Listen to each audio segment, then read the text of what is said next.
Shall we start? I'll begin Recording? recording. Recording in Thank you. progress. Okay, we're recording now.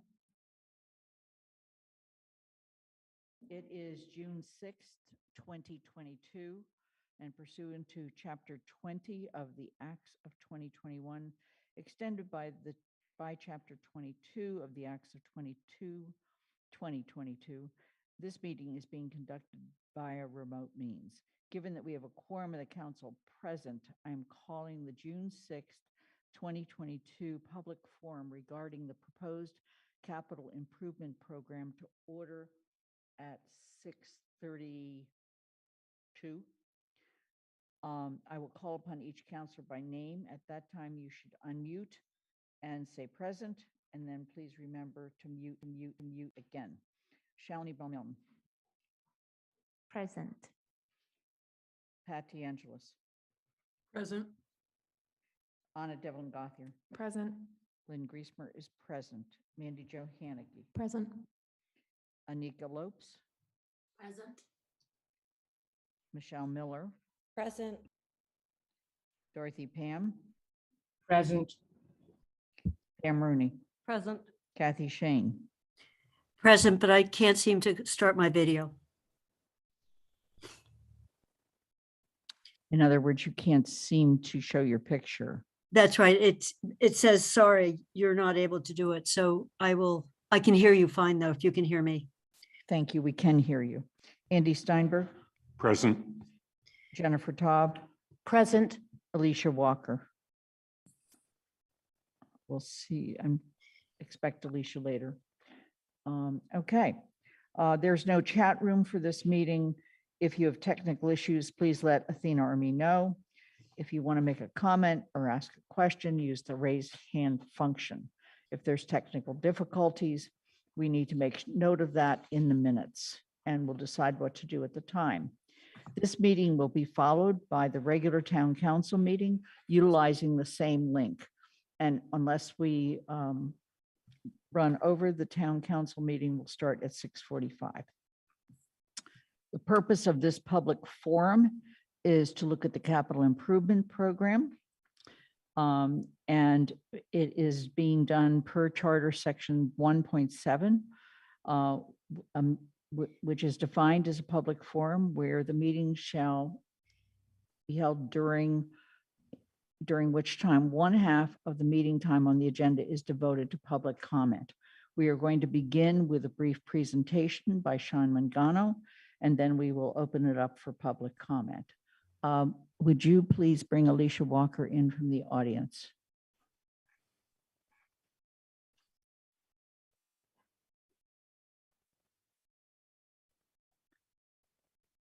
And Alicia, can you confirm that you can hear us and make sure we can hear you? Yes, thank you. Okay, then we have everybody from the council is here tonight. Okay, Sean? Thank you.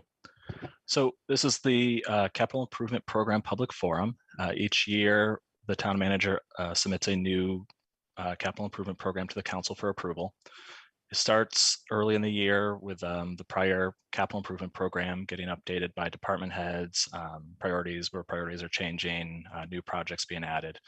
That helps form a preliminary plan, which then goes to the Joint Capital Planning Committee, who reviews that at detail, and they meet with departments and hear all the projects that are coming for the upcoming year. That committee provides feedback and recommendations to the town manager that ultimately helps shape the final capital improvement program that gets submitted to the council on May 1st or May 2nd this year. That then gets referred to the Finance Committee that will review it, and they've met twice this year to review that, and they're, I believe, planning to make a recommendation on the capital improvement program at tomorrow's meeting. So this year's plan, actually I should share my screen, right? Forgot that part. Can you all see the presentation? We can. Okay, so this year's plan restores the investment in capital to 10% of the levy. It incorporates capital requirements for 3 of the 4 new building projects, the library, the DPW, and the fire station, and it incorporates the school as well, but it proposes a debt exclusion, which is a separate funding source, so it doesn't carve out funding for that project. It addresses deferred maintenance of existing infrastructure, and it helps ensure that departments have the equipment and the supplies that they need to do their job. It continues an annual commitment to invest in roads and sidewalks, and it's the second year that we've taken a much heavier focus at the planning stage for all the projects, evaluating them through a lens of climate change or impact on climate. And that's a process that will, I think, be refined every year as we go forward. Some of the specific projects that are included: 1.5 million for roads, which includes Chapter 90 grant funds, 1.5 million for the fire department ladder truck, 360,000 for a new ambulance, 350,000 to replace the gym floor at Cracker Farm, which is buckled after some humidity issues and HVAC issues after many years. 200,000 for sustainability projects, which is doubled from the prior year, and I believe it's consistent with the recommendations from ECAC. $200,000 for sidewalks, and we have a buffer included this year to buffer against rapid inflation. We have this cost escalation reserve, which will help any project that might be dealing with a shortfall because of inflation. And the last slide, this table provides the sort of financial implications of the 5-year capital improvement program. So you see in the shaded column FY23 what's being proposed, both the uses or the sources, and then the uses below. That always, the year that we're proposing always has to balance, so that's 0. But as you look down into the future, as we incorporate all the different projects that are on the plan, and you can see those in the actual document that was part of this packet or on the upcoming budget webpage. And as you look into the future, you'll see there will be some hard decisions around prioritizing capital needs, because we do have, if you look at that bottom row over under available funding, in FY25 and FY26, we see some larger numbers, deficit numbers that we'll have to address. So we do have some hard decisions to make. I think the good news is we do have this planning document. We have really good, solid financial processes, both sort of internally and working with committees and with stakeholders. And I'm confident we can navigate past any of the challenges that are coming up, but we will have some hard decisions to make in the future. And with that, I will turn it back to the chair. Thank you. I want to make a slight correction. What I said earlier, this is being held based on Charter Section 5.7D, and the definition of public forum is Charter Section 1.7. With that, I want to quickly thank all the members of JCPC and Sean for your hard work, as well as Sonia Aldridge, and especially our council members, Kathy Shane, who has been chair, Mandy Johanneke, and Anna Devlin Gothier. With that, the floor is open for questions. Please raise your hand if you have a question or you would like to make a comment or a statement. Ronnie Parker, please enter the room. Make sure we can hear you. Thank you. Go ahead. Okay. Hi, this is Ronnie Parker on North Prospect Street.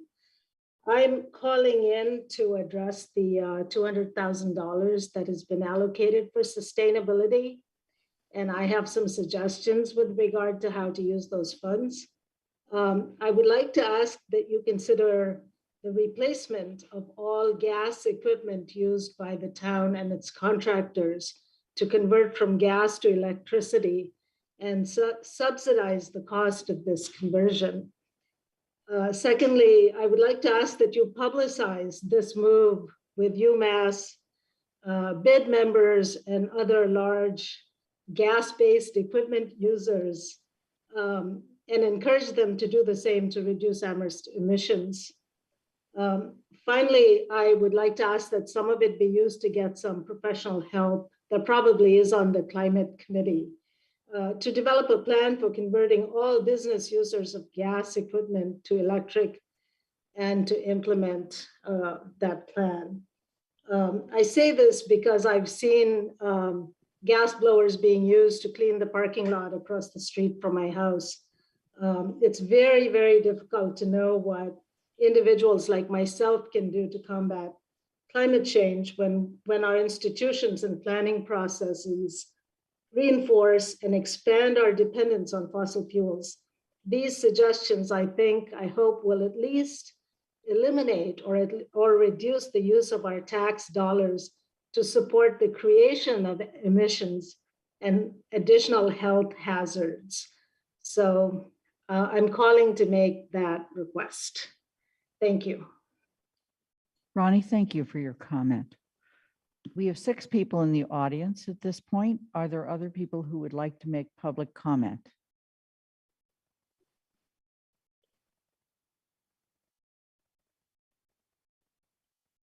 I'm going to keep asking that question. We will continue this public forum until 6:45.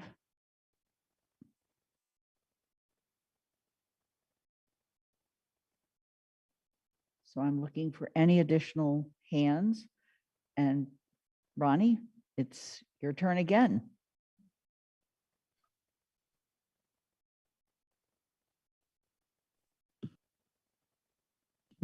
If there aren't additional hands, I just would like to say a little bit more, which is that I do feel concerned about the deficits ahead. I believe that we're going to have, because I'm concerned about my taxes, I sort of have learned how taxes work in Amherst. And homeowners like myself will bear a lot of the burden of that. So I think we're still not anticipating with these deficits, the impacts of potential flooding in our downtown area and other low-lying areas. And I think we'll incur huge, sudden, and unexpected costs with those kinds of climate change-related events in the next years. And if we're already going into a deficit situation, I'm worried that it will be bad for the town. I'm wondering if any of those kinds of things have been discussed among the planners. Thank you. I'm more than glad to take a stab at that, but actually I'm going to look to Town Manager Bockelman or to Sean Mangano for a response on how we look at our deficit levels and our planning for capital. Do you want me to start, Paul? Yeah, so I think we do talk about those types of things with the DPW and also with our sustainability coordinator. I don't think we've gone to the place yet of actually setting aside funds for those types of things, but we do talk about sort of disaster mitigation and what can we put in place to deal with potential disasters in the future as we think they'll be more prevalent. In terms of the deficits, I think the struggle that we have is trying to accomplish these 4 building projects, right? That's the major factor in this plan that takes up a large sum of the capital funds. And then we have some new projects this year. If you look at last year's plan, it was more in balance. We have some new projects this year that were identified as high priorities that have been added in that have put it a little bit more out of balance. So there's some things we can do to address those deficits. We can this doesn't add to the time, right? If I talk about that, I don't want to increase the time, but if new growth comes in higher, that increases the amount of funds we have for capital because it's based on the levy. So if we grow the tax base, then there's more funds for capital. We continue to look for grants for some of our large capital projects to supplement the plan, like the Pomeroy Village intersection or Kendrick Park. All those had large grant funds to help support them. And we think there's going to be a lot of grant funds for sustainability and climate change in the coming years. And so we are working on plans to put ourselves in a good position to get those grants. Okay, thank you, Sean. Paul, did you want to add to anything? No, I think Sean nailed it. Thank you. We've had a couple people join us. We're still in the public forum. And if you have any questions about the capital improvement program or statements, now is the time to make them, but we're about ready to close the public forum unless I see more hands.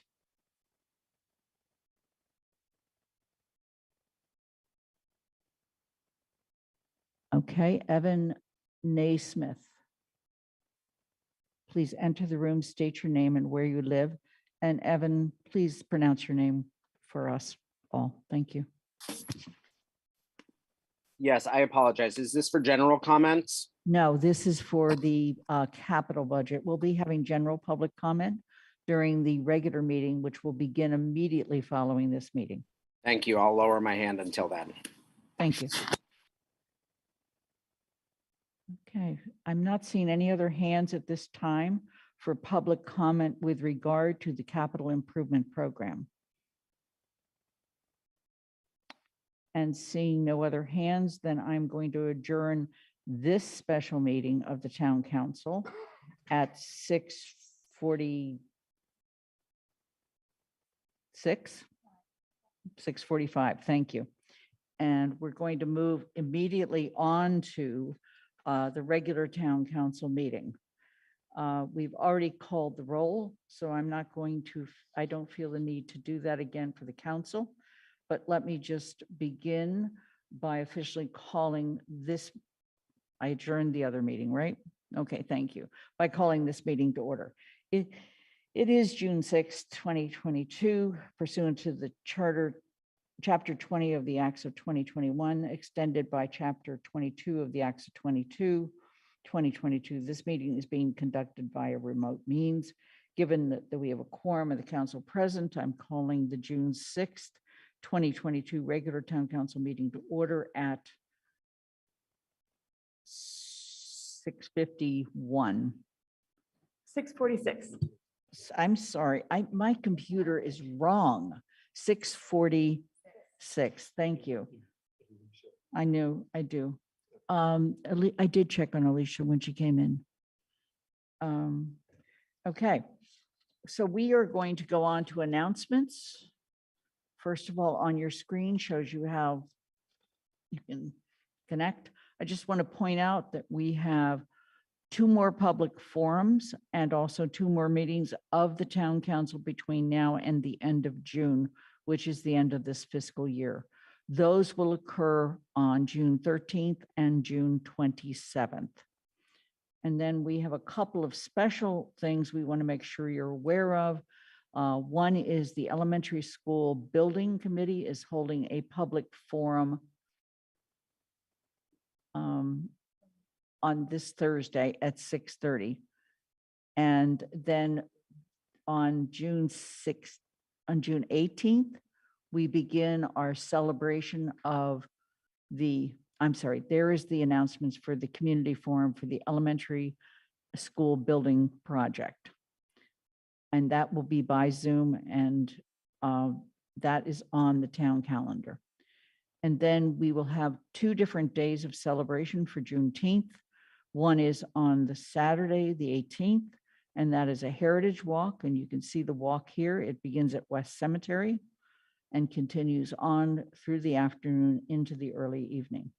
The second is a full day of events. That's the announcement for the June 18th. The second, which is, we don't have an announcement for, but it's on June 19th, and it's a full day of events starting at noon on the town common. So we're going to move from there to general public comment. There are 7 people in the audience at this time. I want to ask anybody who would like to make general public comment to raise your hand. We do ask that you limit your comment to 3 minutes. So Evan, now is your time. Please come back in. Please state your name and where you live. My name is Evan Naismith. I go by he, his. I live in District 5. Here's a correspondence from September written by the town's lawyers. Quote, while some Black persons living in Amherst with low and moderate incomes may well benefit from reparations programs, the programs must also benefit non-Black persons with low and moderate incomes, end quote. The town's lawyers know that race-exclusive reparations are illegal, and they acknowledge so in official correspondence, which will be practically stapled to the legislation. I presented a version of this argument 2 weeks ago. Professor Shabazz, with whom I agree on every other aspect of reparations, waved off my concerns. He noted that in 1988, Congress granted reparations to formerly interned Japanese Americans. If racially exclusive reparations were legal then, they should be legal now, he argued. So I went to the 15th floor of Du Bois Library and checked out the definitive book on the Reparations Act, H.R. 442. Turns out a few thousand Native Americans were also interned during World War II. Should they have been eligible for reparations? The proposed Amherst race-exclusive model says no. Thankfully, Barney Frank, who wrote H.R. 442, did not exclude Native Americans from redress, and neither should we. The entire Massachusetts delegation agreed. Markey, Moakley, Kennedy, Carey, they all favored multiracial reparations. But there's more. Another group of people were interned in the camps, 2,000 Latin American citizens of Japanese origin. Unlike the Native Americans, this group was excluded from recompense under H.R. 442. And guess what? They sued the U.S. government, alleging improper use of ethnicity in determining eligibility for reparations. They won an $11.4 million verdict and a personal apology from President Bill Clinton. The specific example Shabazz cited to prove the legality of race-exclusive reparations in Amherst culminated in the U.S. government being successfully sued for ethnic discrimination. Our own attorneys have acknowledged in writing that race-exclusive reparations are illegal. H.R. 442 was morally right to include Native Americans, and we should follow that example. The $11.4 million verdict in Mochizuki versus United States provides yet another example proving that race-exclusive reparations in Amherst will end with a lawsuit. I would rather my taxes go to multiracial, pluralistic reparations, not lawyers' fees. Thank you. Thank you for your comment. Are there any other people who would like to make public comment this evening? Ash Hartwell, please enter the room and state your name and where you live. Ash Hartwell, I live on Redgate Lane in District 5. That's Annika and Pam's district. And first, I wanted to thank the town council for once again this year taking up the proclamation for Race Amity Day. And yes, it's true what the previous speaker speaks about need for reparations and to think kindly towards all folks who have been discriminated. But there's a very strong argument that those who are descended from the effects of slavery and its after effects are particularly in need of reparations, in the sense that the slavery essentially continued after the so-called period after the Civil War, which was a continuation of discrimination, and built into laws and into judgments have been explicit judgments against Black folks. So although one agrees generally for the need to think of the welfare and the well-being of all, we also should think of the particular effects of racism against the descendants of slavery. But my real purpose in saying something tonight is to thank the town for moving ahead on the proclamation and the support for Race Amity Day, which is really recognizing that races are a fiction. We know that. The reality is there's one human race. We're a single people inhabiting this earth. And it's time to raise our consciousness of what it means in our town and more generally to recognize and act on the truth of that. And that means thinking through the lens of creating unity rather than division, and of working collectively. And so I thank you all. That's all. Thank you for your comment. There is a hand up affiliated with Amherst Media.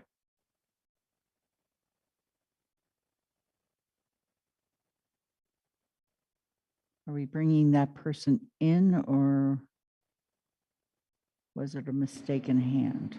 The hand went down, so. Okay. All right. Are there any other public comments at this time?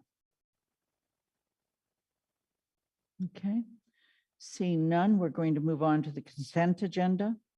I'm going to read through the consent agenda once, ask people, counselors, if they would like to remove an item from the consent agenda, which means we will take it up later in the meeting.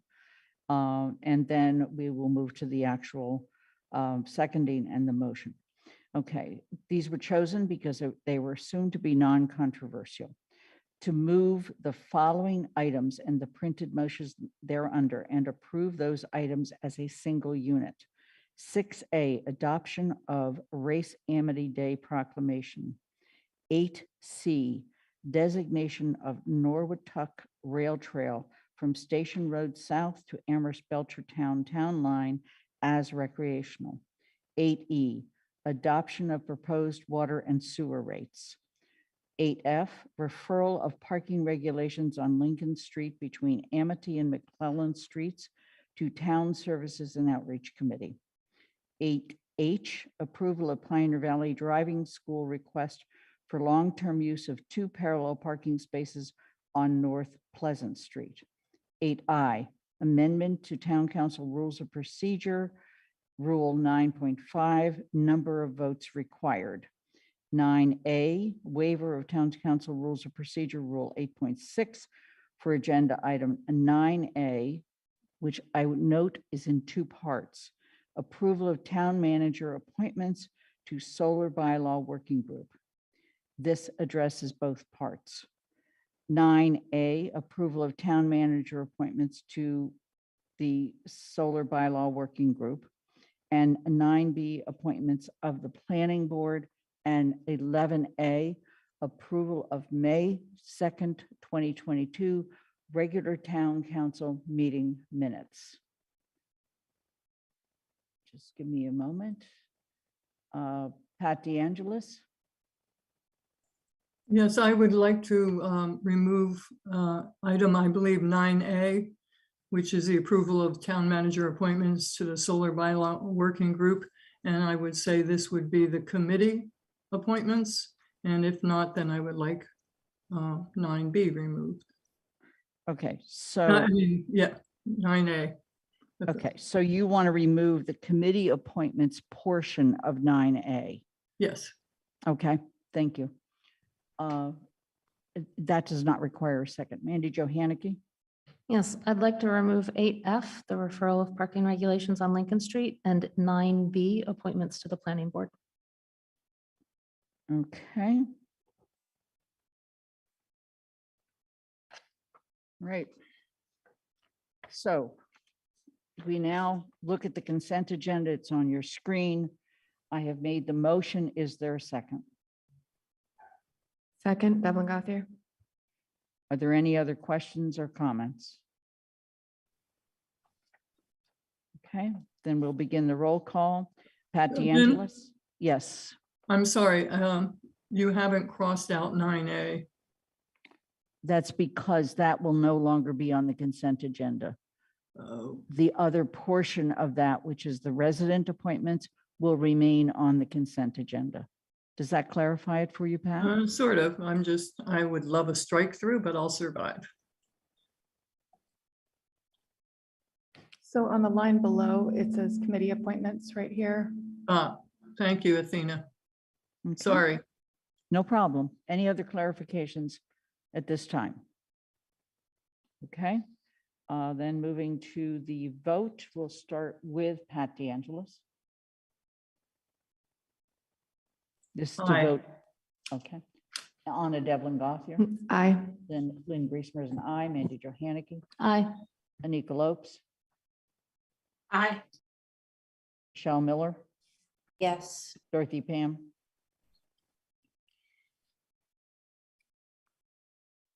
Dorothy? Yes, you didn't hear me? No, Okay, I'm now I sorry. do. Thank you. Thank you. Pam Rooney, Yes.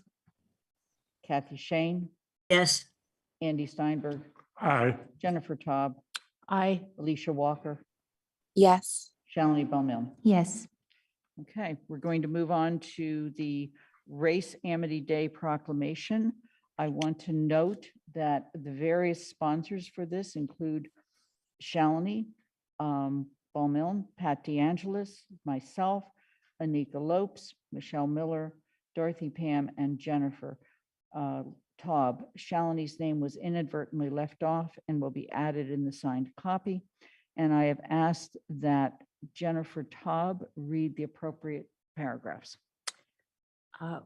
Thank you, Lynn. Whereas Amherst Town Meeting voted Article 29 of the May 20th, 2015 session of the annual town meeting to establish the second Sunday of June as Race Amity Day and urged all the people of Amherst to recognize this event and to celebrate its annual observance.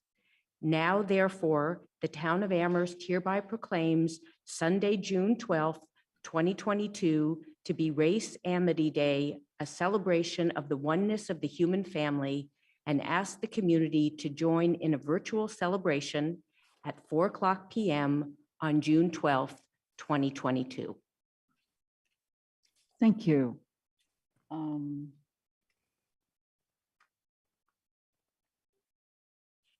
just making sure I have I cross out the right things. Okay. Moving on. We are going to take up item number 7, presentations and discussions after we go through the action items. The first action item tonight is really going to be 8A and B together because they belong together. One is the rescission of the zoning bylaw, Article 13, demolition delay. And the other is an actual new bylaw, which is a preservation of historical significant buildings. Both of these are first readings. There will be no vote tonight. I'm calling on Chris Brestrup and Ben Brieger to speak with us briefly about both. Hello, I'm Chris Brestrup, and I'd like to give the report of the planning board. And I understand there will be a report of the Community Resources Committee. Are we focusing on both aspects of this, Ms. President, the Article 13 and the proposed general bylaw, or are we focusing on Article 13 first? Why don't we begin with Article 13? Okay, well, I will give the planning board's report on Article 13. I presume that you have all read it. So I'm Chris Brestrup, Planning Director, and on May 18th, 2022, the Planning Board voted 6-0 with one member absent to recommend the Town Council adopt the zoning amendment to rescind Article 13. The Historical Commission and the Planning Department have requested that Town Council repeal Article 13, which is the demolition delay bylaw, and adopt a new general bylaw, preservation of historically significant buildings. The new general bylaw has been drafted over a period of years by the Planning Department staff in close coordination with the Historical Commission. And the Historical Commission and the Planning Department both support the adoption of the new general bylaw. The Planning Board had several opportunities to review the proposal to repeal Article 13 and to adopt the new general bylaw. And board members are generally supportive of the new preservation bylaw. However, they chose not to offer a recommendation on the adoption of the new bylaw. Ben will explain the content of the new bylaw. In explanation for their vote, the Planning Board considered that it has the statutory role in making recommendations about amending the zoning bylaw, but the Planning Board does not have a statutory role in creating a new general bylaw, and therefore they chose not to offer a recommendation on the new general bylaw. The Planning Board held a public hearing on May 18th, and during the public hearing, it was noted that the town attorney, Joel Bard of KP Law, has reviewed the new general bylaw, and his recommendations have been incorporated. There was only one public comment from Jennifer Tao, and she spoke in support of the Planning Board making a recommendation on the new general bylaw. The board members made the following motions. Mr. Marshall made a motion that the Planning Board recommend that the Town Council rescind Article 13, demolition delay for structures of historical or architectural significance, for the purposes of adopting a similar bylaw as a general bylaw, with an effective date upon the effective date of the adoption of a similar general bylaw. And Ms. McGowan seconded. There was a vote of 6-0, and so the motion was approved. Ms. McGowan then made a motion that the Planning Board recommend that the Town Council adopt the proposed preservation of historically significant buildings bylaw. And Ms. McGowan said her reasons for that were that the board had reviewed the proposed language numerous times, and this version is very strong, and it encompasses comments and answers to questions that were raised. And also the new bylaw had taken many years to draft. However, others felt that the second vote was not necessary and the motion failed with a vote of 3 in favor and 3 abstentions. In conclusion, the planning board voted 6-0 with 1 member absent to recommend the town council adopt the zoning amendment to rescind Article 13 with an effective date upon the effective date of the adoption of a similar general bylaw. So, as I said, Article 13 is really all about rescinding the bylaw is really all about rescinding Article 13. And I think on the agenda, the next thing is a report from the CRC. That's correct. Thank you. Mandy Jo? As to the zoning bylaw on April 14th, 2022, CRC voted unanimously to recommend the council rescind the zoning bylaw Article 13 demolition delay for structures of historical or architectural significance with an effective date upon the effective date of the adoption of a similar general bylaw. If you want more information, you can read the report that is in your packet, and I'm happy to answer any questions. Okay, so just sticking with Article 13 and the rescission of Article 13, GOL, Michelle? It was voted unanimously as clear, consistent, and actionable, although I'm not sure. I think this was the one, Mandy, right, that we didn't have anything. We voted it unanimously actionable because there's Correct. nothing to vote clear or consistent when it's a rescission. Perfect. Thank you. Thank you. So I want to move now on just Article 13 to councilor questions or comments. And Jennifer Taub, you have your hand up.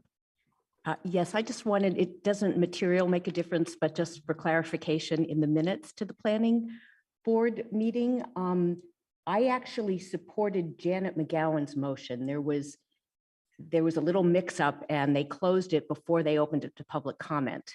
And my hand had been up. So I said that I would have supported what Janet had said. So it wasn't exactly that I was speaking up.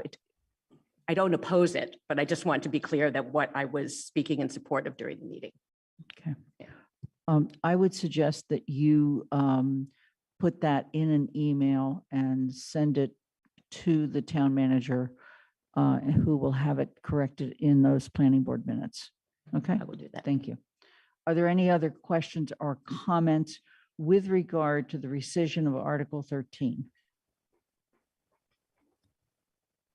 Jennifer, your hand is still up. I think you want to take it down. All right, then we're going to go to the next. Let me just mention, this will come back to the town council on June 13th for its second reading and vote. The second part of this is essentially a replacement bylaw. Chris, do you have additional things you would like to say about it at this time? Ben Breger has a presentation that he would like to give, and I would like him to give with your permission. Please go ahead. Okay.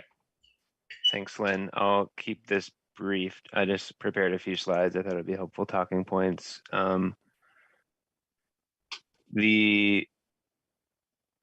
just going to just briefly talk about the goals of the demolition delay bylaw and the new preservation bylaw, and go over just a bit of the timeline for the past few weeks of review that we've gone through.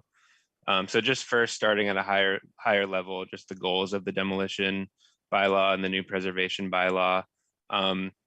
It's really about recognizing demolition of historically significant buildings as a permanent loss to the community and finding ways and alternatives to preserve those buildings before they are lost forever. So the third bullet point, the bylaw gives the historical commission the authority to essentially put a pause on an imminent demolition project, and to then, during that period, usually 12-month window, to work with the applicant to find an alternative to demolition, or if an alternative can't reasonably be found, then a demolition delay can be lifted during that period. So just a little bit about the procedure. When an applicant proposes demolition for a building, right now it's 50 years old is the threshold. It's first determined whether the building is significant, And then the second is to determine whether a 12-month delay is appropriate for the demolition. So just, I won't go over every point here, just a little bit about the timeline. At the top, we see that bylaw Article 13 was adopted in 1999. In 2005, it was amended just to change it from a 6-month delay to a 12-month delay. And then really for the past 7 years, historical commission members and town staff have been talking in various stages of, just about making tweaks to the bylaw. And it's kind of, culminated in the bylaw that we see here today. But it's really been a long process. It precedes me, certainly. But there's just been a lot of thought put into it. And then just over the past, I guess, 3 months, this was first referred by town council on March 21st. And we've just been going through the series of hearings and with the CRC, with the planning board. There was a period in late April where the historical commission had time to respond to comments made at the previous CRC hearing. And together with town staff, we kind of made some final changes to the bylaw that were then reviewed and recommended by the planning board and CRC. And as Chris mentioned, this has gone through review by KP Law as well. Just a little bit about rationale for the moving from zoning to general. It's just more common practice in Massachusetts. That's where this bylaw is situated for most cities and towns. It's what's recommended by the Mass Historic Commission. I think one important point too for how it actually plays out. It's important to note that when it's in the zoning bylaw, appeals are made to the ZBA, but for a general bylaw, appeals to this bylaw would be made to the court. And we think it makes the court is better situated to make these determinations than the zoning board of appeals in the case of an appeal. And then lastly, just zoning typically deals with types of uses that are allowed in a given district and regulation of development overall. And while historic preservation touches on development regulation, it's not really a core focus of zoning. So we thought this was better situated in the general bylaw. And then I'll just go over some of the changes that have been made to the bylaw. So it's moving from zoning to general, but then we've also made some changes to the bylaw. The first one was increasing this first age threshold from 50 years to 75 years. So any building that's proposed for demolition that's 75 years or older will be flagged by town staff, and then we'll determine whether it's significant or not, and then second, whether a delay should be placed on it. That initial threshold had been 50 years, but the new bylaw proposes 75 years as that age threshold. The bylaw also creates this two-step review process that I've been talking about, where first it's determined whether the building is significant, and that's made, that determination is made by either a member of the planning department staff, one member of the historical commission, or as noted by our town's attorney, it does become a subcommittee if it's more than one person making this determination, and that would be subject to open meeting law. So the language in the bylaw kind of maintains some flexibility, where the historical commission can designate authority to one person, to a subcommittee, or they can retain the authority to make this initial determination of significance. So we like it and the commission agrees, having that flexibility really helps. So we don't have to change the bylaw in the future, and they can kind of change that authority over time. And then second, the determination of whether the preferably preserved is akin to putting a delay on the demolition. That determination would be made at a public hearing by the full historical commission. We also clarified the definition of demolition. It had been previously quite vague as the current bylaw read, and so that created issues for how it was enforced. And so we developed just some pretty clear language that would help any inconsistencies or anything that's unclear. So it's really it's two-part definition. It's initiating the work of total destruction of an entire building. So that's really what we think of as, total and complete demolition. And then the second part is destroying or removing 25% or more of any facade. And that's really to capture like partial demolitions that can really destroy the architectural integrity of a historic building, but doesn't quite rise to the level of total destruction. The Historical Commission felt it was important to maintain some control and oversight of those more partial demolitions. And yeah, that's an overview of kind of the changes that were made to this bylaw, a little bit of the rationale from moving from zoning to general. And like Lynn said, this is just the first reading, so there will be an opportunity as well at the second reading, but happy to answer any questions now as well. And would you please make sure that you send that presentation to Athena and myself so it can be added to the packet? Yeah, absolutely. Yep. Thank you. And I see a question. Oh, excuse me. Before I go to questions, I want to go to the CRC report. Mandy Jo. Yep.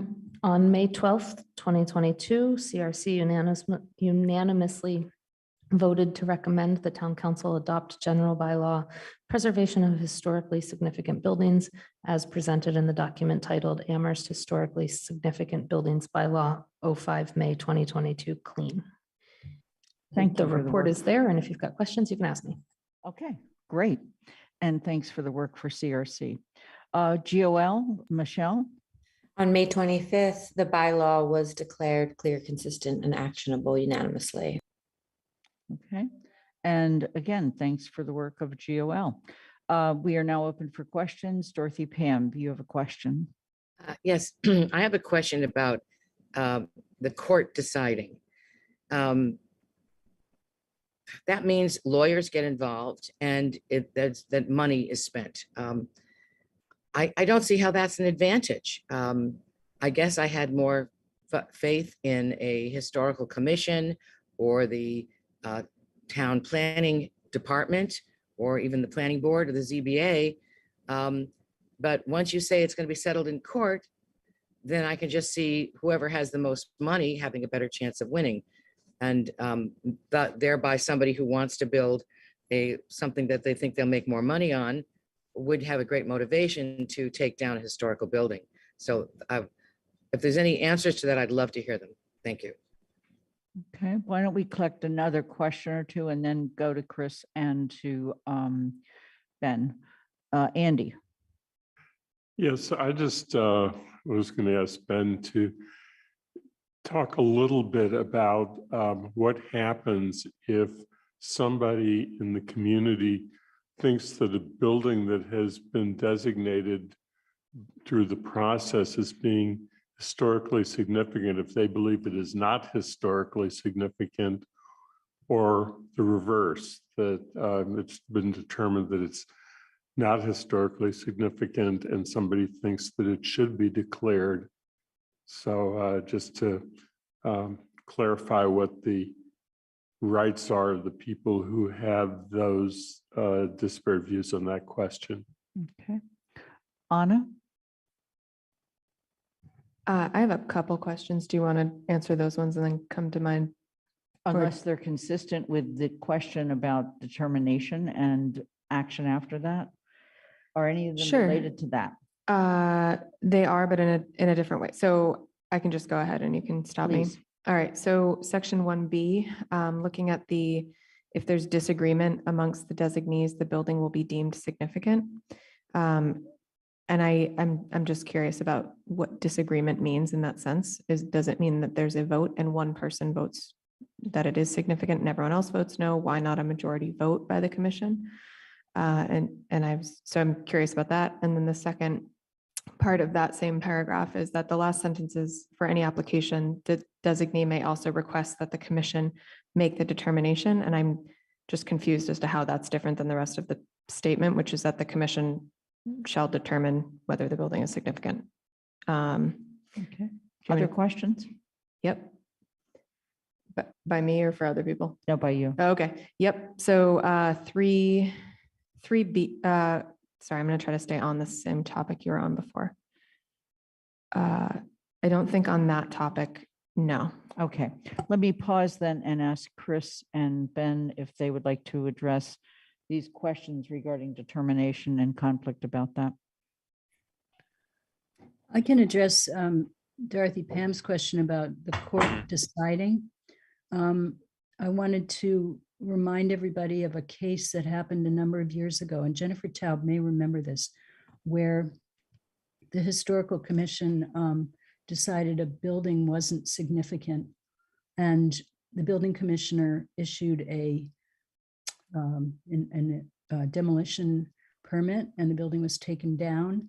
And then a group of people in the neighborhood decided that they didn't like the decision. And so their only recourse was to appeal the decision of the building commissioner to take the building down, but the building had already been demolished. So it was really kind of ineffectual, or not, it didn't do anything to appeal the decision of the building commissioner because the building was already gone. So we feel that it is more suitable to have these kinds of, first of all, the Zoning Board of Appeals doesn't really have that much power to overturn someone else's decision. It has the power to grant special permits, to grant variances, to grant comprehensive permits, and it also has the ability to take an appeal of a decision of the building commissioner. It doesn't have the ability to take an appeal of the historical commission. So the court is really the arena in which an appeal from the historical commission can be argued. And that's why we felt this is better sent to the court rather than waiting for the building commissioner to grant whatever permit he's going to grant, and then have the only recourse be to take the building commissioner's decision to the Zoning Board of Appeals, because obviously that didn't work in the case of the property on Lincoln Ave. And Jennifer might be able to fill in some of the blanks that I don't quite remember there. But that's that was my answer to Dorothy Pam's question. And for the other questions, I think Ben might be better equipped to answer those. Ben? Sure. Thanks, Chris. So let's see, I'll work backwards. So for Hannah's questions, so the determination of significance can be made, the bylaw provides flexibility for who can make that determination, and the Historical Commission designates that authority, and it can either be one person, it can be a subcommittee, so a group of people, or the full commission itself. And so the language provides, flexibility and kind of like different scenarios, I guess, within that. So if it's a subcommittee and there's, some disagreement, whether it's, just one person disagrees, or we wanted there to be, it still be sent to the commission, because clearly someone thinks there's a reason it should be significant. And then the full commission would make that determination of significance.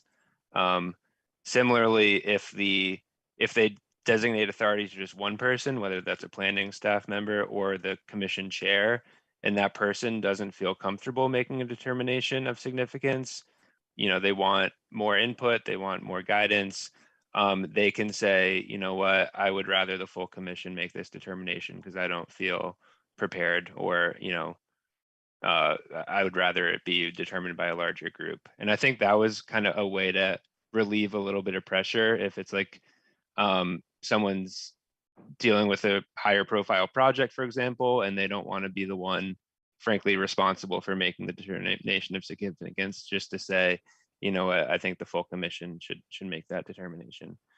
So that, I think the sections you're referring to kind of lays out those different scenarios for that determination of significance. Does that clarify? Can I ask a follow-up? Please. So I hear you on the second part about the designee being able to say, I'm not equipped to do this, the full commission has to do it. But the middle sentence, Ben, is what's throwing me, is that if there's disagreement amongst the designees, the building will be deemed to be significant. That's not saying it's going to go back to the commission to determine whether it's significant. It's just automatic. My concern is that if you are designating to 2 people or 3 people, even if it's a subcommittee, that one person has the power to sway that fully Mhm. in saying it's automatically going to be significant, not that it goes back to the commission to determine. Okay.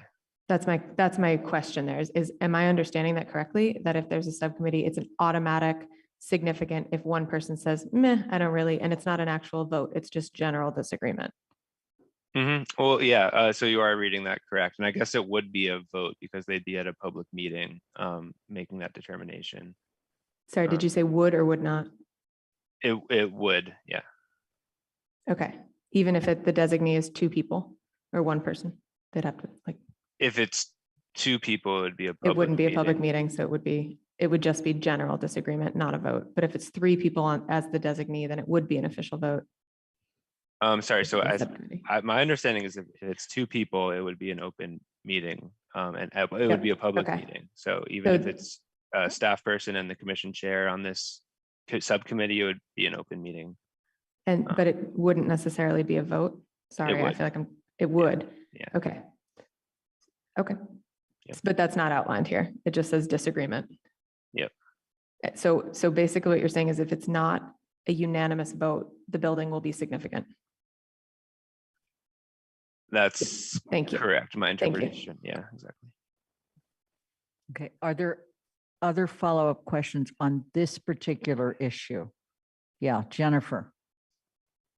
Okay, so I think this is along the lines, I guess, continuing, maybe this is, I don't want to put words in Anna's mouth, but a little for concern, because it's, so I am on the CRC, so I know I voiced this concern then, and I still have it, because when we started discussing this, it was, for building, all buildings that were 50 years or older had to come before the Historical Commission to request a permit for demolition, and now it's 75 years. So that reduces the number of applications that would come before the full Historical Commission, because now, because it's going back to 75 years, not 50 years. So I would feel better if the full commission reviewed every application. So which I don't know if that sort of piggybacks on what Anna is saying, that, and my major concern is that, and this is what I'm still not clear about, an application comes into the Historical Commission with a request for a demolition permit for now the building 75 years or older. Will that application be seen by all the commissioners and then referred to either one member of the planning board or one designee from the Historical Commission, or both a representative from the planning board and a designee from the Historical Commission? Or could it be that that application will come in and maybe only one representative from the planning department will review it and make the decision right then to grant the demolition permit without any of the commissioners seeing it? That's my question. Ben? Yeah, so the Historical Commission would designate authority like in advance, so that, it might change month to month. I don't know, like it would be, but if the authority is granted to the planning department staff or just one commission member, then that application would be, taken in from probably the building department through a permit application, and then sent to either the planning department staff person or the Historical Commission person, and then it could be determined to be not significant. And you are correct that the Historical Commission would not see the application.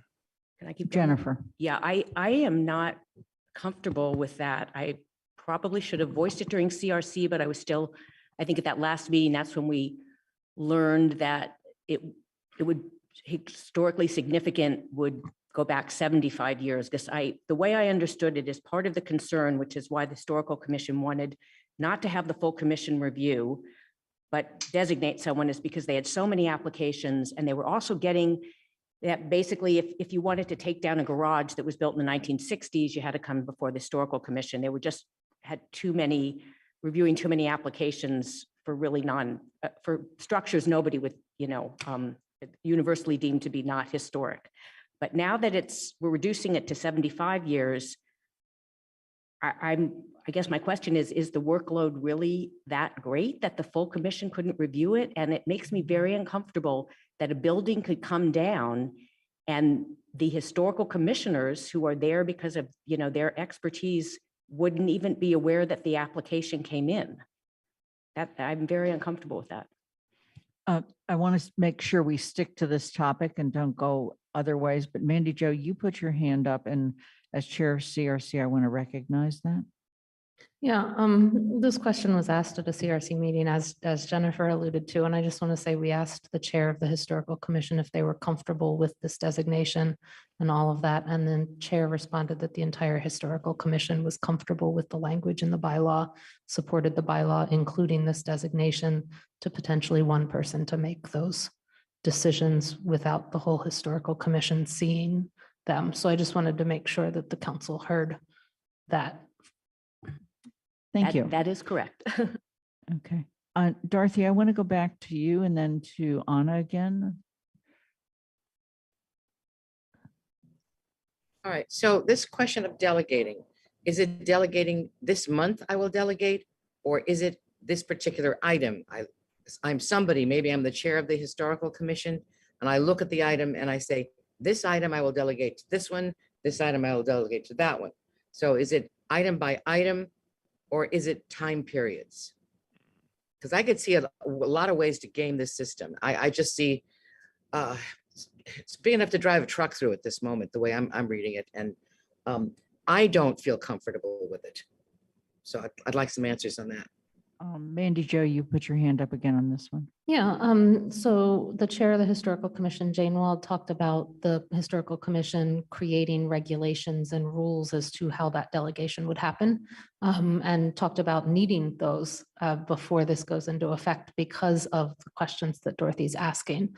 And so the bylaw really is written very flexibly for the Historical Commission to write those regulations as to how that delegation would happen, whether it would be on a month-to-month basis by a vote. I think the bylaw itself says that it needs to be a vote of the Historical Commission for the delegation. And so, Dorothy, that means that if the Historical Commission voted for the chair to delegate as things came in, that would be a vote that the Historical Commission made in an open meeting, or the vote would be that X person will make these is the designee for X month or X type of, applications, whether they be garages or something else. The bylaw is really written very openly so that the Historical Commission can test stuff out, see if it works, see if there's problems, and make changes very easily without having to come back to ask for actual bylaw changes that take a couple months to do because of the charter requirements.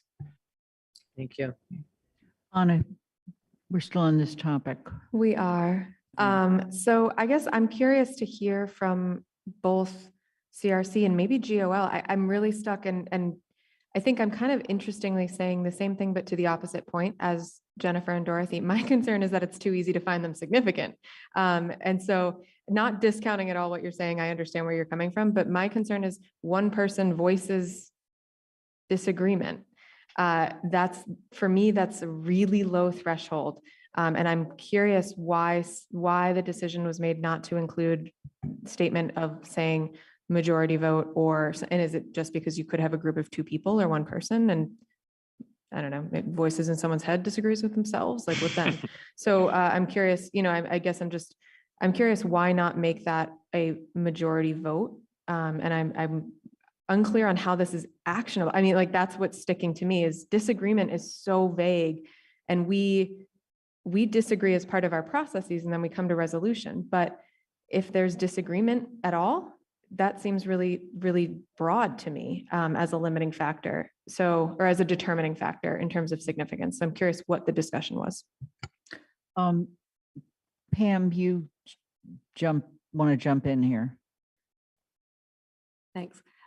Yes, I think the difference perhaps in what Anna is interpreting is that this is the initial review of a building which could or could not ultimately be a very significant or insignificant building. So this is simply how does it get treated in the discussion process and the review. It does not mean that because the designee or someone arguing, or disagreeing with the decision, it means that they can at least discuss the true merits of that building by the whole committee, and it gives it a sort of a fair shake.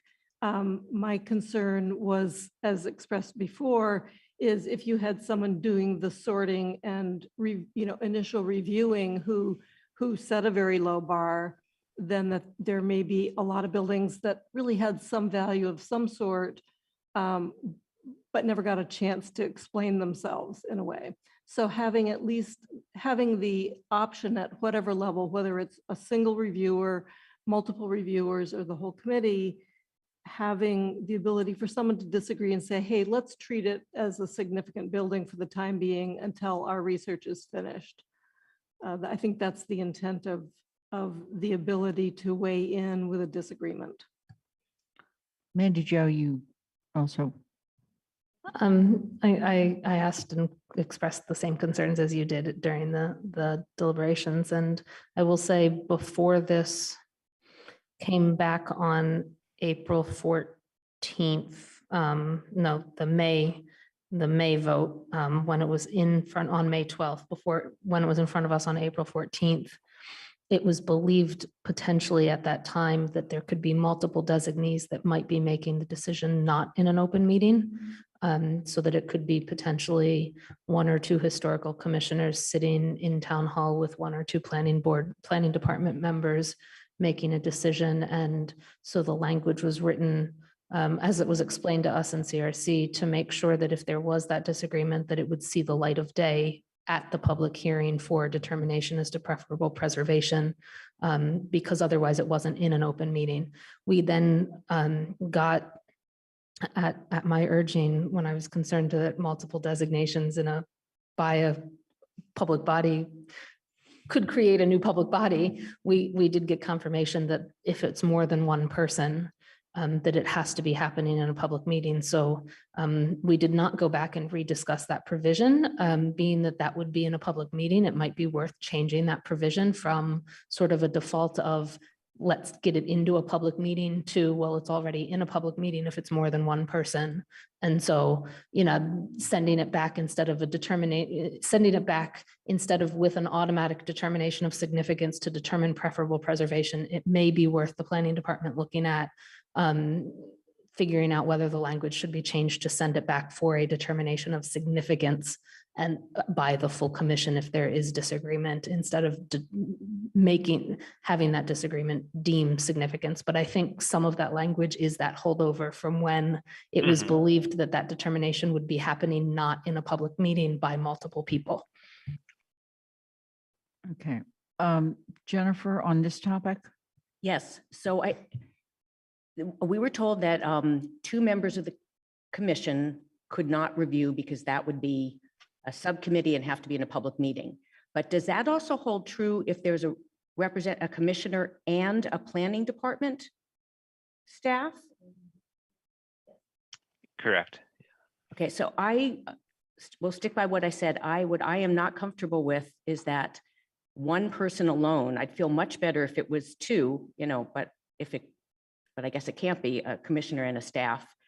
I feel uncomfortable that one person can make the determination that it is not historically significant and the building will be given a demolition permit without anybody. It could happen without any historical commissioner seeing the application.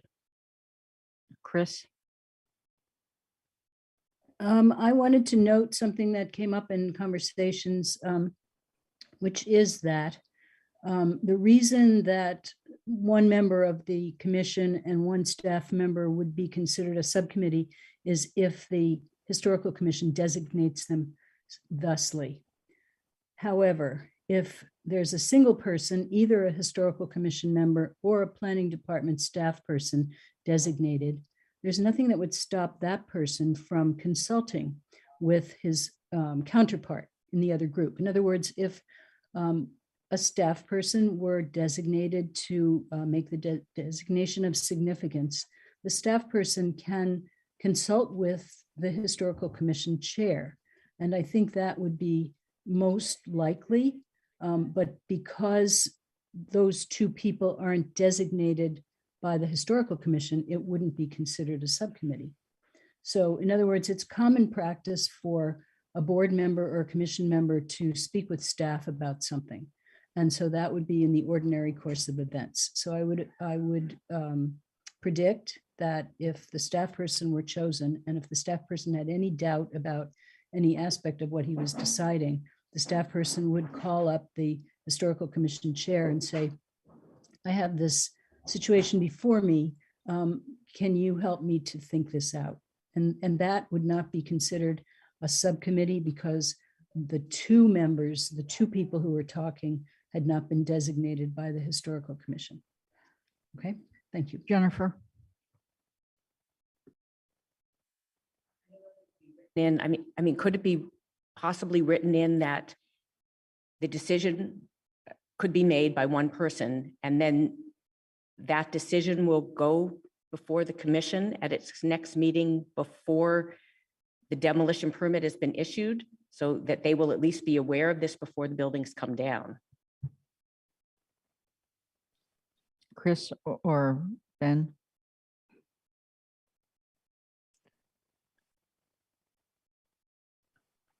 Oops. Chris? I guess I would ask Ben how often the Historical Commission meets, because we wouldn't want something to come into the town hall, and for the designee, say it's Ben, to make a decision about whether something is significant or not, and then to have to wait, say, a month to go before the Historical Commission to report on this decision, and then to have it be reversed. I think what we're trying to do is kind of make the process run more efficiently.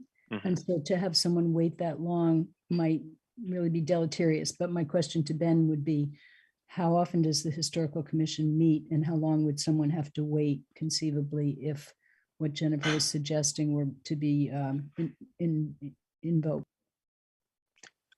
Yes, thanks, Chris. The commission meets once per month, and the application, once the full application is submitted, the designee or designees have 21 days to make the determination of significance. So, I doubt it would ever take the full 21, but say it takes 2 weeks or something to make the determination. You want to do a lot of research, make a informed decision, and then could be another, if I didn't fully follow what Jennifer said, but if it takes another month to then inform the commission or get the full commission's input, it could be like 6 weeks, I guess, or something, from the complete application being submitted. Probably that's the longest it might take.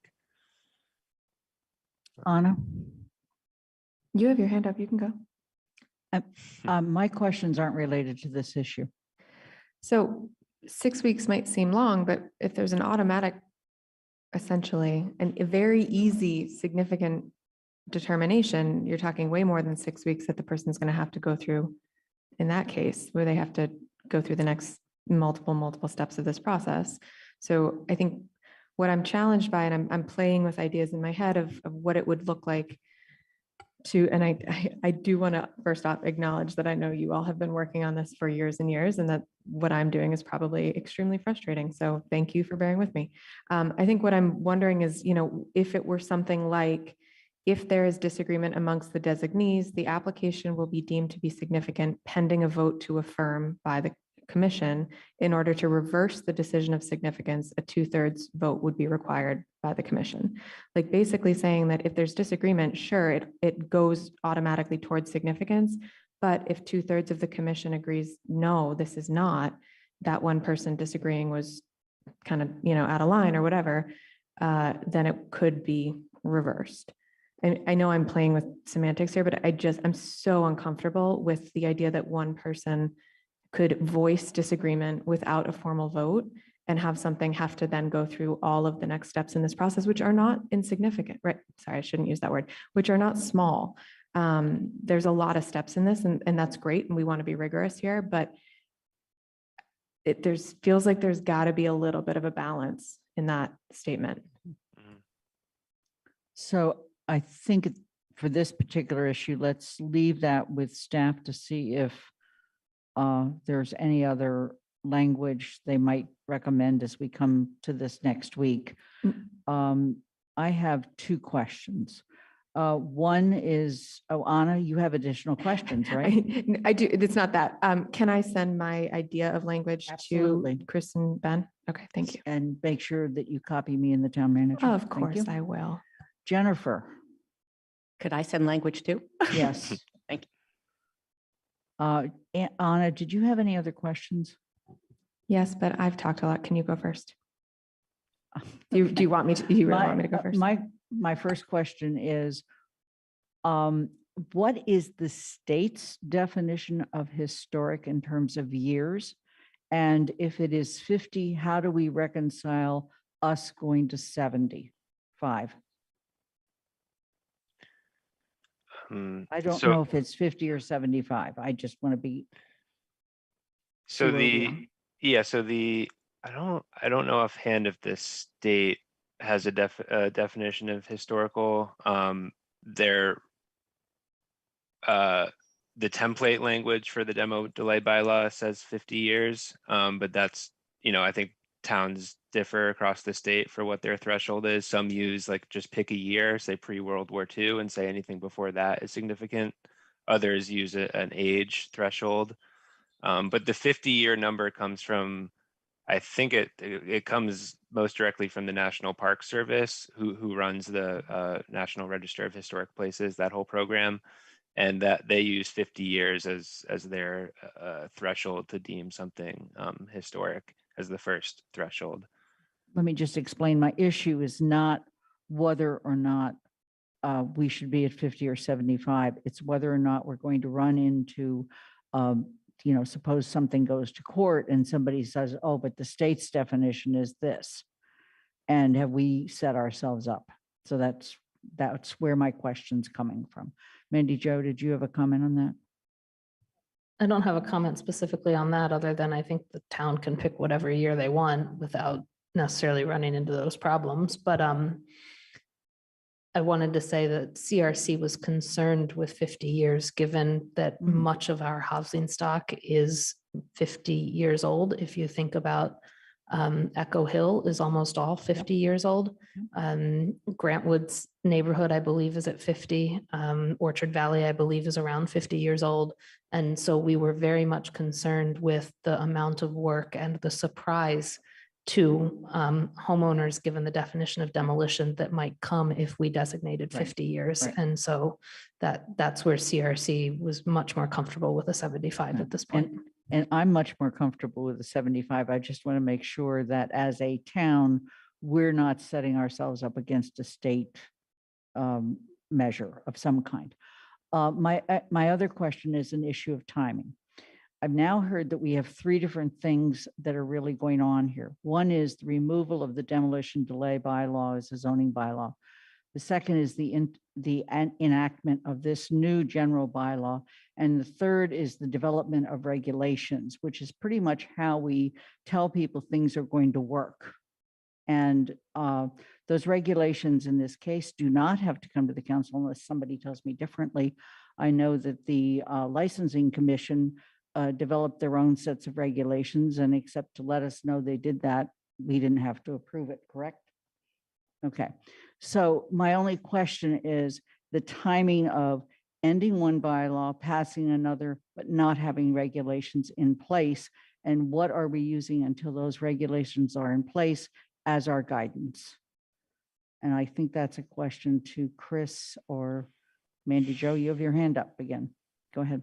I mean, Chris can correct me, but because the bylaw is so flexible, if we adopt, the historical commission gets to decide when they designate, and they could wait to make that designation to an individual for that until regulations are adopted. And in the meantime, every application would then come to the whole historical commission. So in terms of our votes, since the bylaw is flexible, we don't have to wait for regulations to be ready to go in order to sort of do these votes. That's pretty much what I wanted to hear. But Chris, did you have any other comment on that? Go ahead. I agree with Mandy. I think that the Historical Commission has set up a common practice of the way they do their business, and they would continue to follow that common practice until they actually do write rules and regulations. So I'm not concerned that there's some kind of a timing issue here and that we have to have rules and regulations before we can vote on this bylaw. Okay, thank you. I'm going to take my hand down and call on Dorothy Pam. Okay, so I don't really understand why I'm being asked to vote. The You're not being regulation, asked to vote tonight.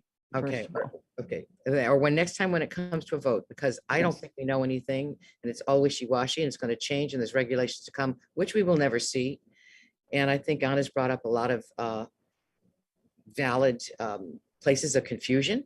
So if you said change from 50 to 75, period, I would vote yes on that. But the rest, no, it's just too wishy-washy right now. Thank you. Anna? All right, so we're going to move on to section 3A. I know, you all are so glad I'm here. All right, so these are mostly clarifier questions, I think. I don't think I found anything that exciting. So 3A, I'm just a little confused how someone can file plans with the building commissioner before they've dealt with a demo delay.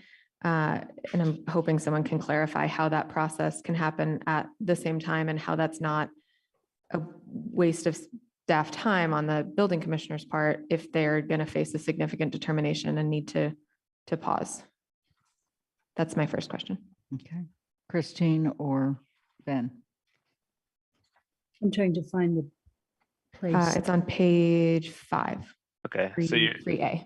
you're talking about in the instance where they would be filing to have the delay lifted, correct? Yeah, so it's, after a Yeah. preservation order has been issued, they can apply to the commission for a reduction of the demo delay period, but they've already been told there's a demo delay. So why would they submit plans to the building commissioner if they know there's a demo delay? Well, obviously, I hear what you're saying. I think development of larger projects obviously takes a lot of time, and it's not too uncommon for an applicant to kind of have an idea of the end building that they want to replace the demolished building. So, and if they, in the grand scheme of things, 12 months does provide a good amount of time for the historical commission to come up with alternatives to work with the applicant. But often applicants can, some applicants can absorb that 12-month delay and will be working towards the final building concurrently. So, if they're determined to have the delay lifted and they want to show the commission their progress towards that goal, then they, could be developing the plans concurrently. May I? Please. So some applicants feels like a little bit of coded language for wealthy applicants, if they can absorb that time. That might be an incorrect assumption on my part, but that is the way that it feels in my head. Or maybe they just don't care about the property. But as I'm reading this, I'm saying it also says found to comply with all laws pertaining to the issuance of a building permit, meaning that this will have gone before planning board or zoning and just not have been issued a permit, but it will have been found to be in compliance. And that it also might include Concom, that also, so again, it feels like it's going really far into a process. And then for them to then come back to the Historic Commission to say, well, but look at all this work that we've done. How could you, keep a demo delay in place? We've done all of this great prep work to develop this building or demolish this building. Excuse me. So I'm trying to understand how that's an efficient use of time and energy and resources. Chris and Ben? Yeah, I just wanted to say that not all of these projects require planning board review or zoning board of appeals review. Many of these projects might be, a house that wants to make an addition and therefore it wants to take its garage down. And so it's applying to the building commissioner. It's shown the building commissioner its plans and the building commissioner goes, oh my goodness, you want to take that garage down? Well, you have to go to the historical commission and go through this process before I can, go further with my building permit process. So it's not necessary that this is a big project. It's not necessary that it's going to some board or commission or, a board, planning board or ZBA for review. It could be just a relatively small thing that the building commissioner has plans for, and he all of a sudden says, oh, there's a garage there, and that garage is over 75 years old. So you have to go through this process. So it's kind of a fluid thing. It's not everything is marched in lockstep like it seems to be on paper. It's more flexible, and we work with people. And so I guess that's all I have to say. Thank you. Ben, did you have anything to add? Yeah, I just remembered there's been so many historical commission discussions about every aspect of this bylaw, but I can channel the commission. One of their points was that the applicant might, they might be doing the, responsible thing in terms of historic preservation and actually proposing a really, wonderful like adaptive reuse or, rehabilitation of the building. That maybe there's some demolition involved, but it really will culminate in a building that preserves much of the structure or rehabilitates much of the structure. And so I think they wanted to be certain that that end goal had met the zoning requirements and could get a building permit, and wasn't just like it was a real idea and had been grounded and vetted, I guess, was there. Okay. Goal. Yeah. I think that's helpful. And I mean, I know that in the initial paragraph, it talked about that's part of the initial application. I think the part I'm stuck on is, Chris, to your point, if it is a small project, if I'm a homeowner and I'm going to be facing a different path of historical significance that I now need to move down, why would I want to, pay to have plans drawn up and go through that whole process for a tiny project at the same time? So I think I'm still stuck a little bit on timeline. This is not a hill I feel like dying on, but I'm a little stuck on why filing the plans should be taken into consideration at the public hearing. Okay. Chris, did you want to say any more to that, or should we go on to Anna's next question? I just wanted to say there may not be a public hearing if it's only the building commissioner who's making the determination. Someone may have worked with an architect and come up with plans to do something and not even have approached the building commissioner, and yet have this whole set of plans. Then when he comes to present them to the building commissioner discovers that something needs to be determined by the historical commission. So again, it's kind of a fluid situation, not actually always the same and not actually lockstep. It is something that kind of evolves as we work with the person who's trying to accomplish something.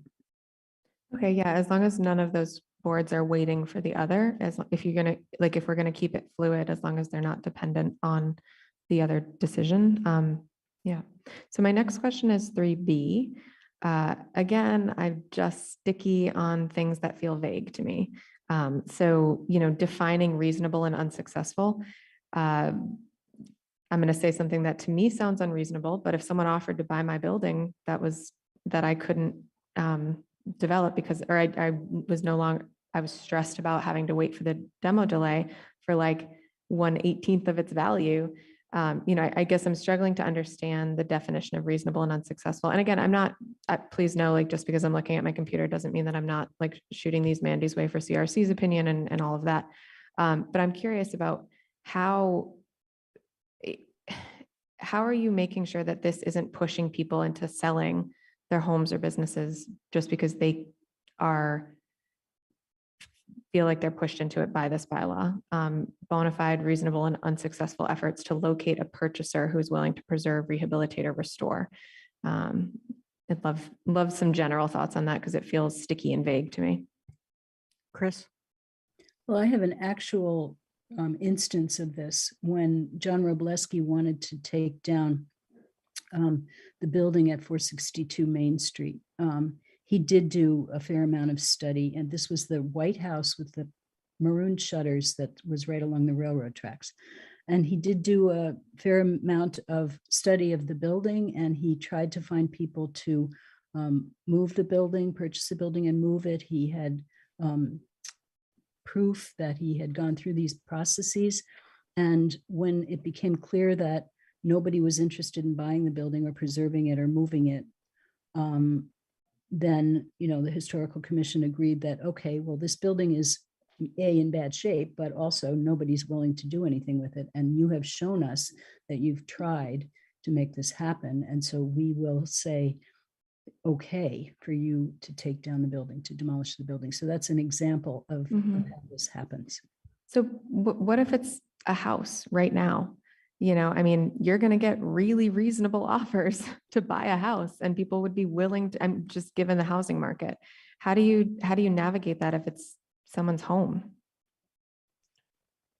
Well, in that instance, they'd be proposing to demolish the home, right? And then the commission would be asking them to say, hey, this is a historically significant building. It has public benefit. Instead of demolishing it, can you find a purchaser to rehabilitate or preserve the structure? Right? But I guess what I'm saying is, yeah, they definitely could right now, but what if they don't want to? Like, what if they don't want to sell their home and have to move? Because right now you could get a reasonable offer. Does that question make sense? No? Yeah. All right, then skip my question. If I guess what I'm stuck on is like, if they were demolishing over 25% to put an addition on or something, a reasonable offer is easy to get right now. That's what I'm stuck on. Yeah. Mandy Jo. Yeah, so, in some sense, I agree with Anna. Some of the things I have concerns with about this bylaw, I do think I'm going to vote for it because it's better than what we have now. But yeah, so I think what Anna's trying to get at is if someone comes and says, I want to add this addition, and the historical commission determines the building's significant, it qualifies for demolition because one side of it is being more than 25% changed. And the historical commission says it's too significant, that change would be not good. So we're going to put a delay on, and you can't do that for a year. When it comes to asking for that, a homeowner would have the choice of waiting the year out, which costs a significant amount of money. It's why I frankly don't like these preservation and demo delay bylaws. Or they can try and get that reduced. And in order to try and get it reduced, the homeowner has to come in and say, well, I tried to sell it, but I couldn't. Well, what Anna's saying is, but they could.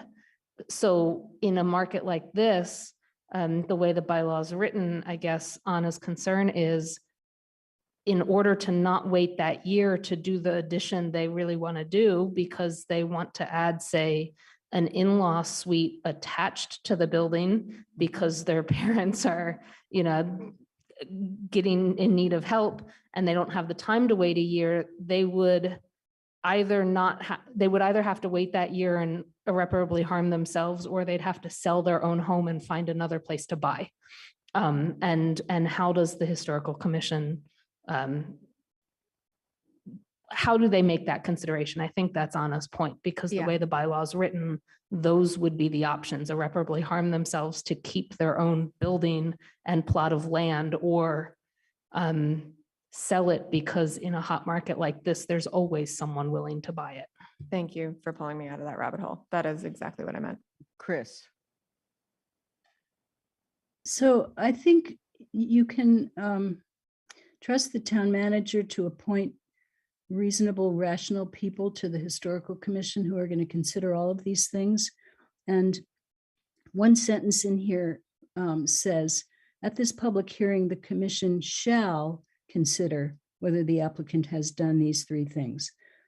They're not bound to make a decision, that is ironclad based on one of these items here. It's a public meeting, and the rational, knowledgeable, caring people of the historical commission are going to make a reasonable decision in public about these items that they're considering, and they're not going to act precipitously or irrationally. And so, to some degree, you have to trust that the process is going to work in a reasonable manner, and trust that the town manager is going to appoint reasonable people who you will approve to be on the historical commission, and that they will consider these things. But if someone is in a position of, wanting to add something to his house and he ends up having to sell his house in order to do that, that is not a reasonable thing. And I don't think the Historical Commission would force a person to do that.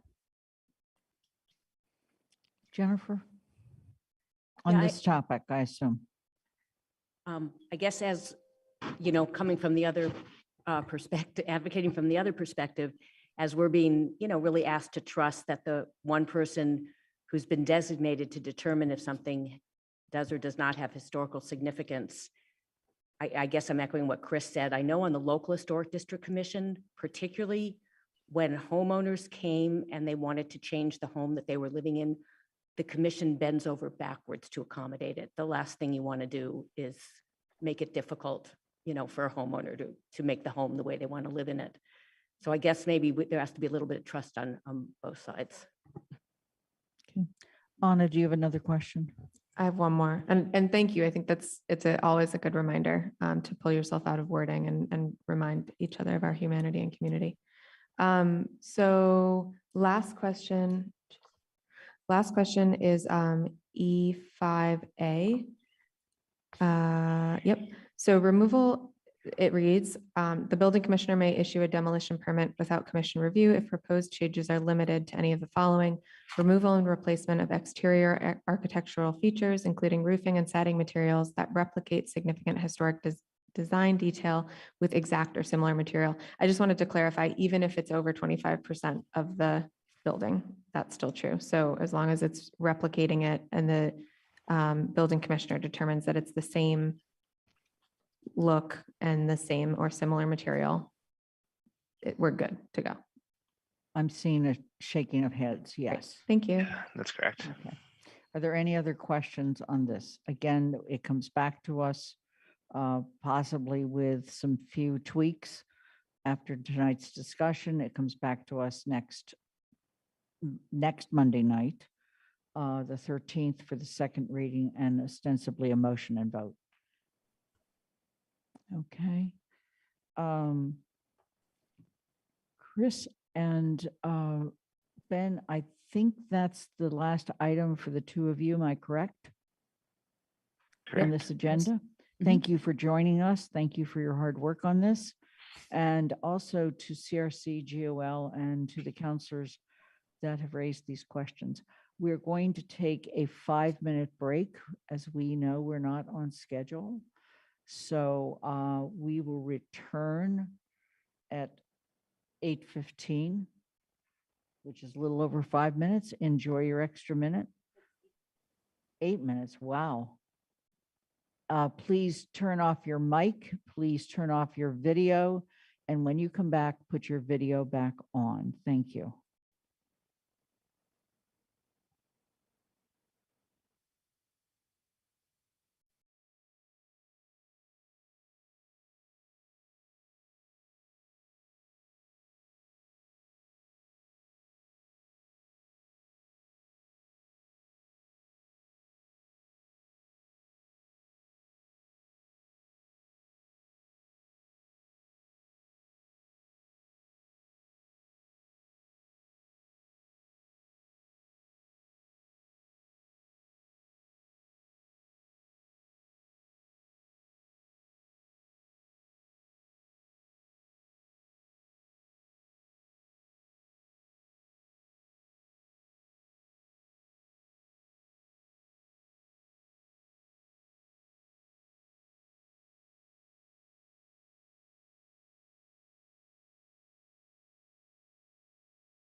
All right, folks, we need to get back to order.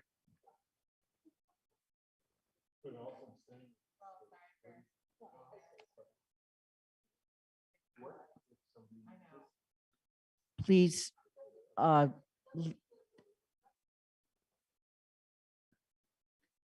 as you return, please turn your video on.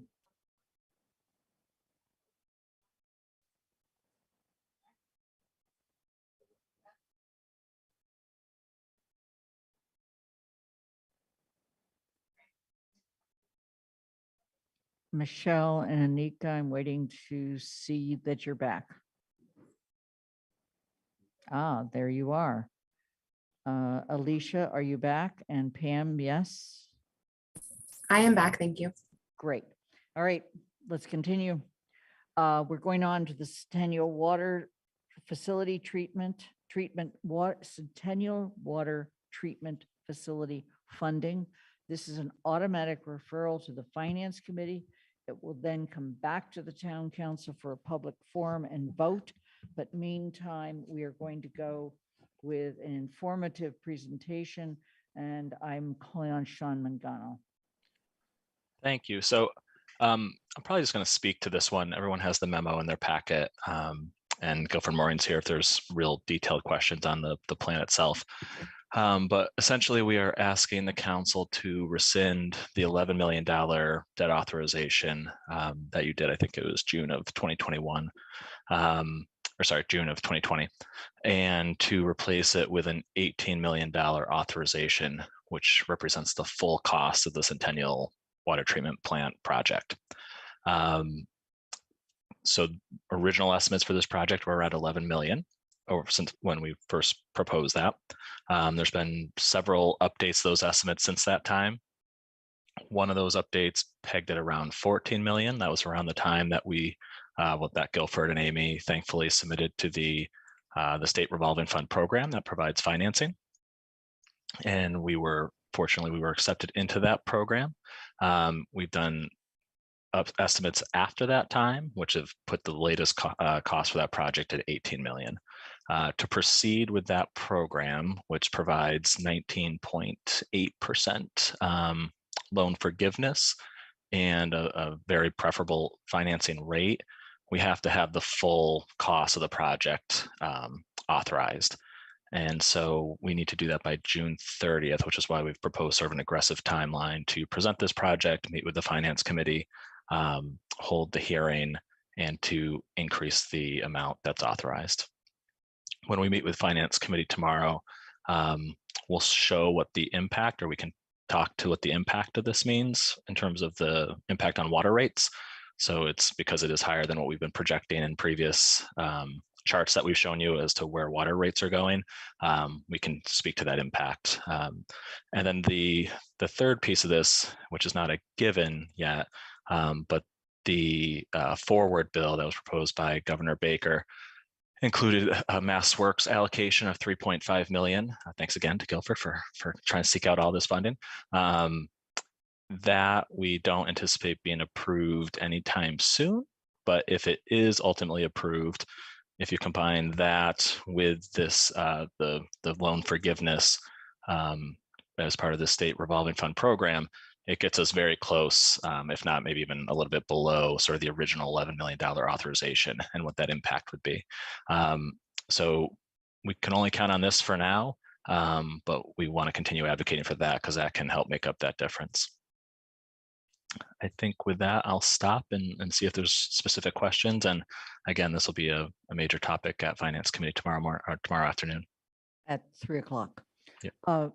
Mandy Jo, you have your hand up? Yeah, one question, but I wanted to make a couple comments first, which is thank you for getting the loan forgiveness and lower grant. That's wonderful. Yay to the forward bill, but in my last MMA policy committee meeting, there were some indications that the State House may not pass the forward bill because they wanted to wait until a new governor was in place in January. And so I want to make a big push, and I want to urge everyone else, and including our manager and anyone else, to contact Mindy and Joe and say, do not wait. we need these monies now. All of the towns in that forward bill need these monies now. And we should not be playing politics with ARPA funds that could really go to help the towns immediately. The question I have is, when we passed this debt authorization back the first time, we were told that we needed to get on this soon because we were running out of time and had to have it built because of DEP or national sort of certification programs regarding the treatment plant, that it couldn't be down so long and all of our permits. So how are we doing on that timeline? And are we in danger of missing those permit timelines, or have we received extensions to make sure that we don't run out those times? So Guilford looks like he's turning his camera on. The good news is we're pretty far along in the project where we're close to being able to bid it out in the fall. So the building construction documents are essentially ready, but Guilford can speak more to the timeline. Guilford? So that's a very good question. We have about 1.5 to 2 years left before we need to start construction, or we'll lose the authorization for the withdrawal.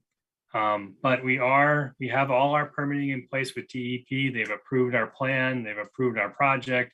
DEP is all on board. So now it's just a matter of, and we're ready to bid. If you told us you wanted to bid it before the end of the year, we could definitely make that. We're actually shooting to bid it sometime in August or September at this time. Thanks, Mandy Jo. That took care of one of my questions. My question, and for some reason my raise hand function isn't working, but I haven't figured out why. So my other question is, am I correct that all of this will be covered with enterprise fund money and therefore rate increases? Yeah, so if the only thing that we are able to get is the loan forgiveness and financing it through the state revolving fund, if there's no other grants, it would all go through the enterprise fund, and it would that additional amount would have to come from be supported by the rates. And does that money count against our debt level?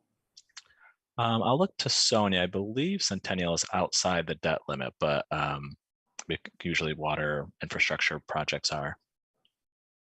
Yes, it would be up.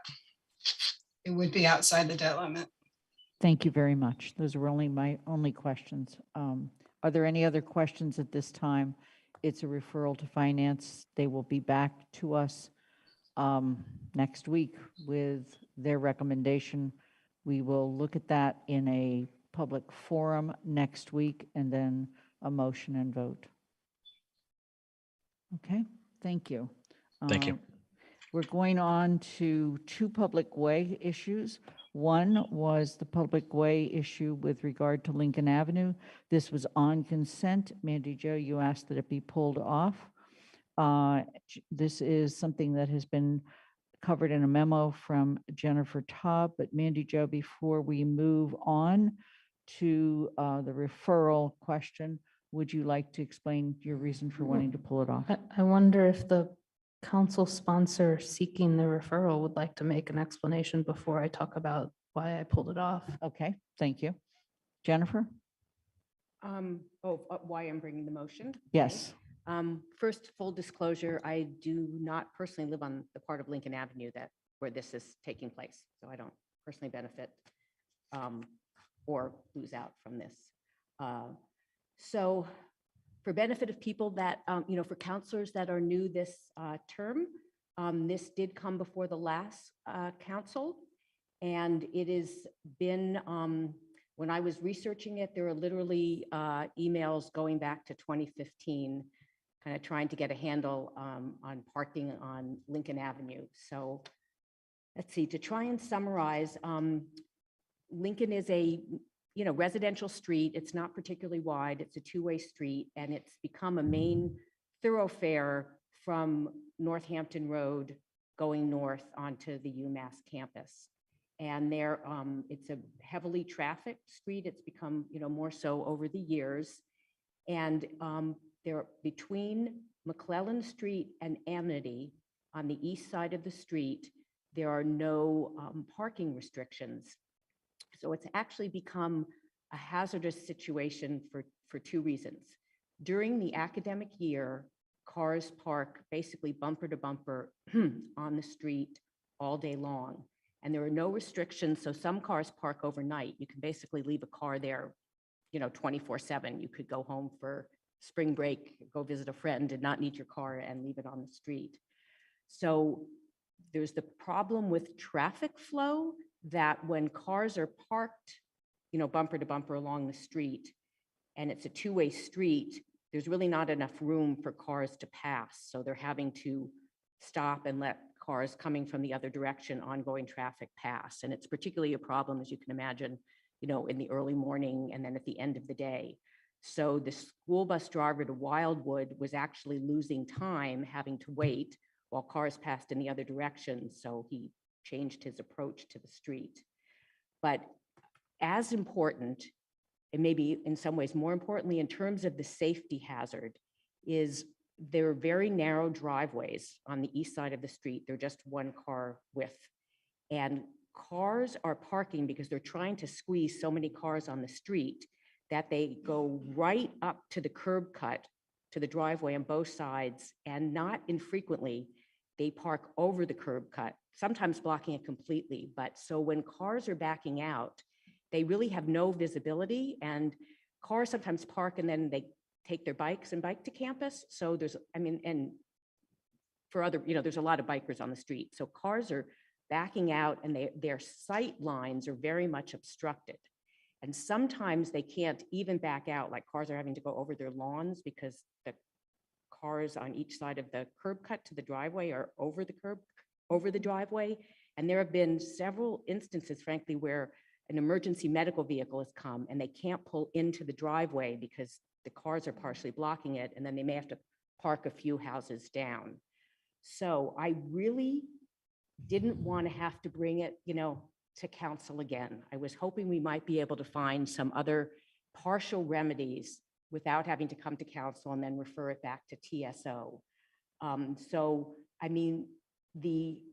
What came before council last time and so I would read this in a memo from March 5th, 2020, in a memo from the town manager to the town council. Mr. Bockelman stated, quote, "The town staff recommends that parking changes be made to Lincoln Avenue, including prohibiting parking from 8 a.m. to 5 p.m. on much of the east side from Fearing Street to Amity Street." And this is a request not quite from Mcclellan to Amity Street.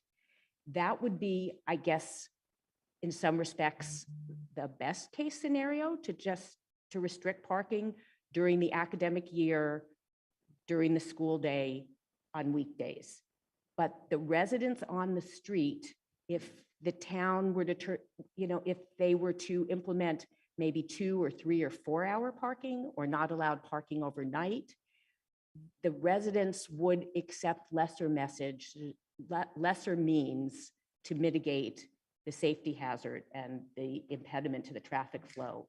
I even have gotten, emails from residents asking if just the curb, like for 2 or 3 feet on the curb on either side of the driveways, if they could be painted to alert cars not to park there, that would really help them be able to back out and have a clear, unobstructed, sight lines.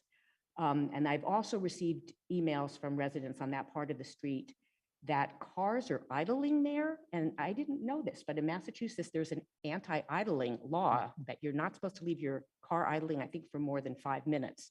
But there's often drivers will come back to the car and answer emails and make phone calls with the motors on. And, if they, no one wants to call the police to come out and enforce that, but chances are the cars wouldn't still be idling at the point at which someone were to come and ask them to stop.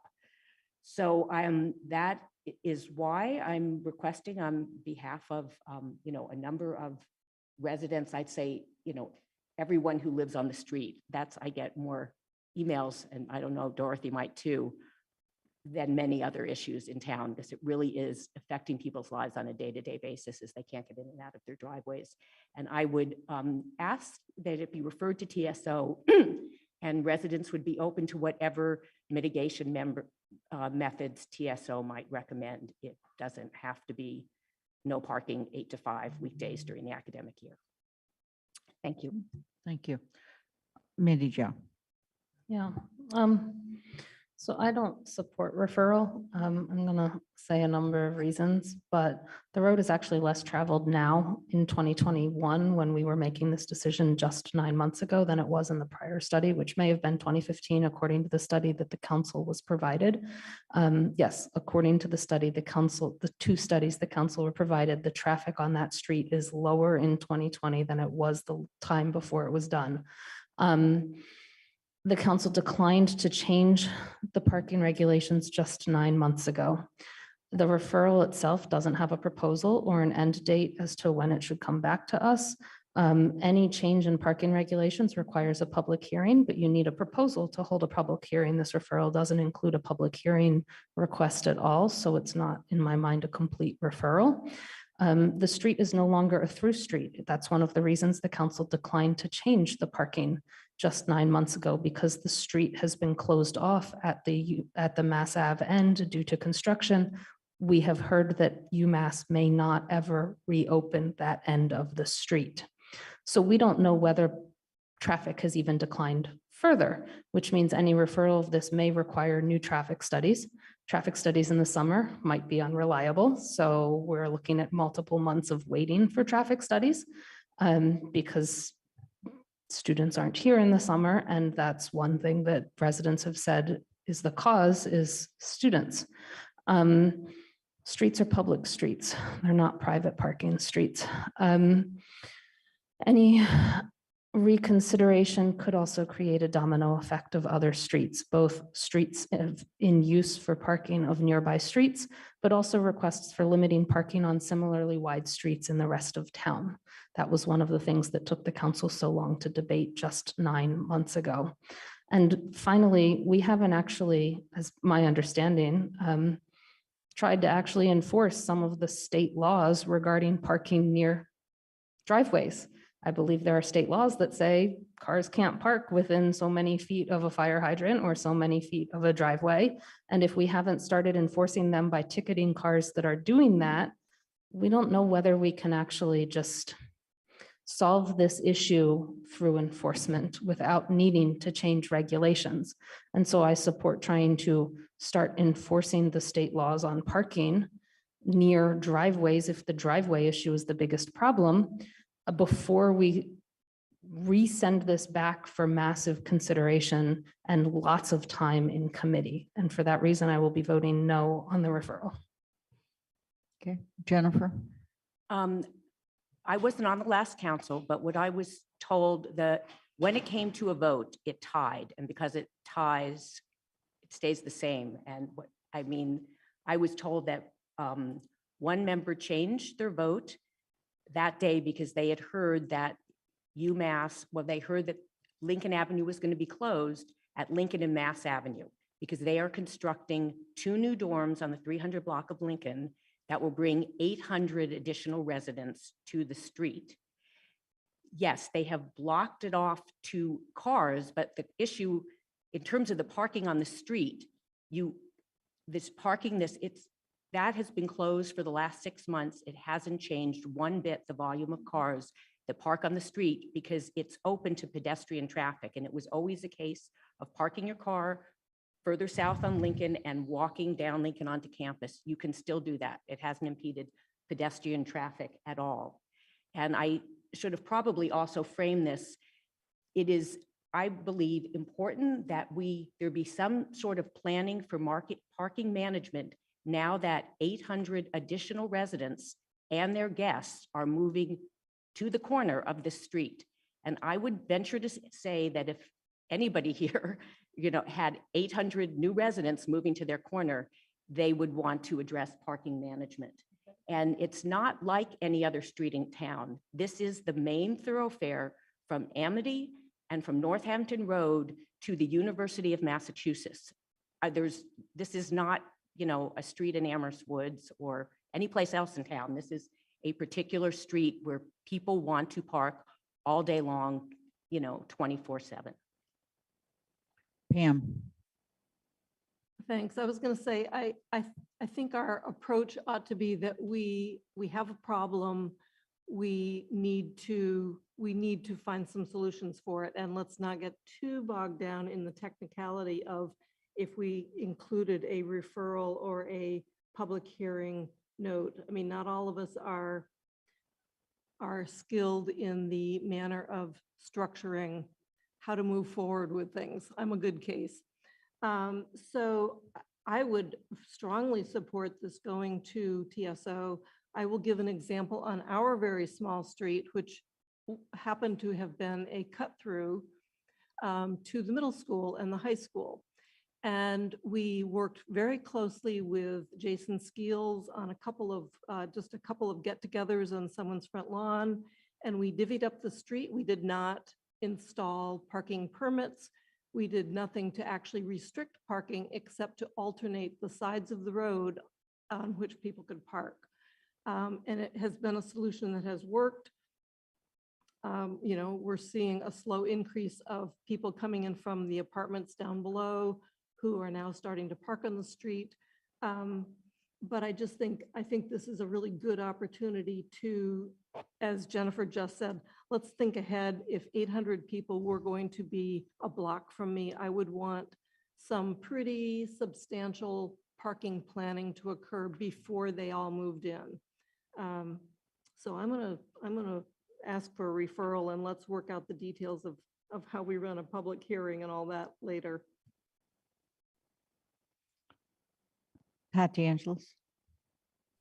Thank you. I want to say that I agree with Councillor Haneke about voting no on the referral. One, for her point about we need to enforce parking laws. But one of the things that we did was to set up no parking signs on the corners of the streets that were affected for sight lines and things like that. And the other thing is, I don't understand why the town doesn't put in parking place lines on the street that were, so there was a distance from the driveways. I also think that drivers who have a problem pulling out can back into their parking space and then they're facing the traffic and the street. That's something I have to do on my street when it gets crowded with people using Amethyst Brook. So I'm going to vote no to refer this, about referral. Okay. Dorothy.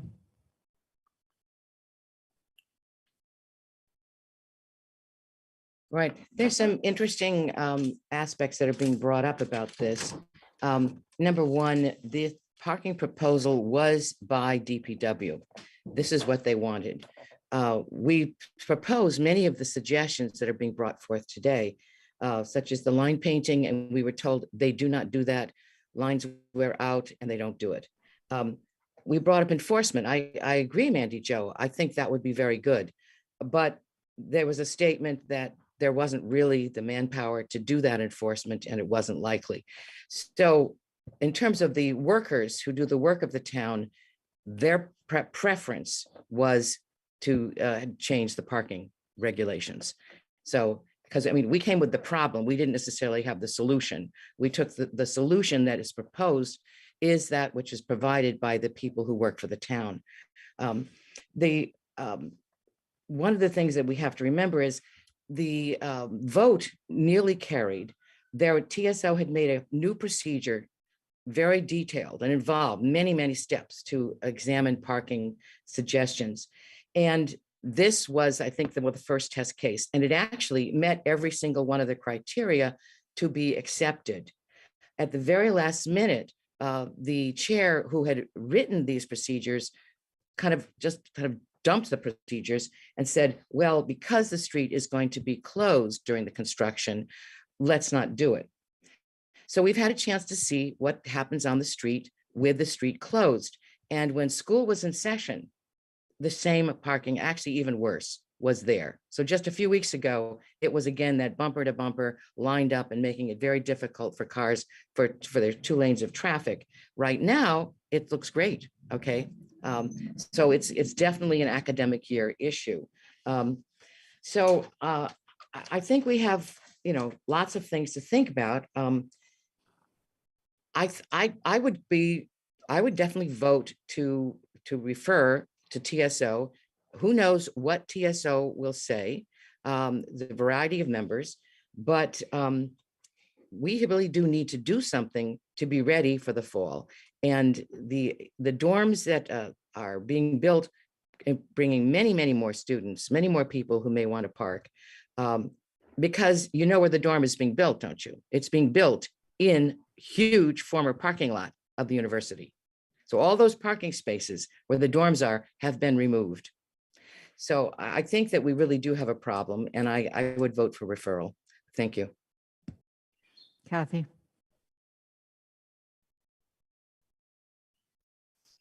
Kathy, you need to unmute. I sure do. I will be really quick. I just want to underscore what Dorothy said about the process last time. I thought an excellent set of guidelines had been developed. And when I looked at them, I said, this is great. We have a way to make these decisions. And the recommendation absolutely abided with the guidelines that were set up. And then we didn't go with it. I voted to go with it. I think it makes a mockery of the council trying to be a deliberative body. If we come up with a good set of guidelines, so we just went on demolition delay, what are the guidelines? We came up with guidelines we would abide by, and the town staff would abide by, and we came up with a set of solutions that fixed the guidelines, and then we threw them out. So I think it's time to look at this again. This has been an issue since day one on the council.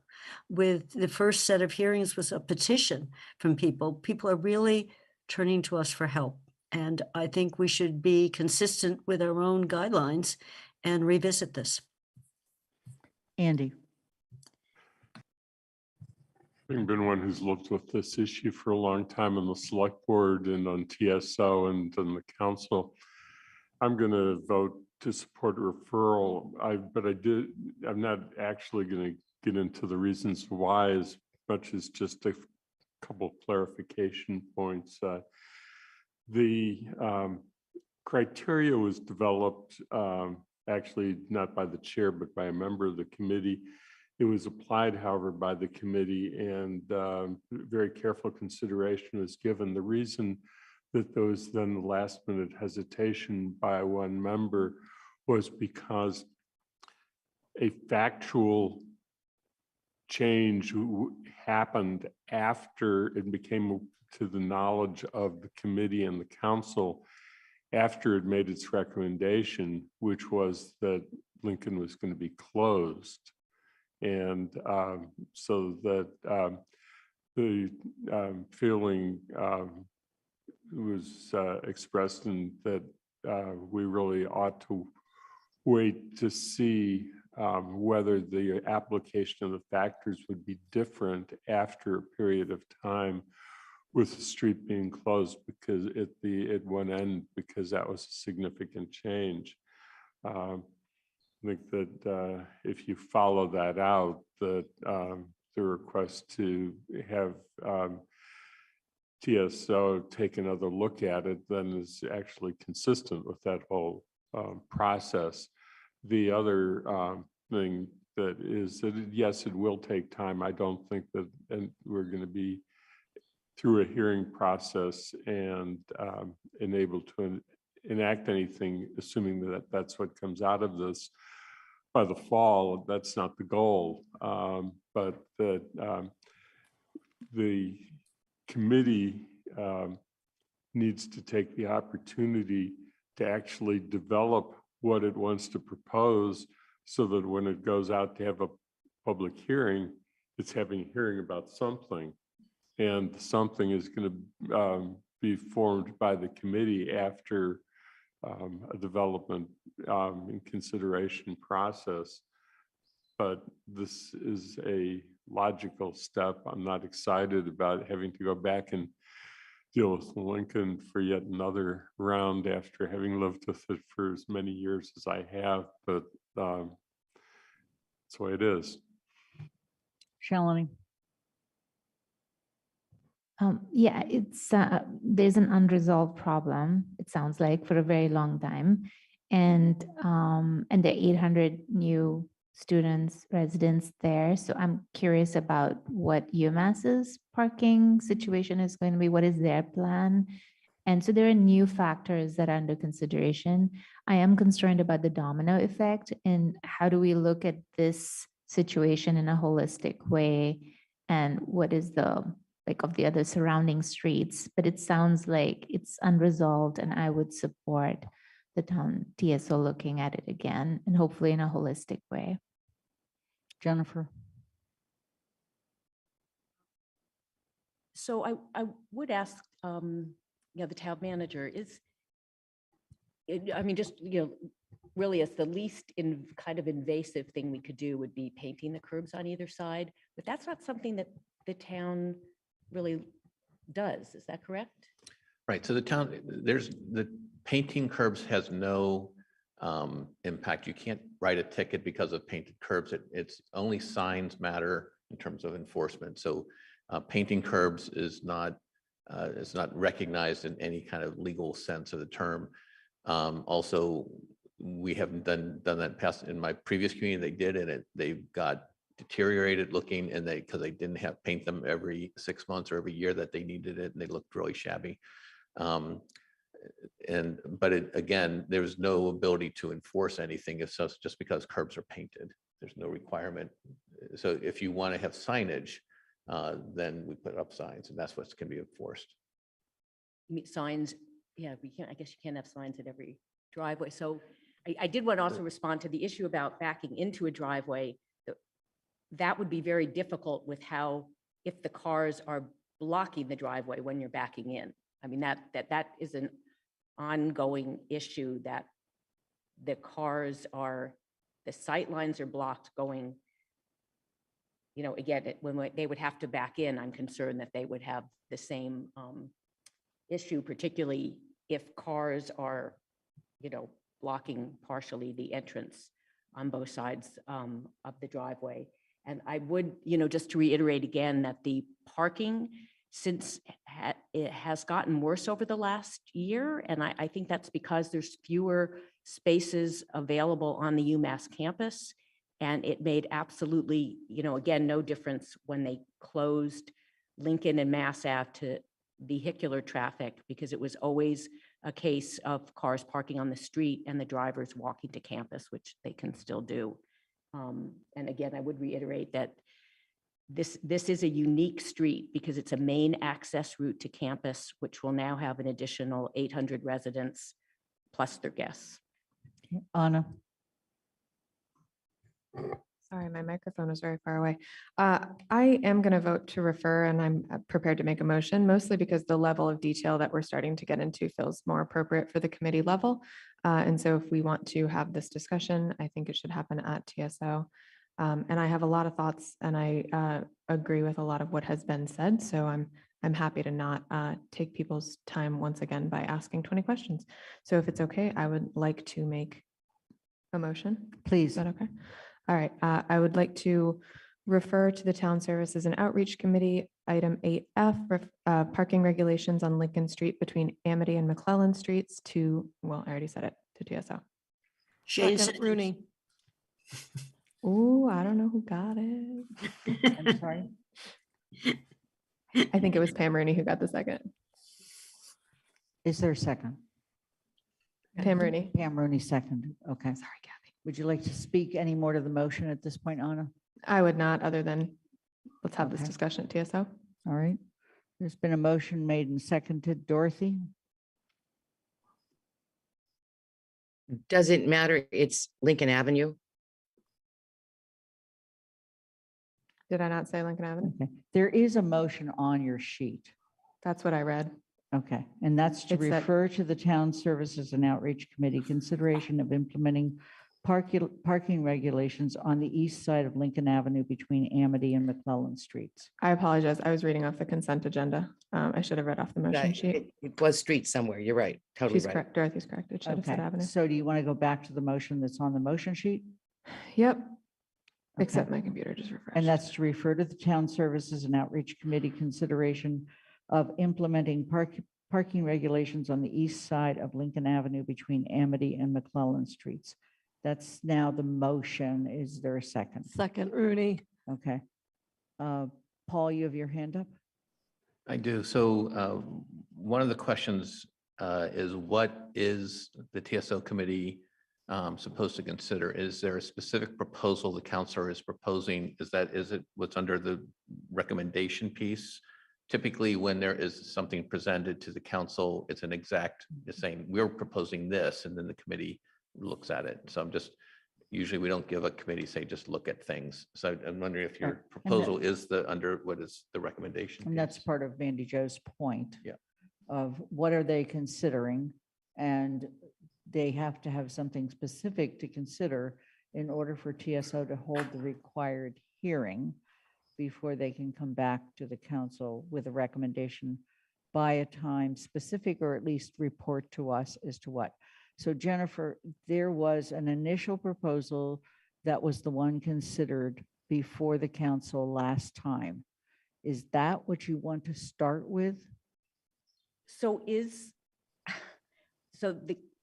I don't want this to die because they don't want to restrict parking from 8 to 5. If they decide that is too restrictive, TSO could not propose some other remedy. Okay, if you start with a proposal, TSO can certainly change the remedy, okay? And the proposal that was referred to in your sheet with the link is the proposal that was before the council last year. So if they start with that proposal and then after, discussion, they want to change that, they can still do that. Yes, the request would be, as it is in some other sections of the street, to have no parking 8 a.m. to 5 p.m. during the week, during the academic year. Okay. And is there a time that you would like to see this come back to the council? Before the new dorms open in fall 2023. I mean, it's in the fall of 2024 for that dorm. I'm sorry, 2020. Yes. It's fall 2023. I mean, is when the new farm family housing or whatever. Yeah. Right. So I would say fall 2023, because that will also bring drivers and guests. Okay. So given that, okay, so now we're looking at this motion and there needs to be some amendments to it. Okay. So I need a motion to amend. So we want to amend this motion. So I'd like to amend this motion to ask TSO to refer to TSO consideration of implementing parking restrictions on Lincoln Avenue between McClellan and Amity Streets from 8 a.m. to 5 p.m. on weekdays during the academic year, as it currently is on other portions of the street. And as soon as it is reasonable to bring it back to council, but by Give a fall date 20, certain. okay. Give a date certain, because they can always come back and say, we're not ready. Okay, well, then let's say January 1st, 2023.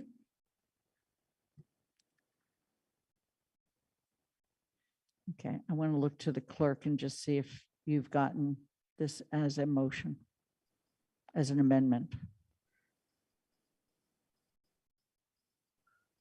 It wasn't exactly made as an amendment. That was sort of a rephrasing of the motion. Is that what you wanted to do? Yes. Yes. Okay.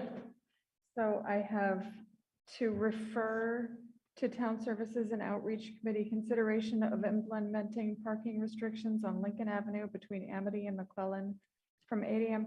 to 5 p.m. on weekdays during the academic year, as is on other portions of the street, by January 1st, 2023. And again, that is what the town staff recommended when they did the last parking study for Lincoln Avenue, but that residents would be amenable to lesser remedies. All right. Are we seeing this as a substitute motion, Athena? Okay. So we now have a substitute motion. I need a second. Shane seconds. Okay. Is there any other further discussion at this time? Paul? You have your hand up. I don't get to say that to you often, but thanks. All right. I see no further hands. We're going to move to a vote. We're going to start with Anna Devlin Gothier. Aye. Lynn Griesmer is an aye. Mandy Johanicky. No. Anika Lopes. Abstain. I'm sorry. Abstain.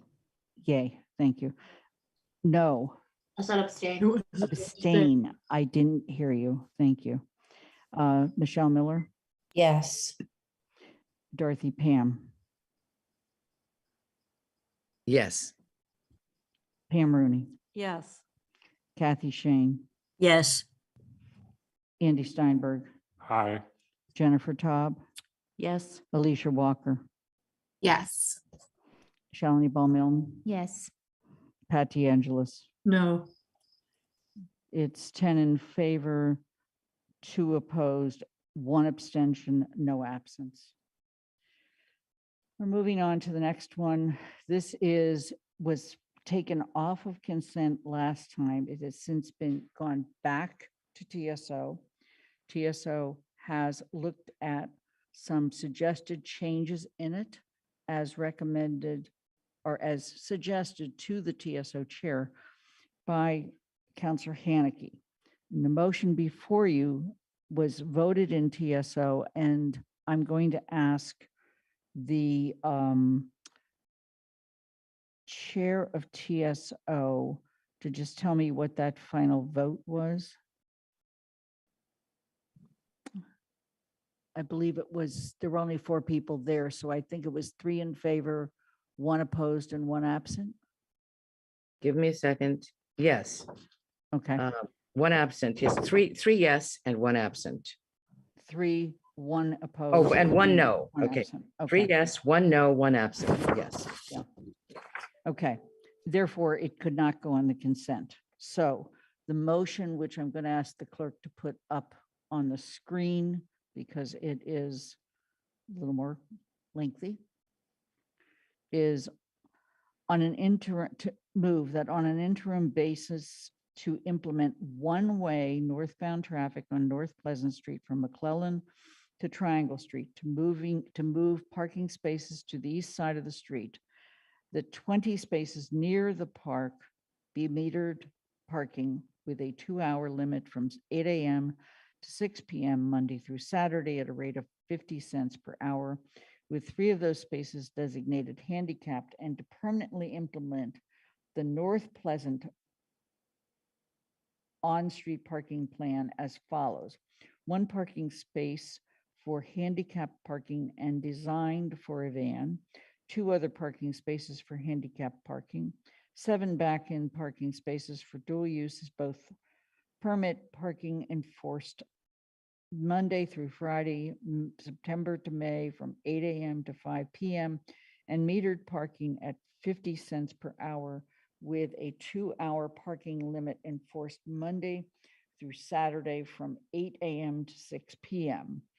3 parallel parking spaces for dual uses, both permit parking enforced Monday through Friday, September to May from 8 a.m. to 5 p.m. and metered parking at 50 cents per hour with a 2-hour parking limit enforced Monday through Saturday from 8 a.m. to 6 p.m. and 20 back-in spaces for metered parking at 50 cents per hour with a 2-hour parking limit enforced Monday through Saturday from 8 a.m. to 6 p.m. Is there a second? Second, Haneke. Okay. And I just need to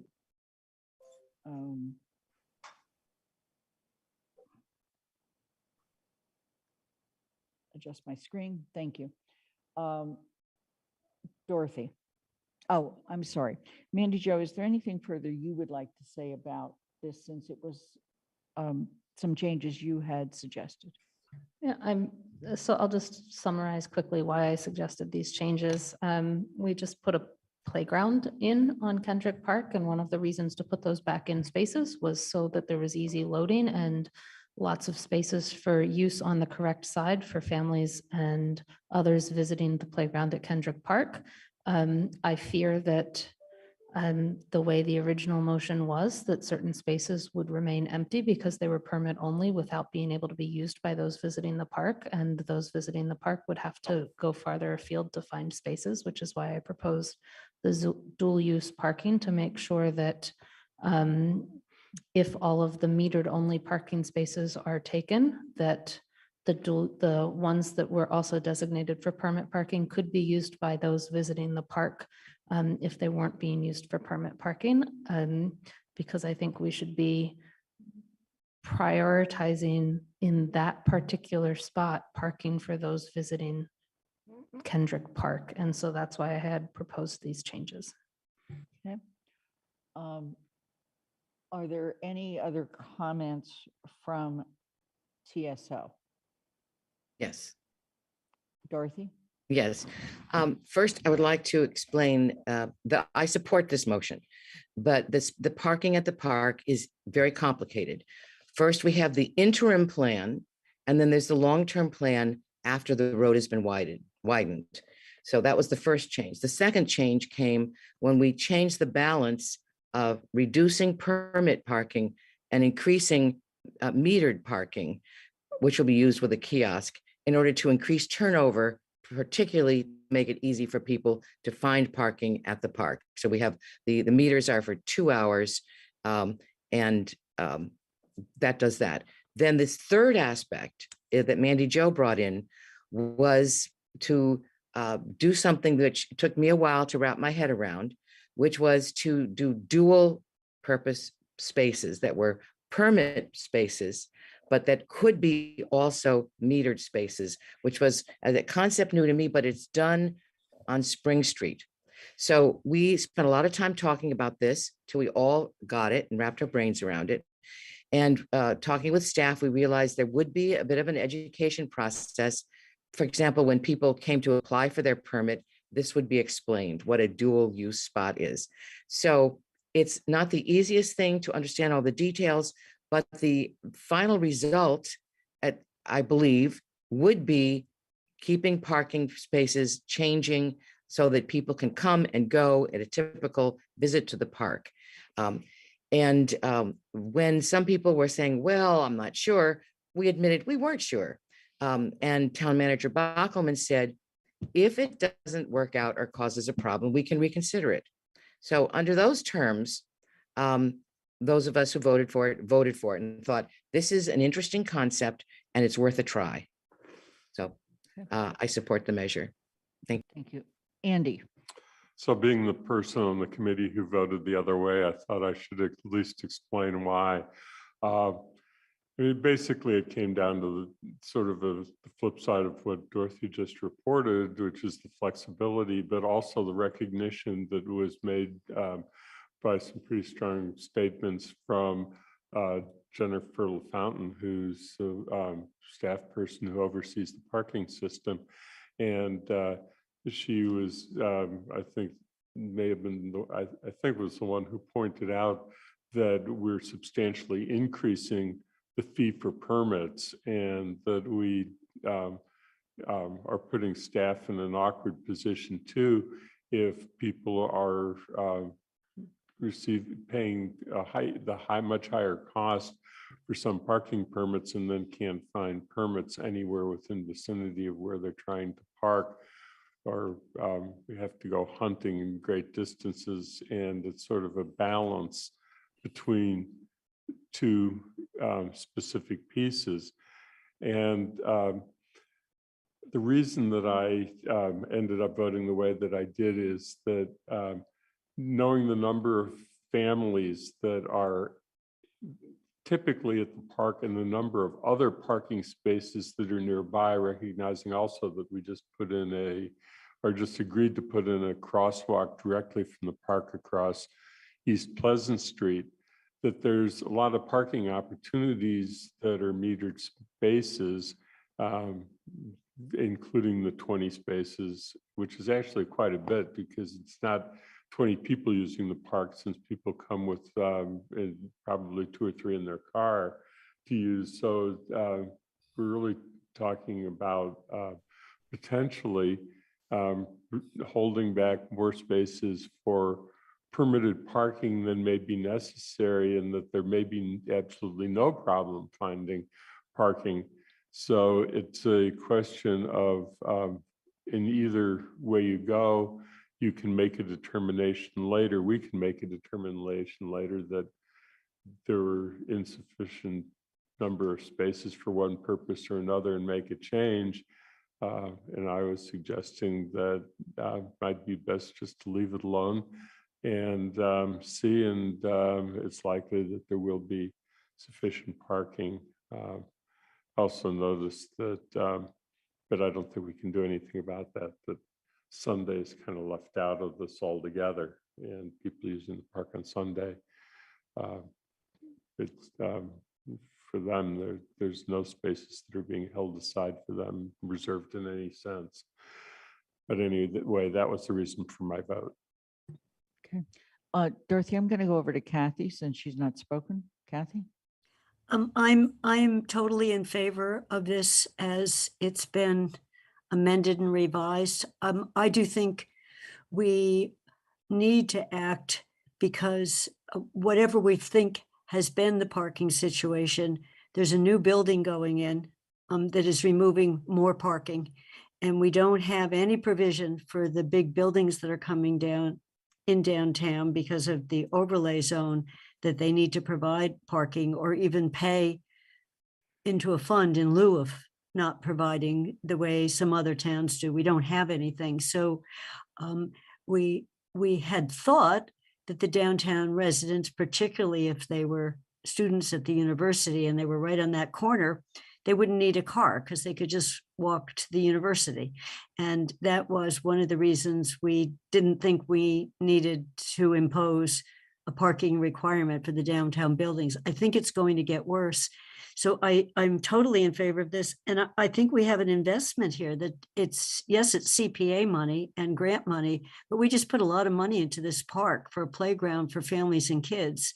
And I think our top priority is making sure that people don't not come to the park because they can't park. And I think this does a very nice job of saying, let's put something in place that is likely to work. And if it really fails, my first instinct was to take the permit parking away from it, because I think it's the visitor parking that I would put a premium on, but I'm not prepared to do that right now. And my only last statement on this is, I know we have a big employer in town that we're all grateful, but unlike a lot of big employers, they don't have to pay a property tax to us. So that means they're not regularly contributing to the repair of our streets, our sidewalks, and wear and tear that the cars do. They don't enforce in their parking at UMass a requirement that the car be registered to the town of Amherst. So we don't get an excise fee for all those cars that are parked at their parking lot. So I think we need a long-term approach to parking, and at least this one is a beginning approach on this small section near a park. And I think it's a nice, fairly complicated to read out, but pretty easy for me to explain to people. So I think you've done a good job at TSO or the multiple eyes that have looked at this to bring this to us, and I'm totally in favor of it. Thank you. Dorothy, is there another comment before we take it to a vote? Just want to say that Kathy made the points that I would make, and that the fee is not increased. The permit fee is not increased very much for year-round residents who have registered their car already in Amherst. So I don't see that the damage that Andy was worried about really is that effective. So that's it. Are there any other questions or comments? Seeing none, we're going to move to a vote. I believe I start the vote at this time, and Griesmer is a yes. Mandy Jo? Aye. Anika Lopes? Aye. Michelle Miller? Yes. Dorothy Pam, Yes. Pam Rooney, Yes. Kathy Shane, Yes. Andy Steinberg, No. Jennifer Taub, Yes. Alicia Walker, Yes. Shalini Bowman, Yes. Pat DeAngelis, Aye. Anna Devlin Gothier. Aye. 12 in favor, 1 opposed, no abstentions, no absence. We are done with the action items. We are now moving back to number 7, and we'll begin with a review and discussion of town council priorities, and Anna Devlin Gothier is taking this on. Anna? Thank you. Athena, are you able to pull the grid up on the screen?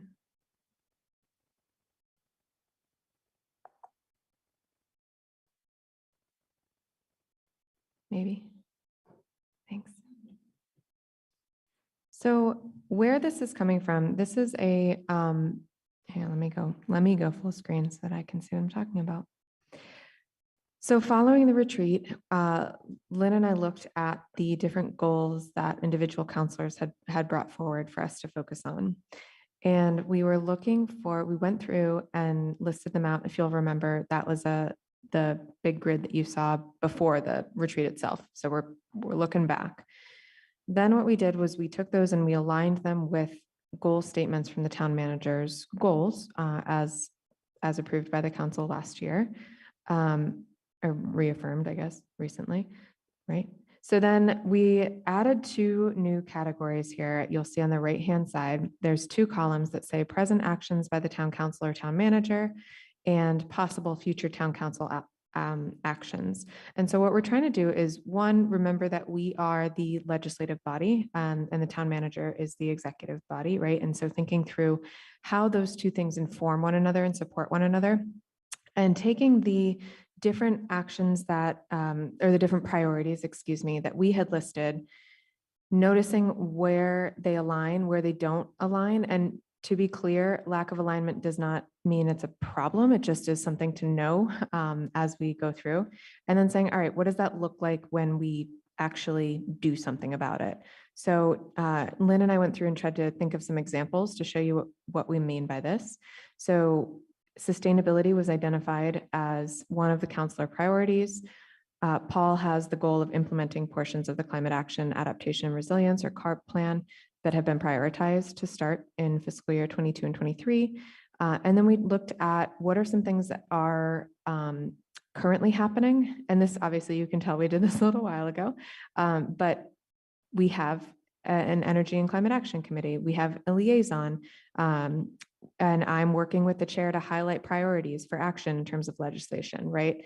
And then possible future town items. This is something like the rental bylaw that's going to include elements of sustainability that have been outlined in the CARP around energy reporting, right? So potentially, I'm not going to speak that concretely, but hypothetically. So this is what we were hoping that each committee will go through and look at. So these different committee are our council committees. We would like to review the priorities as they align with the goal statements and consider what legislative action stems from it. And I will remind you and encourage you to ground yourself in our scope of responsibility here, right? So we are not changing the town manager's goals, nor are we adding items to his to-do list from this. We are thinking about our legislative priorities. There are things you can see that are currently happening that are under the town manager list, and that's fine. But when you are looking at this column on the far right, please note it says possible future town council items. So I'd like you to just please stay realistic in giving ourselves things to do, not the town manager. That is not what we are here to do in this point. So with that, I'm happy to answer any questions. And please note, goal areas, we just give this as a sample. This is editable. I just wanted to show you what I meant. Gosh, I'm shocked. And we've got the different goal areas organized on the left. You'll see in the full document. And I'm happy to open it for questions. Mandy. Mandy, please go Sorry, ahead. sorry, that was not my fault. I apologize. Lynn, would you like to call on Mandy? I'm like, I was ready. Anna is running this portion of the meeting. All right, Mandy. So I appreciate all the work you've done. I think it's great matrix, but I guess I've got some concerns. Sure. With the fact that the very title is the town council priorities, alignment with town manager goals, yet each one of these has never been discussed by the town council because they were each presented as a councilor priority. And so, I guess I object to deeming every councilor priority as a council priority. Sure. And so I don't know whether this is there, it's in a discussion item, so there's not a referral to committees to discuss this. Yeah. But if there were in the future to be a referral, I think the very first thing that should be discussed is whether committees recommend any councilor priority actually become a council Absolutely. priority. And before committees do anything beyond that recommendation, the council vote on accepting those as council priorities, because I'm very cognizant of council committee time. Yeah. And I wouldn't want to spend time on filling out the rest of the grid if the council doesn't actually want it as a priority. Sure. And I think this is one of the ways, first, I'll change the name of the document, but second, I think that the goal here is to get a little bit clearer on what our council priorities are. And the first step is to say, what does this actually mean? So for a lot of these, sustainability is a pretty broad goal, but if committees are able to identify, all right, what does that mean? Then we can kind of come back to the full council as well to say, all right, if this is what sustainability means, is this a priority for us? Are these actions a priority? So it's kind of twofold, right? I think it's like a general agreement on a referral. This is my opinion, right? Like, I think there's a general agreement on referral around these topics. And then I think when it comes back, then it would be an adoption of actual priorities. Does that make sense? Because I think when you look at these conceptually, we don't necessarily know what they mean in action. But if the committees can do a little bit of that action work of saying what it would mean in action, then we are better able to set priorities that are meaningful versus just vague concepts. Shalini? So I love grids, so thank you for creating this. No problem. And I think my question was similar to Mandy Jo's in the sense that I think it's great we have the individual counselors' priorities that were mentioned within the realm of town managers' goals. And I think I was looking at ECAC has an implementation grid for their CARP, and it has different columns like readiness rating or staff time. So in the columns, there would be other criteria against which individual committees that are taking on these different items can kind of look at. And one other criteria we can use for deciding which out of these individual items are a priority is the concept of multi-solving, that if you look at, for example, housing, affordable housing, and that deals with not only our affordable housing goal, but it also brings in economic vitality. It contributes to different goals. So I'm just trying to figure out that as a council, how do we prioritize? Because otherwise it's individual counselors proposing ideas, what are their pet passions, which is great that we're all passionate about things. But I think collectively as a council, how are we prioritizing these different items based on what has the most impact? And so developing a criteria to assess which items have the most impact, and then those become our higher priorities. Otherwise, like TSO could be working on so many different things, but how do we decide which ones are? Sure. So, yeah, I guess my challenge there is impact the only measure we should use, right? Like there are some things that are deeply meaningful and matter, but aren't necessarily widely impactful or aren't deep, right? So I think that part of this is just to populate this grid with what does this mean so that we can look at it and say, all right, which of these are impactful? So, that might be a great part of that second step. in terms of kind of picking which to move forward with. And I will absolutely consider that. Thank you. Andy. Yeah, I guess I'm a little bit mystified because when an individual counselor promote a goal as being important, and it ended up after a process of being placed into the goals for the town manager, we were in essence saying that we've decided that these are important goals for us as a town. And I think that we need to be careful not to overplay the distinction in priority. I think that the question really is whether it is a goal that there's an active role for the council to play to support or enact recommendations of the manager. But you know, I think that's the way I sort of frame our role in it. But I think that they become our priorities in the sense that we've said these are important town priorities, and we'd like the manager to look at them. And I guess the one example I'll give, and then I'll yield floor, is that you know, they're developing strategic partnership agreements. Well, that's very much of an executive function.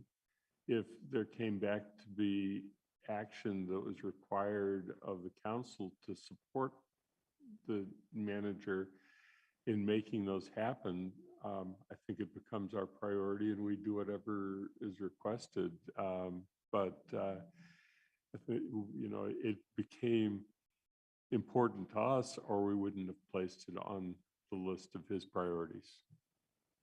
Thank you, Andy. I think that you're articulating one of my goals in bringing this forward, which is to see where there are items that are under the town manager's goals that don't need legislative action, and my thought with this document, and I don't want to speak just for myself, Lynn obviously was in on this too, is that this is figuring out where we do need to do, where we need to take action to support those goals as well. I agree with you in setting the town manager goals. We're setting priorities for the town. And it, in my mind, is our responsibility to say, okay, if these are the priorities for the town, what's our responsibility as town legislators in enacting that, and not be caught off guard, you know, as things come up, but try to be able to say, we're going to do this so that we can support the town manager reaching those goals, and support the town goal overall. Pam. So are you thinking that we would send this matrix out to all of the committees, and the committees take some period of time, put it on agenda, and go, is this a CRC priority? I mean, we started our priority list quite a while ago. I know. I think we got the matrix built, but we may not have spent any time actually talking about priorities. So is that the intent, that this filters through each committee and comes back with some sense of what that committee feels is important? And roughly what time frame are you talking about?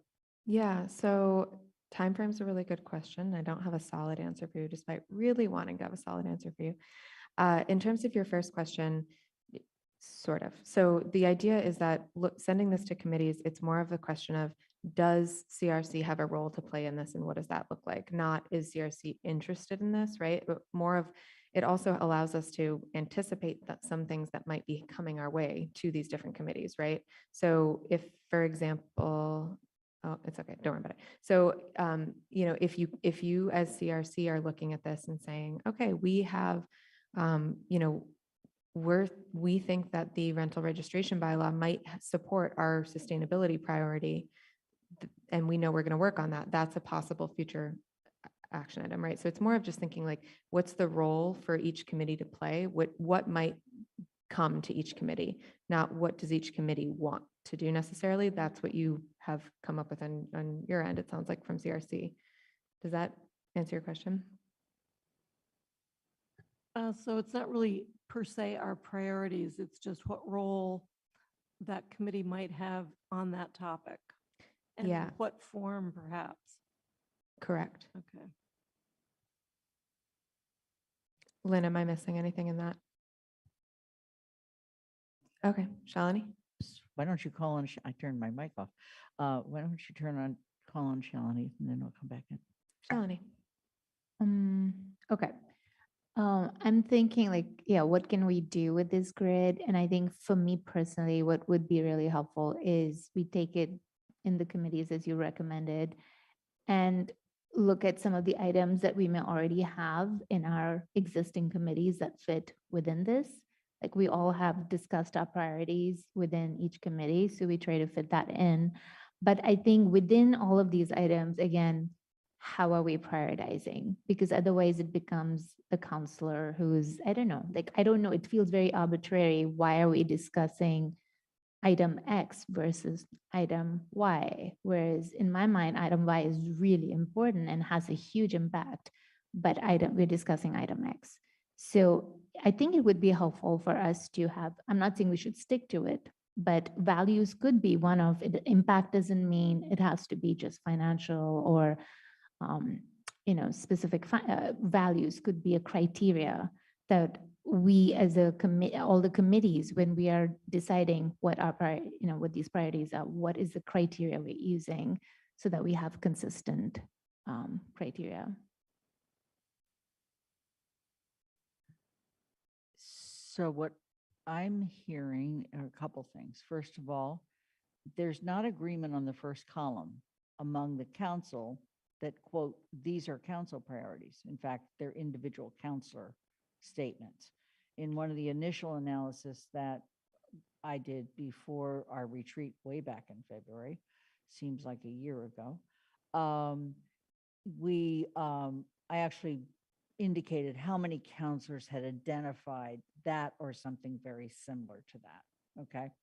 And we might need to weave some of that back in.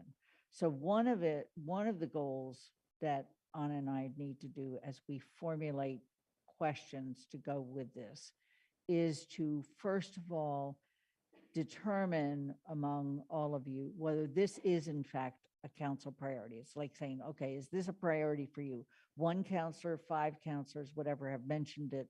Is this a priority for you as an individual counselor?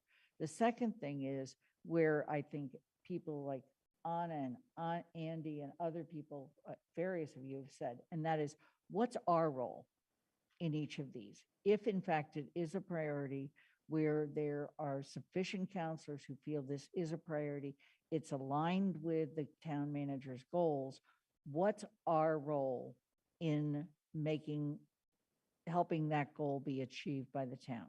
And I think that's a really important question, because otherwise we start wandering into areas either we don't belong in or we can't do anything about.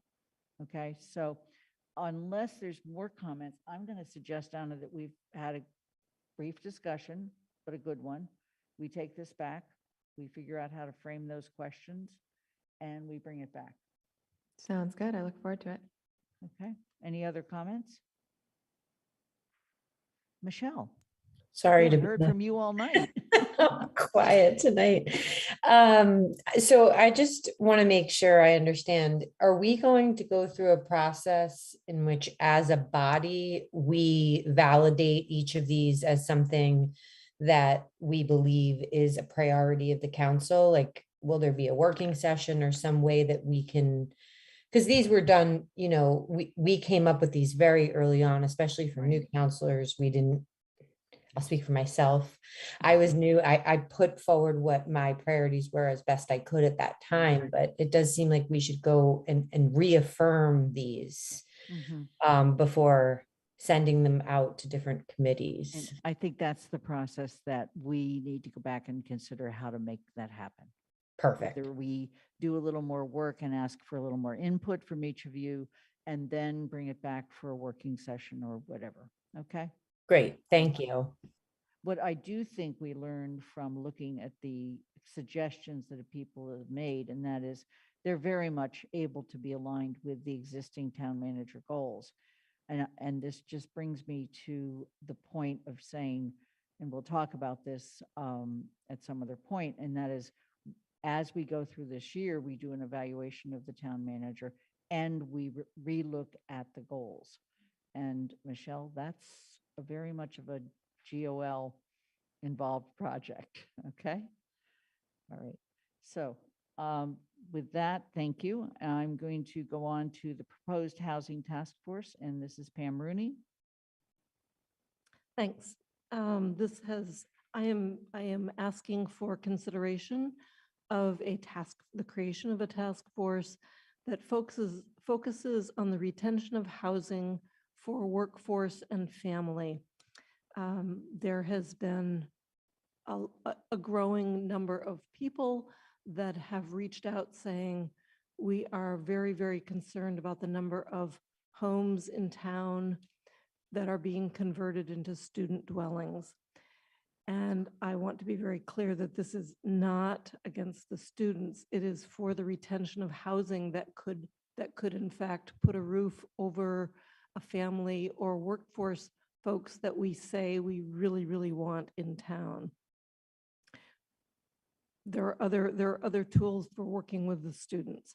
So I'm proposing a 7-member task force that I'm hoping will be referred to the CRC, the purpose of which is to implement several of the goals of the comprehensive housing policy, and primarily to increase the supply and variety of affordable and market rate rental housing and housing ownership by simply holding on to the existing stock of housing. Oftentimes when housing is built, it is either very high-end, built new by developers, or subsidized housing that is available for affordable rates. There is very little in between, and we have great pressure on our housing stock. So I am not sure exactly how much more detail I need to give on this, but I would ask for your consideration to forward it or refer it to CRC so that we can put together a team of people to do the research, to look at opportunities in whatever realm, not specific, but in whatever realm best provides some tools for retaining housing.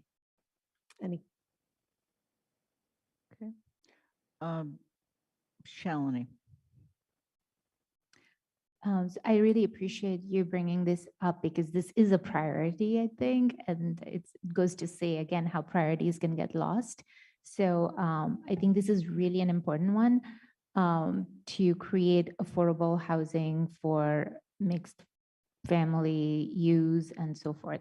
My point or comment / question was that Chris had brought forward to the CRC a list of items, strategies that would create more affordable housing for families, like allowing small townhouses by site plan review, owner-occupied duplex to be by right, reducing the lot sizes. So it seems like Chris has presented to us and the staff has been working and has a list of tools and strategies, and it's more for us to start thinking about implementing them. So do we need a committee to do more research, or do we already have research and ideas, and what we need to focus on is let's get working on these. Let's look at the list that she has and which ones seem that they're aligned with our values, goals, and, you know, and start having a discussion on implementation. Okay.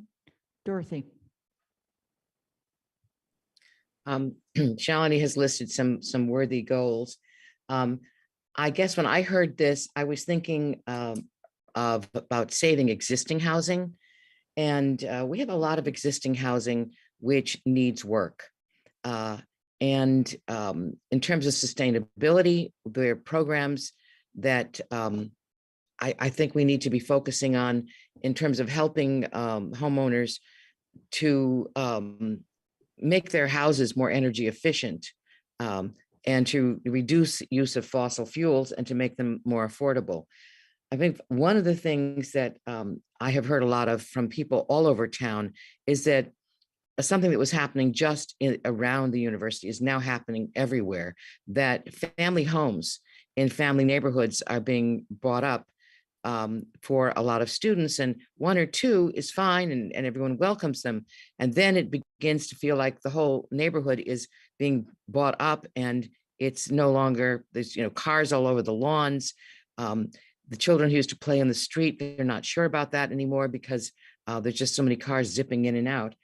So, and this also ties in with something from the age and dementia listening sessions. They have one coming up on, I don't have the exact title, but adapting your home for being handicapped or aged, ways for people to stay in their own homes. I mean, that is the cheapest way, the cheapest place for an older person or older couple to live is somehow if they can keep in their own home, and maybe using some of the new things such as the ADUs and maybe renting out a part of their house, but adapting it so that it is energy efficient, so not too expensive, not leaking heat, and so that it is also handicapped accessible. So I think those are a lot of great things to do. And the research, I would just think, would be finding out what programs there are. I mean, this town is fabulous in terms of getting grants.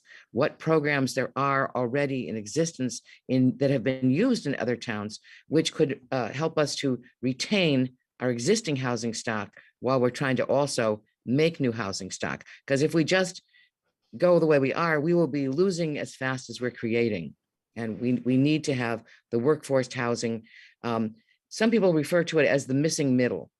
Okay, it's affordable. I prefer to use, well, the word affordable is one that has a government definition of income limit. I think that she may have been talking about more available, not luxury housing at the top end, and not ones where you have to qualify by very complex bureaucratic limits.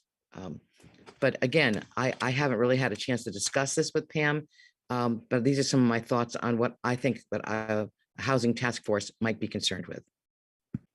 Mandy Jo. Yeah, so I'm going to say I don't support a referral of the creation of a task force to CRC. The creation of a task force, if the council would want one, is a council thing. And any change to any charge should be done in GOL. That's what GOL's charge does, is review creation of committee charges, and a task force is frankly the creation of a committee. But I also don't actually support the creation of the task force. As it's been drafted, it's basically proposing to duplicate something that has already been referred to CRC. The CRC and the town manager, this council has already sent the implementation of the comprehensive housing policy to CRC and the town manager for implementation. CRC, as Shalini mentioned, has already discussed what's being done to implement and what CRC's and the council's role is in that implementation. Implementation of a policy shouldn't be assigned to a resident board. Resident boards can't really implement policy. That's where the policy creators, and the town manager on the executive side is the implementer of policy.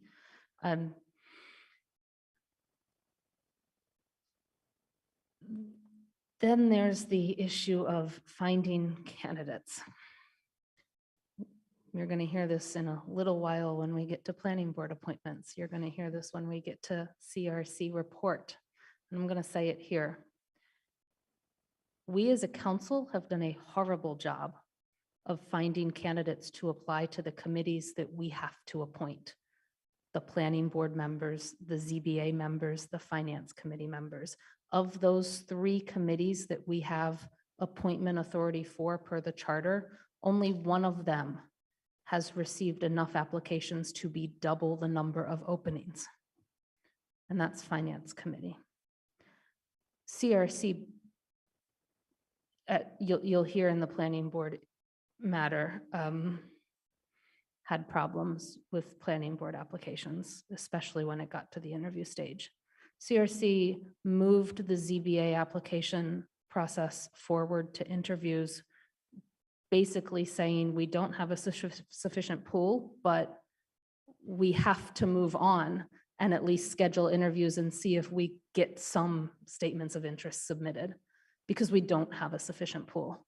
And this council hasn't been able to find candidates for that. And then we're going to create another committee that we're in charge of having the council president appoint or the manager appoint, depending on whether it's a council subcommittee or a town committee, because the town council cannot appoint any other committees than what's in the charter. That appointment would fall to the president if it's a subcommittee of the town council, or it would fall to the manager. And we're already having problems on our own finding candidates and getting applications for those that we have a role to appoint. And we know for at least one committee, the manager has had problems finding applicants sufficient enough for a sufficient pool for some town committees. To create another committee, I think would be irresponsible when there are already committees and staff members in town that can do implementation. And then finally, I would just say, it's not just about maintaining housing for families. We have demand in this town for student residents to live in town. It's all well and good to say we want to keep houses that already exist occupied by non-student residents, but student residents are living in those houses now. And if we find a way, if there's a goal to remove student residents from those units and housing now in order to try and find a way to place families and other working members and residents in this community into those housing units, we have to find places to house those students' residents, or else we're being irresponsible. And that requires many of the things that Shalini just mentioned, the willingness to change our zoning to build more housing and more dense housing, and the willingness of the residents of this town to not oppose new housing construction that might be slightly denser than we have right now, including things like the townhouses on Sunset Avenue and all, and the apartment buildings in town. We won't solve our housing problem if we don't agree to build. And so it's not just about trying to find a way to keep housing available to working families and other residents. We also have a responsibility to house students who want to live here too, and a responsibility to their residents. And this task force won't do anything for that as proposed. I think we should keep implementation of the comprehensive housing policy within CRC and within the town manager, and not create another task force. Jennifer. I guess the way I understood the task force, would it be similar to like the community services working group, that it wouldn't, if I'm understanding correctly, that it wouldn't necessarily be another committee of the council? And I don't know if it, does that have to be referred to a committee, or can the town, I mean, could it go from the council as a request to the town manager? And I think this is how I understood the proposal, is because the committees like CRC has so much on its agenda that the housing needs per se in town were maybe not being addressed as consistently and in as much depth. And certainly any task force looking at housing would take as the housing, comprehensive housing policy as where it would start, but that there would be a dedicated body that would only have, you know, housing issues in town to be looking at in depth. And I wasn't, you know, this isn't what I was going to say, but I feel like, you know, to respond to what Mandy just said, we have been building and building and building units for students. We have not been holding on to the housing stock that we have for families, or as Pam said, there isn't a lot of building that isn't at the highest end for rental, or that isn't, you know, has some public funding that's for residents that qualify for affordable. And we are losing, our year-round population has declined. the population in Amherst grew by 1,444 between 2010 and 2020.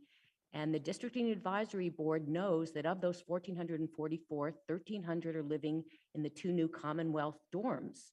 So we lost our year-round, and the university increased enrollment, by 5,000 during 3,500 during that time, and our population again only grew by 1,400. 1,300 of them are in the Commonwealth College dorms. So we are building for students, and we, in part are satisfying the demand because of the new residents, except for 144, they're living on the new dorms on campus, and there's dorms are being built now for 800 more students. I mean, which isn't to say that there aren't, students looking for housing, but 11 to 13 East Pleasant is being built. These are all for students, but we are losing our year-round population whose children will be attending our new school, we hope. And we're not, we're not building or keeping what we have for that part of our community. Pam, did you want to respond, or can I go on to other people for comments? Okay, please. Yeah, I would like to respond. The university has grown by 10,000 students since the year 2000, and they can only house 13,000 of them on campus. So that's, I think we're up to, I think UMass is at 32.5 or something like that, graduate and undergraduate students. I personally do not think that it is the responsibility of the town of Amherst to house the 19,000 students that can't be accommodated on campus. I feel really badly because it is the students who are suffering. They are the ones who are forced to go farther and farther afield because there isn't, this is a small town. What has exacerbated the problem is that there is a national wave of investment in real estate.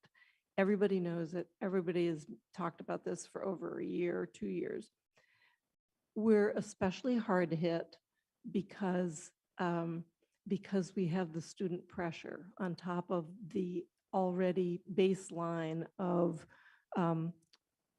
housing conversion. So we're sort of getting a double whammy here. So why we are expected to house all of the students that UMass may grow to is actually beyond me, while at the same time that purchase pressure is making it very, very hard for families to attain housing. So this task force is a little unconventional. It's a little bit more like TAC, which informs the TSO committee.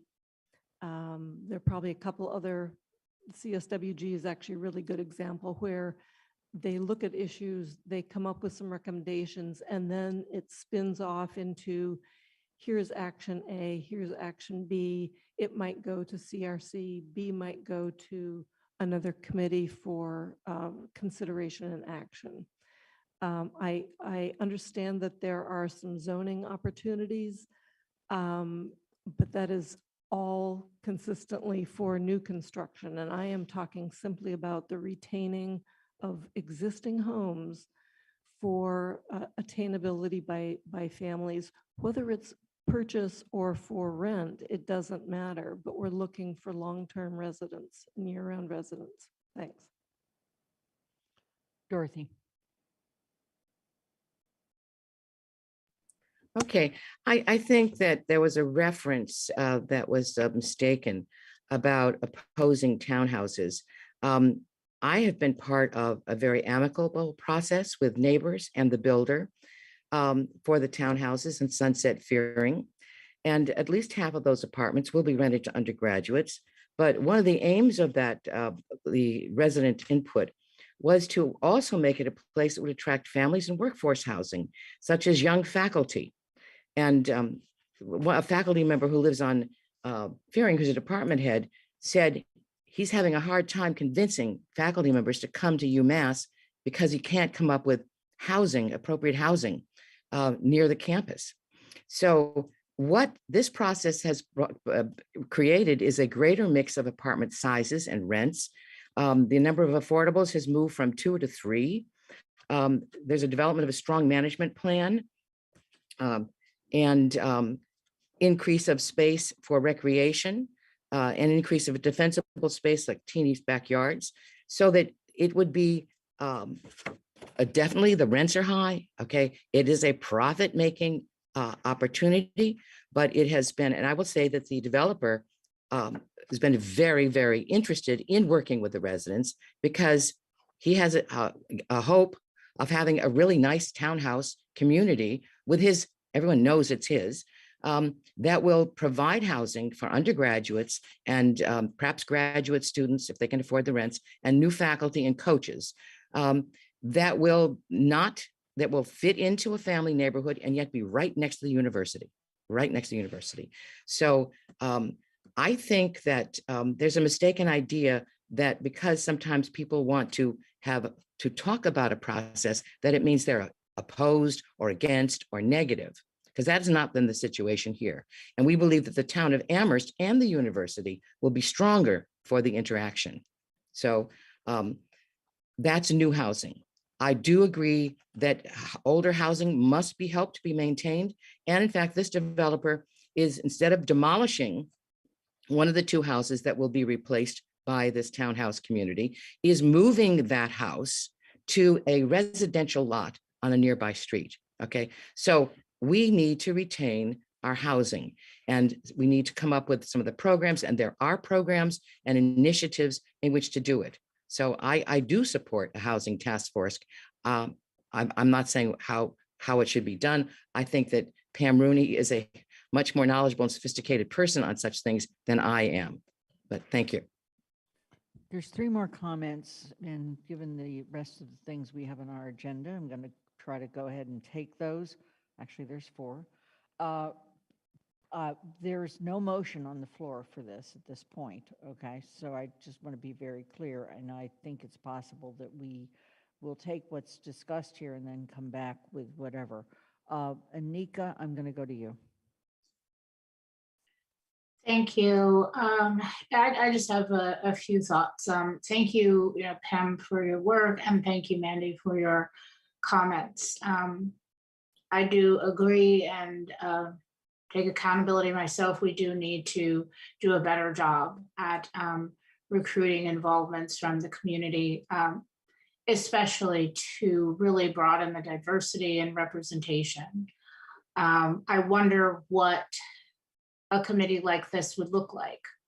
I wonder what the makeup would be. I hope that it wouldn't be all homeowners. And I hope that it would actually include folks that, your upper, lower and middle class that are actually priced out from gentrification all over the place, with their voices. And I also agree very much so with Mandy that in many places, if you look nationally, who have dealt with gentrification, how they deal with it is density. You need to make more room. And it just seems here that it's just about, we talk so much about students and family incomes. And when we look at the rents for these single family households, who is affording this? How many young families can afford these rents?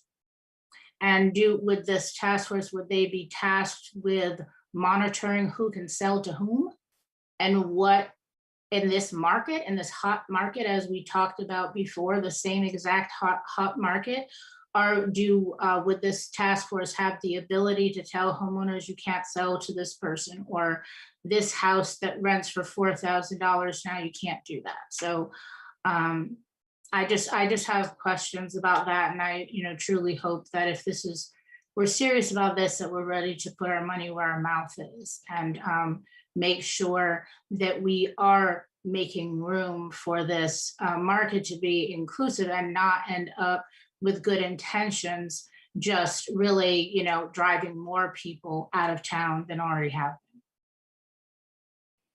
I'm going to skip Shalini because you've spoken before and go to Pat. Thank you. I just have a couple of questions. I'm not sure where I am on this task force.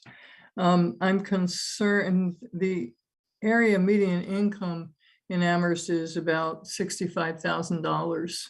And 80% of that is about 52,000, not quite. And that's affordable housing. We talk about being 80% of area median income. So with that as the area median income, it's unclear to me whether a person at 85% of or 90% of the area median income could afford to buy anything in Amherst. So what range of income are you looking for when you talk about workforce, et cetera? But also, how would this group interact with the housing trust? And how would they interact with what's already been done by the planning board, et cetera? How can we make this a collaborative situation? And I have a feeling I know what Mandy's going to say in a little while about something about planning board, but I like the odd person who doesn't fit in. And I'm looking at the composition of this group, and it's people with housing or land trust or construction or property management, rental property ownership, real estate economics. And finally, it gets to other relevant areas. And to me, other relevant areas are students who rent housing, working class families in the real estate market, but have lived experience. And I think those voices would need to be included in this committee. Michelle? Yeah, I really want to thank you, Pam, for all the work that you put into this and the thought that you put into this. And I really sense the problem that you're trying to solve here. So I really appreciate that. I do think that we have a shared responsibility with the university, not only to provide student housing, but also to maintain a diverse housing housing inventory. So I've been perplexed actually since starting on the council as to why we are not spending more of our time and our political sort of platform in partnering with leadership at the university to have these conversations and see this as something that, again, we as the council and as permanent residents have a responsibility to provide student housing. And I think it's shared. I think that we should share that responsibility and work together and spend more of our time focusing on building those partnerships at the university. And I'm a little perplexed as to why we're not having more conversation with the leadership folks at the university to solve these problems and to work together on both fronts, the student housing and the diversity that we're looking for in terms of families and workforce housing. So I'm not sure where I land on this either, but I would like more attention to be paid to building those relationships. And also just wanted to ask, Lynn, you had said that there's not a motion on this, and just for clarity's sake, why? And what is the process, what is the process to get a motion? I mean, anybody can make a motion, I assume, but why are we holding off on a motion?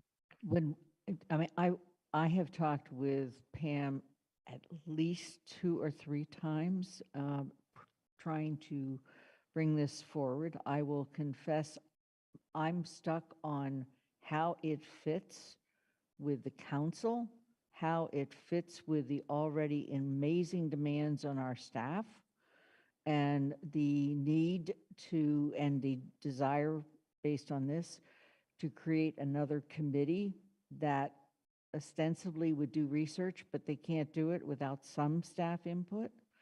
And we learned certainly from CRC that was an outstanding committee, but a very demanding committee in terms of staff time and so forth. So for me, it has been an issue of how would you do this? How would you do it within the framework of the existing staff and demands that we have? And how does it fit in? And this is where I really, really come up with the fact that CRC already has the referred, very thoughtful, very comprehensive, no pun intended, housing policy that it is charged with looking at. Beyond that, anything else I say is going to get into the debate about housing in Amherst. And that's not what the question before the council is. There is no actual vote before the council tonight because this is the first time we have had an opportunity to even air the discussion. And before we were going to come forward with a motion, I personally felt that it was important to air the discussion so that we get feedback. Pam may want to think more about this. She's gotten some interesting feedback. There's been, Paul, for example, has not weighed in with regard to the staffing issue and other demands. So when we put something on discussion, it's to in fact have a discussion, refine what we see, and either go forward, pull back, or whatever. But that's really where I come from, okay? And you don't want to get me in a housing debate in a public meeting where that's not the item on the agenda. That's not what we're talking about. Just to respond to Lynn, I totally appreciate that. I just, more for clarity's sake, as new counselors, when we're bringing initiatives forward, how do we, know sort of when is the right time to make the motion? Does it need more work to come back? That kind of thing. Right. I thank you. And I appreciate that question, Michelle. And it's a very, very perplexing problem sometimes. When do we do motions? When don't we? Sometimes we need to air a few things, and we've used tonight's time, I think, quite valuably on both the priorities of the council and on this issue. So that before we bring it back for any kind of action, we've gotten some further input. This is something I keep hearing from counselors. We want more discussion. Well, let's have the discussion. Shalini, unless it's something that has to be said, I'd like us to move on to the rest of the agenda. Has to be said. Of course. Please. So no, this is important. What I am hearing is that this is a priority, right? The workforce housing. So I just want to encourage our CRC then to put this up on our priority list, that we discuss this. And that's one thing we all are agreeing, that there is a great need. We are also agreeing that the property taxes are high in our town, and that's because of the demand and supply, and not to get into all of that. But I think this is we're in a unique position where we have a high demand, and if we can plan for the housing, we can actually raise our property taxes through senior housing, cottages. There's a whole array of things. So we can increase the housing for targeted families and raise our property taxes and not try to limit and control. So I think this is a discussion that can be had as a priority in CRC, and I'd really encourage that. Thank you. All right, we're going to move on to appointments. There were town manager appointments. Part of one of the town manager appointments was pulled off the agenda. By the way, these were made in two separate memos. The part that was pulled off the agenda was the part where, for the solar bylaw working group, 5 initially different committees that are already existing in the town were asked to nominate somebody to be on that working group. One of those committees, the Board of Health, decided not to do that.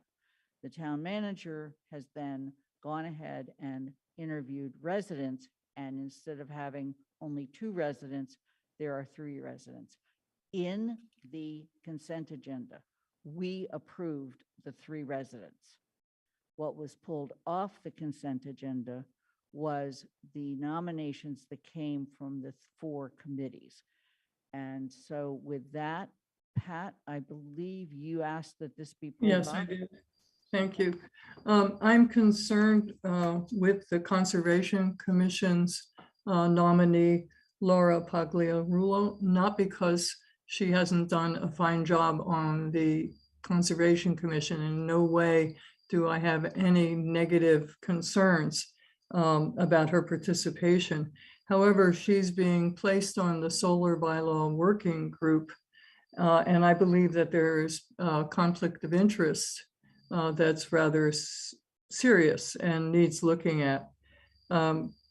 Ms. Pagliarulo is a founder and one of the founders and a president of Solar Right. It's a solar real estate investment fund. Its specialties are solar installations, land requisition, asset management, solar leases. I have a couple of quotes that I'd like to share that made by Ms. Pagliarulo. And she was referring to her work on the Delaware River solar projects. Community solar projects require large expanses of land, development, capital, and lease payments that tie up capital, increasing costs for developers. Solar Right is focused on providing financial flexibility to both landowners and solar developers. And which is a really kind of interesting and wonderful thing. She also works with Turning Point Energy on projects, that require significant land and capital. And she says we're committed to partnering with developers to offer solutions that reduce project complexity while freeing up capital so developers can focus on what they do best, developing solar projects. And the more I looked into Solar Right, the more interested I got in the processes they use for supporting the development of solar. So when I looked at the conflict of interest law, I'm going to read a few things. Number one is municipal employees and Ms. Pagliarulo is considered a municipal employee, can be in conflict of interest when they're performing services for a city or town or holding a municipal position, whether paid or unpaid, including full and part-time municipal employees, elected officials, volunteers, and consultants. Those are all municipal employees under the conflict of interest laws. Participating as a municipal employee in a manner in which you, your immediate family, your business organization, or your future employer has a financial interest is prohibited. And also, a municipal employee may not participate in any particular matter in which he or a member of her immediate family, parents, children, siblings, spouse, and spouse's parents, children, and siblings has a financial interest. She also may not participate in any particular matter in which a prospective employer or a business organization of which she is a director, officer, trustee, or employer has a financial interest. Participation includes discussing as well as voting on a matter and delegating a matter to someone else. So I'm very concerned. I feel like I don't want to lose Ms. Pagliarulo completely, and the working group could certainly interview her and include her ideas in their thinking and collaboration. But I feel like it's inappropriate to have her be a voting member of a committee that's going to be looking at the complexity of solar projects and trying to understand how our solar bylaw will protect the health and safety of our community. So I'm asking that she not be voted on or placed on the committee. I don't think a simple recusal in this situation would be enough. There is one way of her continuing to participate. An appointed municipal employee may file a written disclosure about the financial interest with her appointing authority and seek permission to participate, notwithstanding the conflict.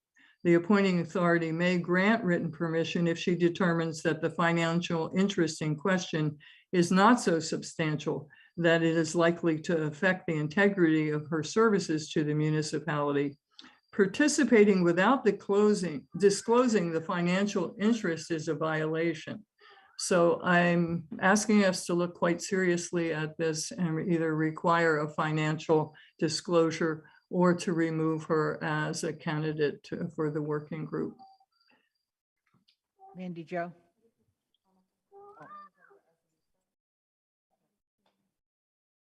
I was just trying to see, Pat, thank you. That was clearly very well researched. My question is not actually about Ms. Pagliarulo, but is about the distinctions of members who are appointed with special municipal employee status or SME status. All of the members of the Solar Bylaw Working Group were designated SME status. And so I just wanted to clarify, and I was not fast enough in my Googling, but I just wanted to clarify that there are differences in how that conflict of interest law applies when members are designated with SME status.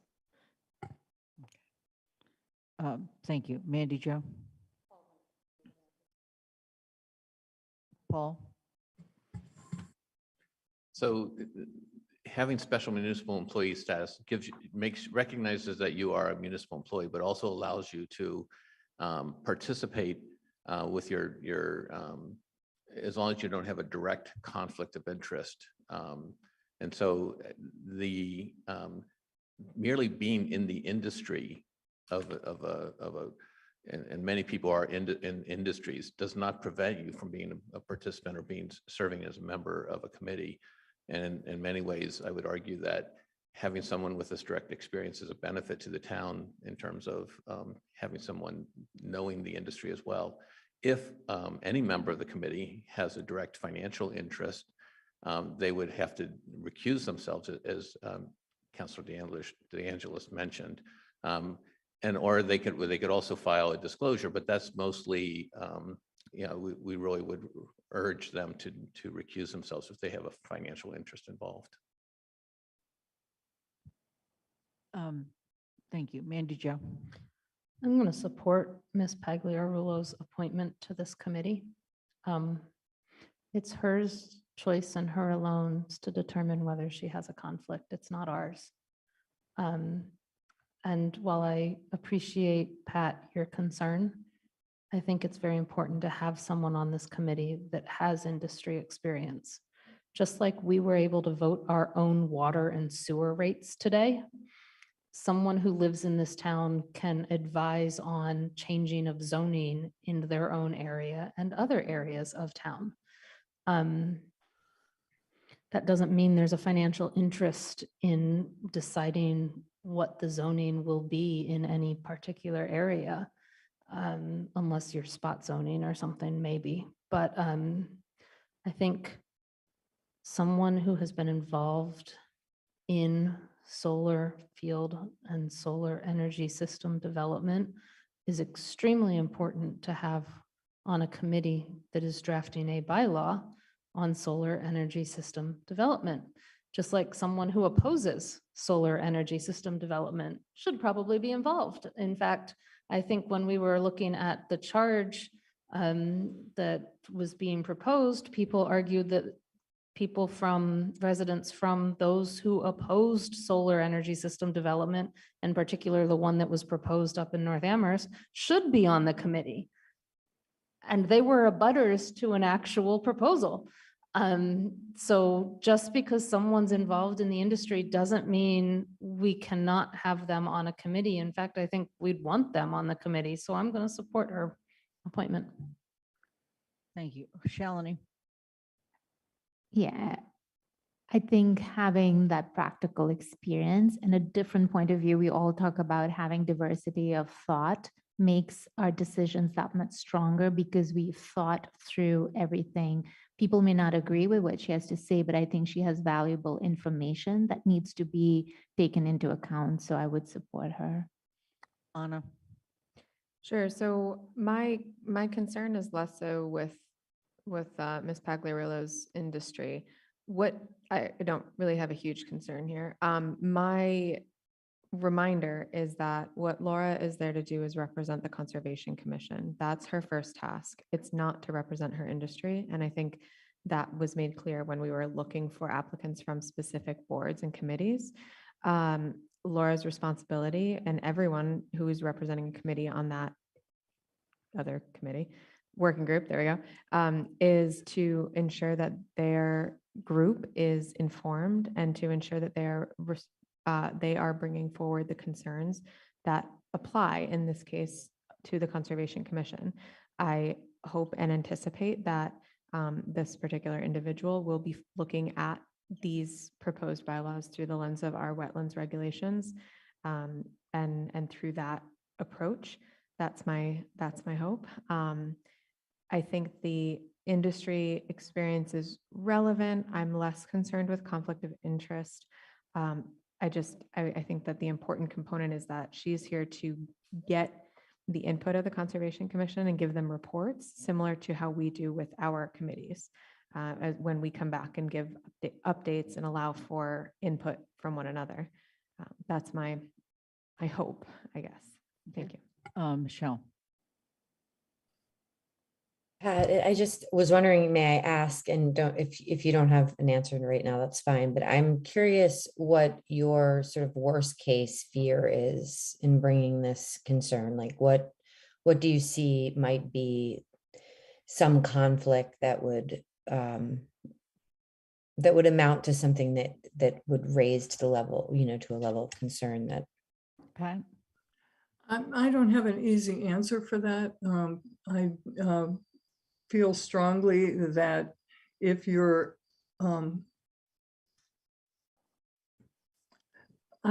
have the same hope that Anna has, that she's working based on the Conservation Committee guidelines, but I don't know that.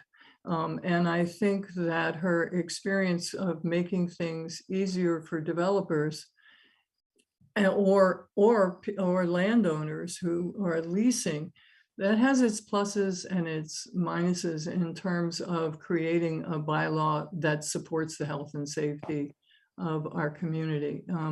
My worst case scenario is that it will become very easy for developers to do things that might leave us in a situation where water has been contaminated, where something else has happened, where too much contiguous forest has been used up, and there isn't a sense of the balance and the need for healthy forests. And I don't get that from anything I've read for Solar Right. But as I said, she's an interesting person, but I think that she needs to either file a financial disclosure because her company makes money consulting with developers and landowners. That's what they do. And so there are benefits that she can reap from this. And I still say it would be unintentional, but I think there needs to be a financial disclosure or minimally a recusal for any voting on the solar bylaw. Mandy Jo, I'm going to skip over to Dorothy for a moment. Okay, well, obviously, building solar arrays is a business, but I agree with Pat. The emphasis was not on providing alternative energy at a reasonable cost, which perhaps they do. I mean, the emphasis was purely on capital. And I don't think that's ever going to be our emphasis, so I am troubled by that too. Mandy Jo. I move in accordance with Charter Section 2.11B to approve the following town manager appointments to the Solar Bylaw Working Group as filed with the town clerk on May 17, 2022, effective immediately for terms to expire May 31, 2023. Janet McGowan, Planning Board; Dwayne Brager, Energy and Climate Action Committee; Laura Pagliarulo, Conservation Commission; Jack Jemsek, Water Supply Protection Committee. Is there a second? Second, Shalini. Thank you. Any further discussion? Thank you. We begin with Mandy Jo. Aye. Anika. Lopes. Aye. I'm sorry, Kathy. You have your hand- Yeah, when you said discussion, I was trying to get my hand up. This is, we have to vote on everybody at once. We can't separate anything out. So, it's separate. No, we're voting on the whole motion. okay, that's what I'm saying. So even if the no is just one person, you have to say no to this then. Thank you. That's correct. Thank you. Okay, so Anika, Aye. Michelle, Yes. Dorothy, Pam, Abstain. Pam Rooney, Yes. Kathy Shane, No. Andy Steinberg, Yes. Jennifer Taub, Yes. Alicia Walker, Yes. Shalini Ball-Milne, Yes. Pat DeAngelis, No. Anna Devlin Gothier, Yes. and Lynn Griesmer is a yes. So it is 10 in favor, 2 opposed, 1 abstention, and none absent. We are going to move on to Planning Board. And the motion is to appoint to the Planning Board effective July 1, 2022 for terms expiring June 30th, 2025, Bruce Coldham and Karen Winter. Is there a second? Second, Rooney. Okay. Mandy Jo, you asked that this be removed from consent. I'm first going to give the CRC report, which is to announce that CRC voted unanimously on June 2nd, I think was our meeting, to recommend these appointments. So that's my chair hat. There's a memo going through everything in the packet regarding the whole process. So my chair hat is over. And now I can talk about why I removed this despite having voted to recommend, because people may be confused. As the report said, and as I've said multiple times, we've had problems getting applications for not just Planning Board, but ZBA this spring. At the time CRC voted to declare the pool sufficient, there were 7 CAFs. When the SOIs were finally submitted, there were 3 statements of interest.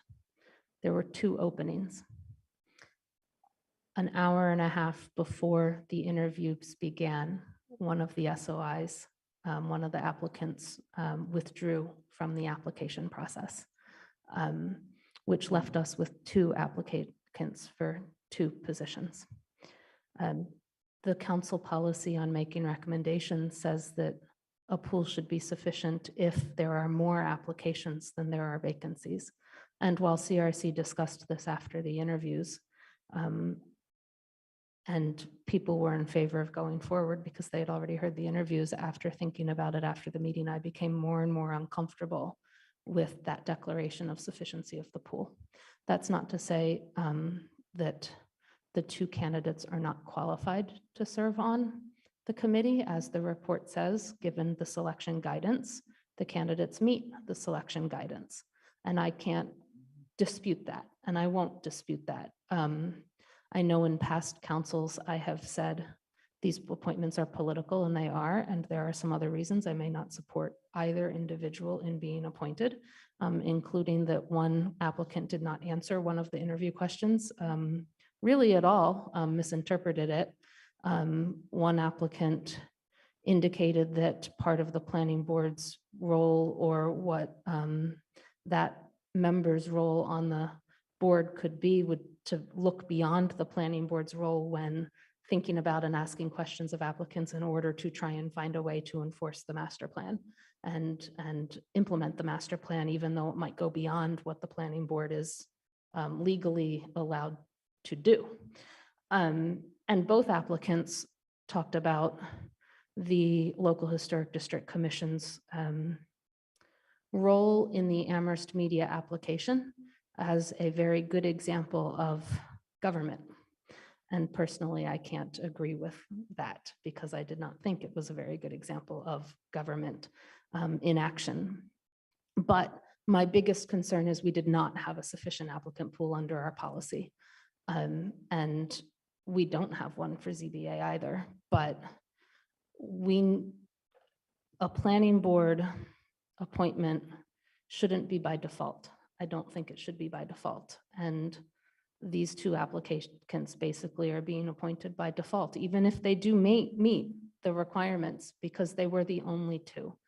And so I didn't want this to go through on consent because I wanted to be able to say my piece.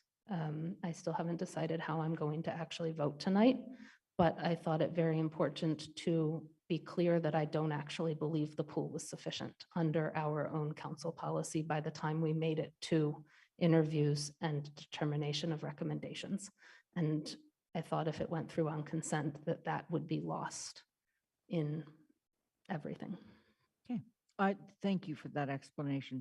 Is there anybody else from CRC I want to ask at this point that has anything else they'd like to add to that discussion? Since you are the people who have screened these people, people who interviewed them, et cetera.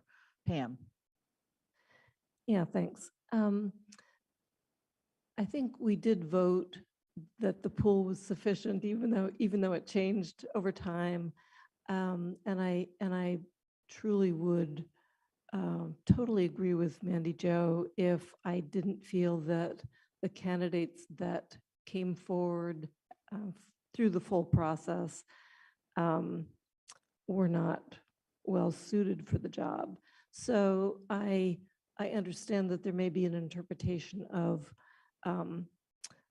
was it full pool, complete pool, whatever, sufficient pool that I would strongly support these two candidates and their thoughtfulness. And I'm a little less concerned that they may not know the parameters of what the planning board's purview was. I will have to admit that I did not know all the limitations of my own responsibilities when I got on the council. So I think it's a learning process. Thank you. Jennifer? Yes, I just wanted to say that I would not support a candidate for the position that I didn't think was qualified for the position, just because, there were two, we ultimately end up interviewing two candidates for two positions, but I would not vote for anyone I didn't think was qualified for the position. So I think, some faith that, yes, we would certainly have preferred to have a wider pool, but the two appointments that are coming, two of the appointments on the planning board end at the end of this month.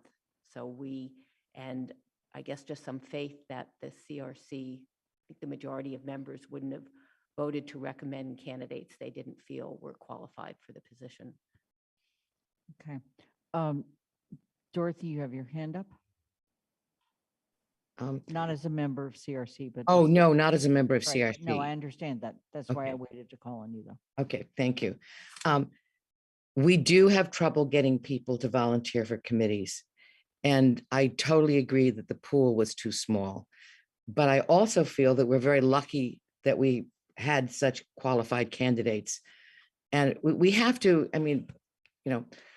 this is my, fourth year on the council, and there's the things I don't know could fill a library, okay? And the mistakes that I make all the time, but I persevere. People have to be welcomed, respected, and encouraged, because they see what we do. They watch our meetings and they say, I can't do that. I don't know all that stuff. And we make it so that's why our pools are small, because the jobs seem so challenging and so hard. So we just have to remember to be really grateful when we get some good candidates, and to be as positive and encouraging as we can be, so that people will understand, yes, you will be supported. If you don't know the right answer now, we'll show you how to find the right answer. Otherwise, it's just going to get worse and worse. This is a very hard job. Some people have been at the governing of this town much longer than others. I mean, Andy knows finance, okay? And it gives me great pleasure to know that. But he can't run the committee by himself. So he has to, every time he gets a committee, bring the other people along, you know? So we all need help, we all need encouragement, and we need to send a positive message that there's education, there's help, there's support if you do apply for a town committee. So I would support these candidates because I think they're very qualified, but I think I agree with you, Mandy Jo, we have to work on getting a bigger pool. Shalini. Yeah, as a member of CRC, I just want to say what I had said in the discussion, that I was concerned that the planning board is, it's a huge learning curve, and the remaining members that are there have 2 years experience, going up to 3 or 4, I think. I mean, just mostly it seemed like a very young planning board, and to have a very limited pool seemed, it didn't seem right. But but the two things is that what I did get was that the members, well, one of them is very experienced and has served in this role, but the other one, who served in other committees, has demonstrated the willingness to learn and work. So that's the reason I supported it and will support it again. And I think just moving forward, maybe we can come up with a process when something like this happens. What do we do before we interview? Maybe have some sort of a process now that we know this can happen.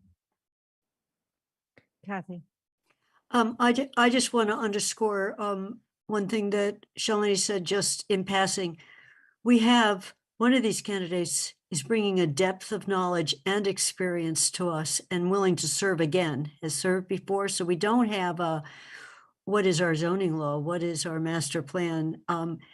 And brings the skills of a creative architect to the board. I think this is really important. When we're talking about new kinds of housing and trying to think of the way we've been, the zoning law is not a cement block. We actually succeeded in changing these PERDs and co-housing kind of thing. We were innovative in Amherst because of this person pushing a change in our law, and we're visited for how did we do it and how have we set this up. So I think we might have a small pool, but we were lucky to get a very strong pool that we're bringing a very experienced person. I'm in awe that people are willing to come back onto the planning board, seeing how often they meet, the level of discussions they have. And so I think it gives us a very nice mix because it gives people who haven't been on time to learn.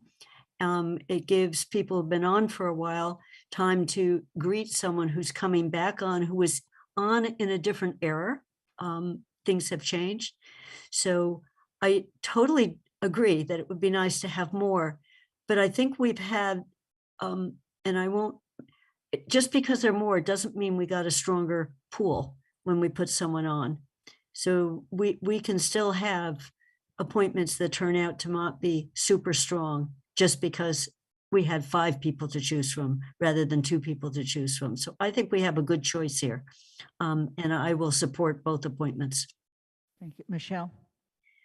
I just wanted to air that I remember in the last council feeling really uncomfortable a couple times listening in to conversations about sufficient pools and strong pools. And I really feel like strength is diverse, if that's the way that we look at it. And I feel like, although I understand why we want to have people that have expertise in a particular area on particular committees, and I appreciate that, I also would encourage us to look through a lens that maybe sees a variety of strengths and skills that people can bring to the table, and also being willing, I mean, to Mandy's point, I think this is a real problem. And I think that being willing to help people with that learning curve that I think Shalini was speaking about is really important. And how are we broadcasting that to our community? How are we letting people know in all the pockets and corners of this community that they are welcome to apply for these committees and that they may not be the experts, but that we are willing to onboard them. We are willing to, we have a lot of mentorship that happens in this council, at least from my perspective. We're mentoring each other in different ways all of the time. And I would really like us to see that same approach when we're thinking about adding people to our committees. Thanks. Anika, the motion's been made and seconded. Anika? I just wanted to just take a brief sec to just, I agree with what Michelle said, also what Mandy said before. I mean, let's just do what we need to do, remind ourselves to really get out there and make sure people do feel like they can, come in. And I think this is in regards to, committees, working groups, and even inspiring others to, make sure that next round of council, there's a sufficient pool, I mean, I think all around across the board, it'd just be helpful for us to be looking through that lens and constantly encouraging people not to be intimidated to get involved. Okay, the motion's been made and seconded. I'm going to actually not make a comment as much as I wanted to. We're going to move to the vote.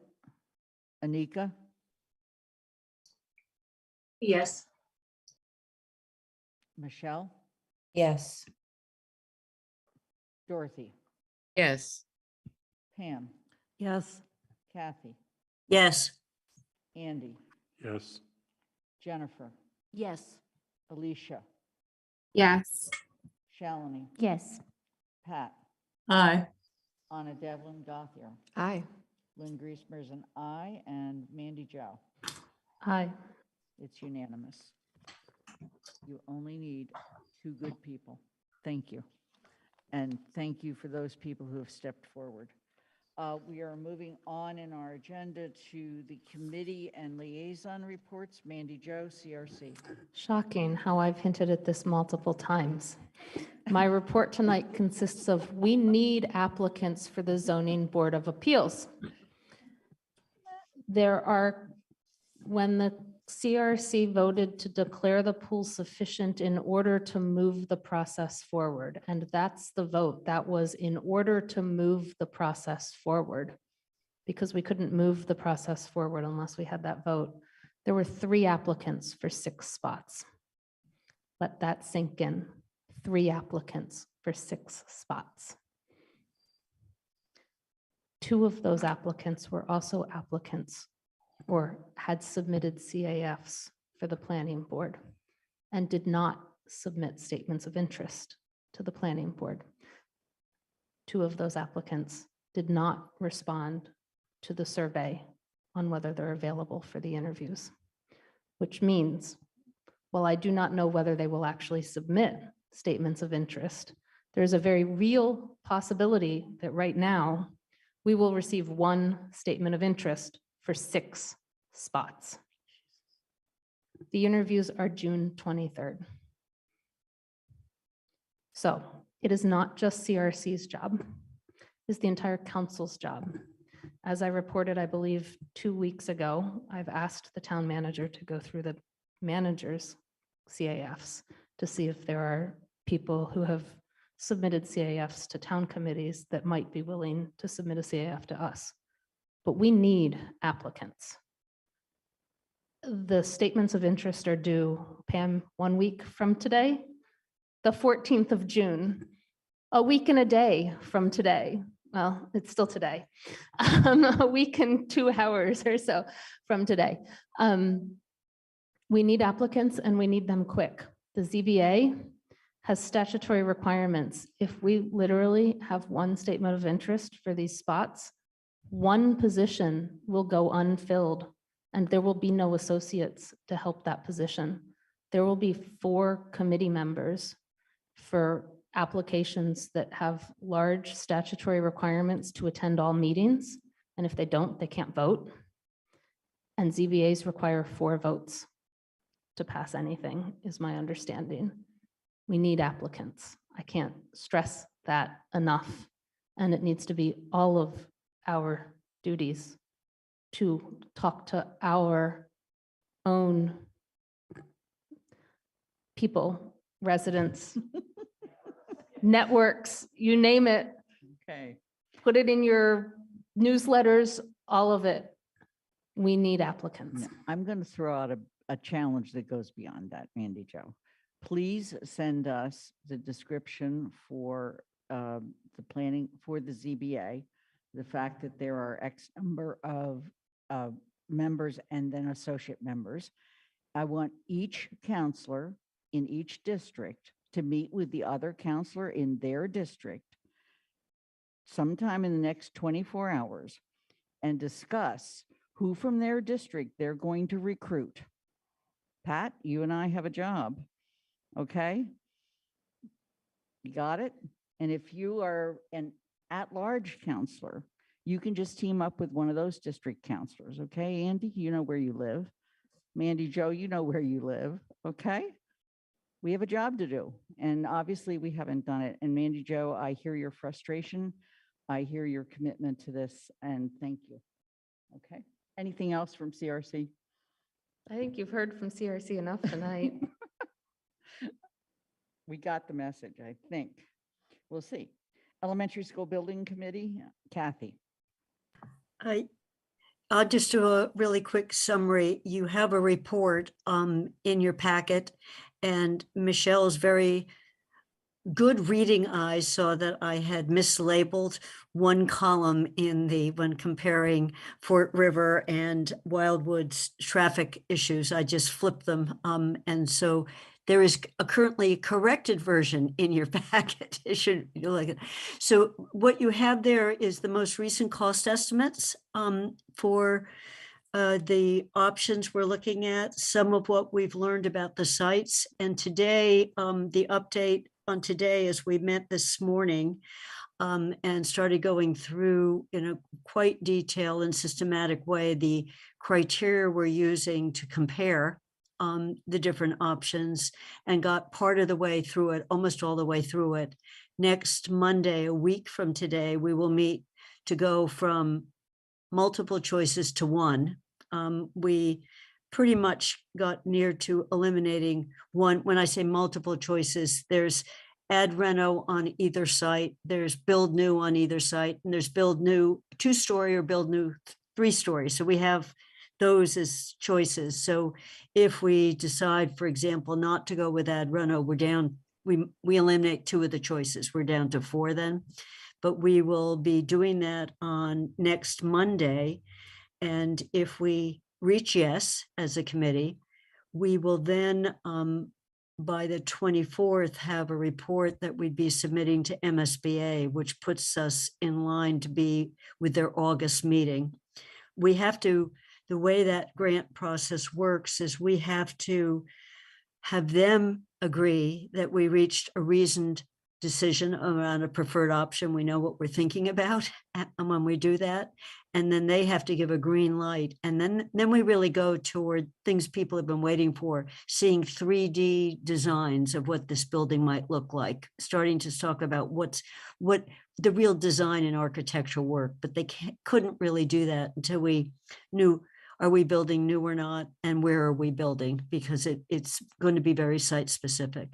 So I think that's the summary of it. There is on Thursday night and a community forum where some of what you saw in the report to the council will be presented at the community forum. One of the things that I didn't put in the report, but will be of interest to people, is the designer showed us how they propose to build with a school occupied on a site. So what does that look like as you're trying to stage it?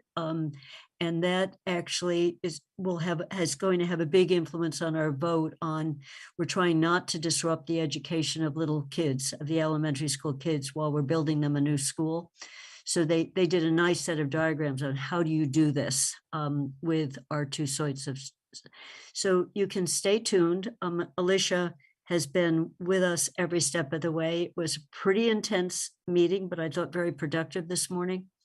And then we have the forum where we are going to hear, we've had a lot of public opinion being written to us, views as people have been watching the information that's flowed into us. There's been news in the newspaper. So people have said, I like what this person said. I agree with it. So we've had quite a bit of public input on it. And Thursday night at the community forum will an opportunity to meet more. Our OPM, Margaret Wood, is collecting, we have a repository of all the public comments we've received to show that there has been public awareness. MSBA wants to know that we were an open process and we were listening. So we do have a record of those. And I think I'll stop there. For me, it's been a totally exhausting process. It's a real privilege to be representing the town, but you saw the price tags on this, and my worst fear is 10 years from now, if we get it past the voters and they support it, someone will say, how could you make that decision? I would like people to pat me on the back and say, you made a wonderful decision. So I feel like the 13 of us are working really hard, and we have a responsibility to everyone to think this through right to the end. And I will stop on that. Alicia, I don't know whether you want to add anything to what I just said. Alicia? No, I think Kathy did a great job in her summary, and I was also able to review the draft of what is in the packet tonight. And so I think that has all of the information that will tell you all where we are in the process. I think we'll be making some very big decisions very soon. So to just stay tuned and to maybe come to the public forum if you all are available. And what time on Monday is your meeting? 8:30. That's on the 13th. Yeah, that's the 13th. It was originally going to be on a Friday, but that's the last day of school, and we would have lost the two principals and the superintendent. And so we found a date. We found a time that works, and it actually, the timing works well, because once we make the preferred choice, the design team has to write this up. So they can't write the report until we make that. And so we have to review on June 24th the final draft of a report, so they can write sections of it, as we've looked at the sites, we've done traffic studies and everything, but the big section of it is waiting for us to make that decision. So that's the timing, 8:30 in the morning. And as soon as by tomorrow, it will be posted with the Zoom link. I just have to get the agenda in. Okay. Shalini?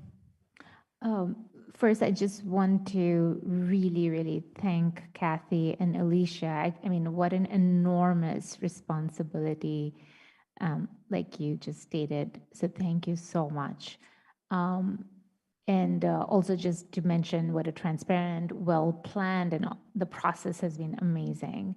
My question was, when, should we just send you our questions? Because I will not be able to attend it's on a Thursday and clashes with that meeting. So do we send you our questions, or can I ask them You now? can certainly ask.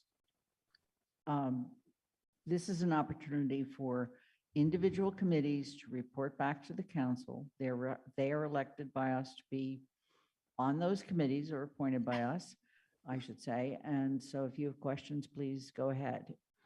Okay, so I think one thing that might be helpful is to add to the tables that you have what might be the rough or approximate annual impact on residents with the different options. So because the number like 3 million or 6 million sounds a lot, and it is a lot, but in terms of how it might impact people's with the 2% override.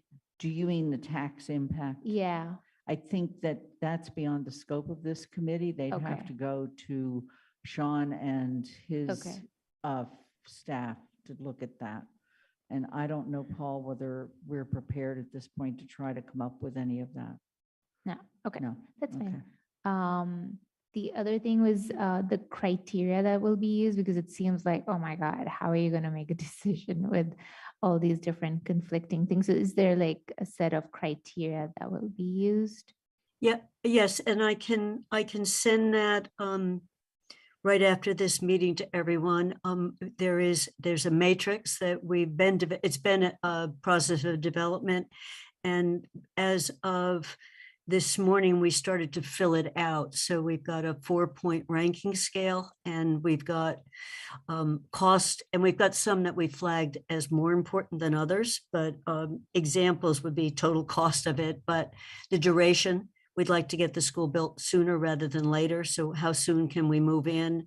How much open space is there? So both in the school, but what's outside the school? Any concerns about traffic patterns? Do we have traffic mitigation as we increase the number of people? So those are there's a set that goes on. And I guess the other big one is the fit with the education program. Some of the options we have allow more flexibility within the building to change over time. And some are not as much. So I will send that to you. And for each of those, we've gotten a fair amount of information that helps us assess that particular item, including bus stops. How many bus stops are near the two sites, and how frequently does the bus come? You know, if someone can't get there by car. So I think the simplest thing would be just to send it to you, and I may send the version that's as far as we got, so you can see us starting to rank. We didn't get all the way through it. And she'll be sending that to the full council. Michelle? I'll sending it to the full council. It's posted on our website, but it's easier if I just send it to you. Okay. Michelle? I have two questions. Kathy, you mentioned that there was some visual that shows the disruption for the build on either location. Where can that be located? It's in the May 20th packet, but I can send a link to that. It's a set of charts that was presented on May. Today is the 6th. Yes, it was that Friday. I'm double checking, but I'll just send it right after I get off. So and what they showed is it's pictures. Here's the building. What's phase 1? And you could see it on the Wildwood site and on the Fort River site. What's phase 2? What's phase 3? So that just gives you a sense of the staging and how much space there is or isn't available on the two sites as they're building a building right next to the existing building. Okay, and my second question is, has the committee identified any equity considerations at all? Not really. I mean, we have it as a category, but there's no clear distinction between the choices we have. And we're consolidating two schools. And when you look at the student populations, I can send this to you too, because I had pulled it down. We have student populations in Wildwood and Fort River that are both high need, a high proportion of low income. So one way or the other in consolidation, people will be moving, but it's not like one school is wealthy kids and one school is low income kids. There isn't that dynamic. Our elementary school population is quite evenly distributed across the three schools, and it's intensely minority, a lot of special needs, a lot of low income. It's a real eye opener when you want to say who are the kids in our town, to take a look at this. Thank you, Kathy. Pam? Thanks. This is a little bit of the elephant in the room. I've been trying to, keep up on all the comments coming in, and there have been a number of people who have sort of implied that the use of one site or the other would imply the loss of that site. And I didn't understand the basis for that. And so I actually went through some of the back discussions, and in part of, I can't remember if it was the capital, I don't think it was a capital improvement program, but there was a comment through that Sean Mangano said, it was at Finance Committee on 5/31, that there were several options for either new revenues or cost reductions. And one of them was potential revenue from one school site and the central fire station, then reductions to operating expenses from energy savings, I assume from closing one of the schools, and reductions to operating expenses from shifting from 3 schools to 2 schools. So I just wanted to put it out there that if there is consideration of gaining revenue from one of the 2 sites, as a counselor, I would like to be part of that conversation, and I would want that discussion of the future use of the vacated site to be considered out in public where folks can weigh in to counter the potential loss of a site. I have also heard lots and lots of people commenting on how wonderfully the senior center, the BIPOC gathering area, or the youth empowerment center, the BIPOC center, could utilize some of the vacated space. So I just want to ask that we have that conversation out in the open and have a chance as counselors to weigh in on those choices before decisions are made. Thank you. Kathy, I'm going to take that one on, okay? This has become like, get me fired up, okay? First of all, the school building committee is authorized to decide which site, and they need to be able to do that unencumbered based on all of the information that they have spent months, and I mean months, mulling through. Only upon the time that they do that and the MSBA comes back to us and says, oh, we agree with you.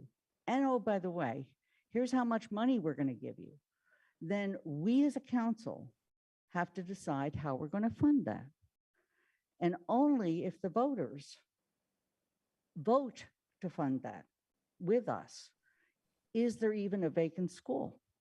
So we're talking about a hypothetical way down the road. But the next thing that's important is that school doesn't belong to us. It belongs to the school district. And only at the point that they decide they don't need that building anymore, which will not happen until 2026, if we're lucky, does that property convert to the town. It is only at that point that we can actually decide what to do with it, just like we decided what to do with East Street School. Over time, we finally said, oh, why don't we mix it up? Well, we first tried to do it by itself for affordable housing, and then later on we mixed it up and said, oh, let's do it with this new Belchertown road. So the other thing I want to point out is that both of these buildings are in such poor shape that we've decided students shouldn't even be in it. If students shouldn't be in it, then why do we think our seniors can be in it? Why do we think we should put our youth centers in there? So if I sound fired up, it's because if we want to put anybody in these buildings, we're probably going to have to spend another $10 million on it. The roof at Fort River is only 3 years older than the roof at Wildwood. Guess what? It's a bad roof. So these are not, and those are council decisions, but the building doesn't even belong to us yet. Okay. And will it probably belong to us? I don't know. The school committee has to decide that. And they have to decide that after we've gone through all these other steps to get to the point that we actually move 500 and some kids into a new, beautiful building that we as taxpayers and we as a council have agreed to ask taxpayers to vote for. And so it is down the road. I'm not saying we shouldn't be thinking about it. I'm not saying we shouldn't have visions as a town. I'm just saying we're not even there yet. we have a big vote to pass before we even have a vacant school. So, sorry, I've just been hearing this and hearing it and hearing it, and I don't often go off like that. So, there you go. My 2 cents worth. Thank you. You're And that's welcome. why I brought it up, because it has been going around and around the room and I wanted to air it. Thank you. Yeah. Alicia said, yeah. I'm sorry. Alicia, you have your hand up. Yes, thank you. But I appreciate this conversation because again, this has been something that I've been hearing a lot about from constituents, and there's been a lot of talk about the process. And so this was one of the things that I also needed clarification on, that I asked about during the Finance Committee meeting, in terms of like when decisions happen and what the timeline would be. Because I did also say that in our report to the MSBA, we do have to make some indication as to what we will do with the vacated building. And although that doesn't need to be a firm commitment, I'm still wondering, like, how do we decide what the indication is if it's not, like, who decides that then, what the indication is? And I know they said that that was purview of the elementary school building committee, but I'm still just confused of how they would make an indication without the input of any other, like the council or the school committee or whoever's building it is. And then the other thing that makes this situation slightly confusing and why I'm still, again, I know there are people working on the timeline for me, so I'm not rushing it, but just to put this out there so that everyone can also understand my position on this, that it's slightly confusing to have the building listed as possible revenue if we don't know that it's even going to be ours yet, and we can't start to talk about what decisions will be made with it if it's not ours, but we're already considering it to be possible revenue. So that's confusing, I think, to me. And so also we've been having a lot of other conversations as a council about the availability or lack thereof of town buildings and town space, or like usable town buildings and town space. And so I think it's an important conversation to have in general, not even just as to the vacated property, about how we're going to move forward with our town spaces and are we going to figure out how to make them more usable? Because we do have a lot of things like the Youth Empowerment Center and like the Senior Center, but there are even more exceeding just those things that we're trying to figure out where we could house them, or where there is space for them, or is it even possible for our town's finances to support these programs? And if investing in fixing a property would be more wise than investing in building a new property, or like, I think these are all conversations and things that we should be thinking about and looking into. And so my question is, again, like when? Because I think these things all affect other larger decisions as well. And so I would be really interested in seeing the timeline. I know the school committee already voted to consolidation. And so I'm wondering when their vote will happen in terms of what happens with the vacated school and when they will make that decision as to if they're going to keep it or not. And then when this topic will again revisit the council. I don't know when the school committee plans to make a decision about the vacated school. Kathy, you're raising your hand like you think you might have an answer to that.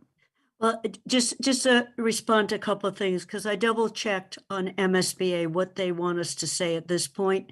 When I said we don't have to be specific, we really don't have to be specific. We can say we have a range of possibilities and we can list as many as we want, because they don't expect that, given that the new school won't open until 2026, they don't expect that we will know exactly what to do. If anyone had asked us what we were going to do with the East Street School, we probably would not have been able to predict that we would have combined it with the Belchertown Road property to get 70 housing units out of it.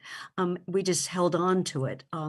So I just wanted, we don't have to write that now. Secondly, the one discussion we have, what we do have to do as a committee, there will be a budget document in the school part of this that says the elementary school district with a consolidation, what do you expect the impact on your budget will be?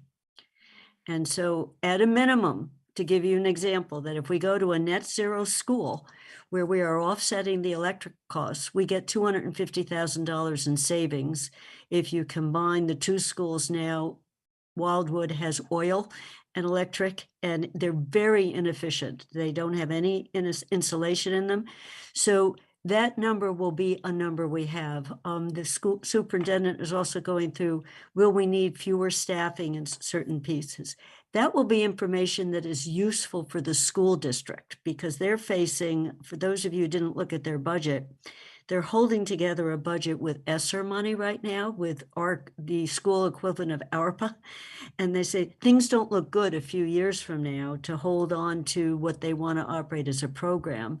So to the extent consolidation allows for a more efficient school district, that's an internal savings to them, but it also means that for the council, when we're looking at the budget, maybe they'll be able to live with 2.5% increases a year without cuts, which has been a real struggle for things.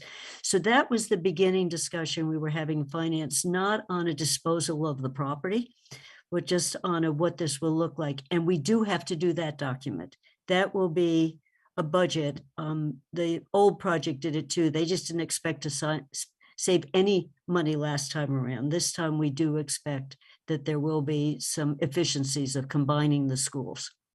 So I just wanted to say that that's the only discussion we started to have in finance, that it's bringing some budget relief to the elementary school system. It doesn't really have an impact on the regional school system unless there's some efficiencies when the 6th grade moves up. We're hoping that that will also ease some pressure there, that the specialist program, the language programs, the music programs are serving a larger cohort of kids to support it. So there's some changing of within the school system that will be quantified. And that's it as far as the building committee's responsibility. Okay.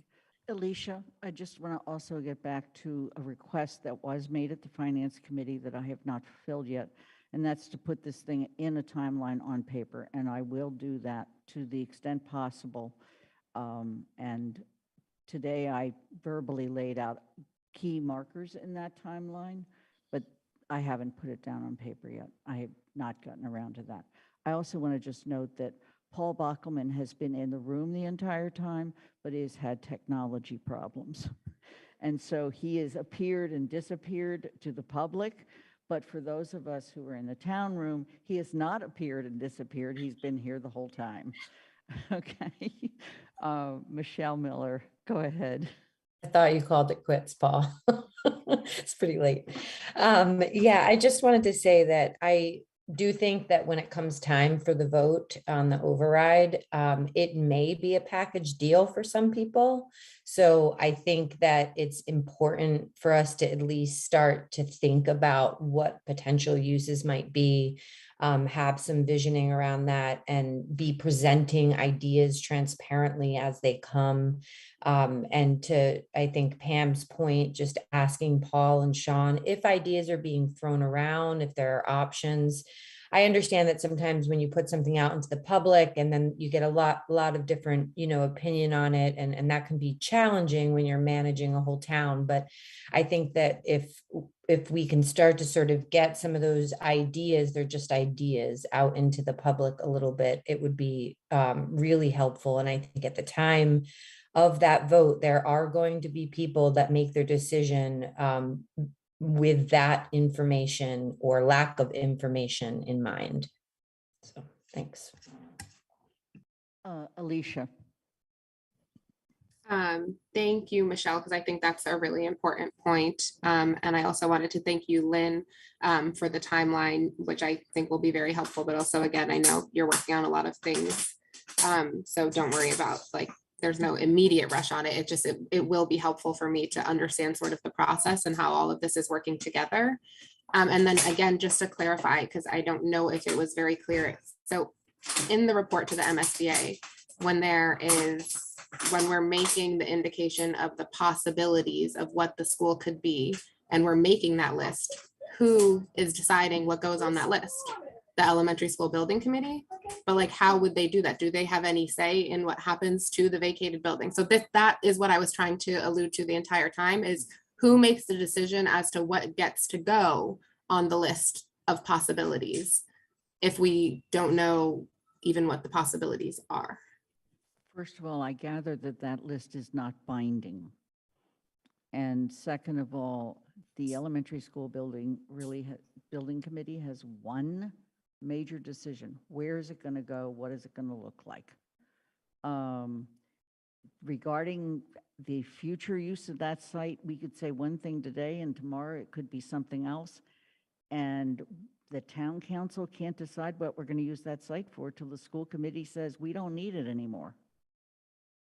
So it's really a cascading set of decisions that I know we're all sitting here saying, gee, I'd like to see that. But the first thing I'd like to see is us get this past the voters and have a brand new elementary school. So I will try to answer your question to the best ability, Alicia. I just don't know that we have fabulous answers for you right now. I just want to stress, Alicia, that the wording can be very broad and general, that it not only doesn't bind us, but it can say the following. It could list everything everyone is listing, and then it said, and other purposes. That is all they're looking for, that they know we're going to have this conversation. They don't expect us to exactly know what we're going to do in 2026 or 2027. But it can be a very general statement. And I double checked. They just want to know just what you're asking, that we're starting to think about it, not that we figured it out. They are being so penny wise and pound foolish on the amount of money that they're giving us that they'll be very happy if we get this all the way through the voters rather than figure out exactly what we're going to do 4 or 5 years from now. So they're just wanting to know we're starting to think about it, not that we figured it out. And we literally could say for future town use and such as, or just anyway. Andy? Yeah, I think that we need to be cognizant that when we talk to our voters, we need to be really honest with them about what they can expect. They want to know that we are financially responsible managers of the money that we raise from them. And we do not have any money worked into the plan for renovation of the building. The number of $1 million was thrown out. There's no basis for that as far as having actually studied it. But it's probably a lowball estimate, not a highball estimate, given how pathetic these buildings are in shape. And so we don't have the capital plan money set aside for it. We haven't worked it into any plans whatsoever. And the excess properties is an opportunity and it's a liability at the same time. And I think that it's just important that we lay out all of the facts in a very concrete manner so that people understand the consequences of decisions on all sides we might make in the future.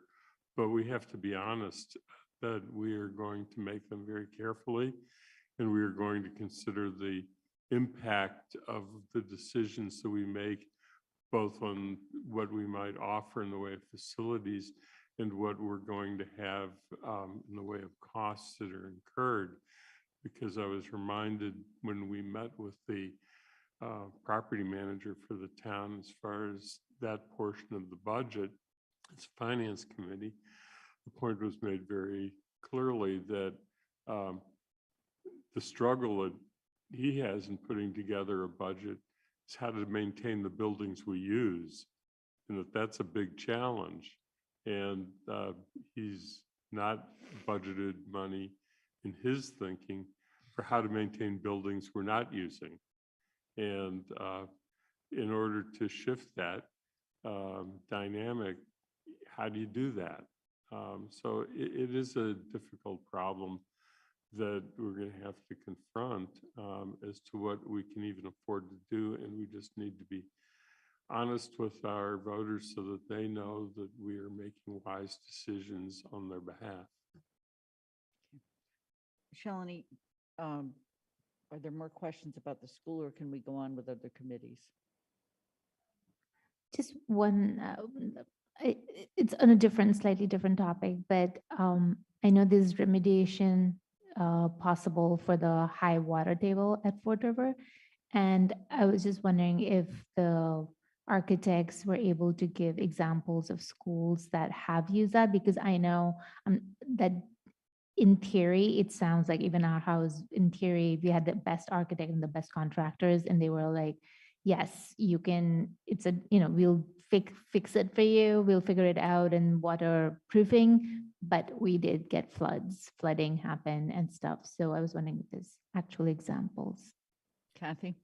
That's a perfect question, Shalini. That's what I've been asking on a regular basis. We got one example, and today is Monday. I will try to go visit it. The East Hampton High School was built in a similar low-lying area that Fort River is, a low, marshy, high water table, a similar technique to raising the foundation and raising the dirt, and it was completed more than a decade ago. So there's an experience, rather than yesterday.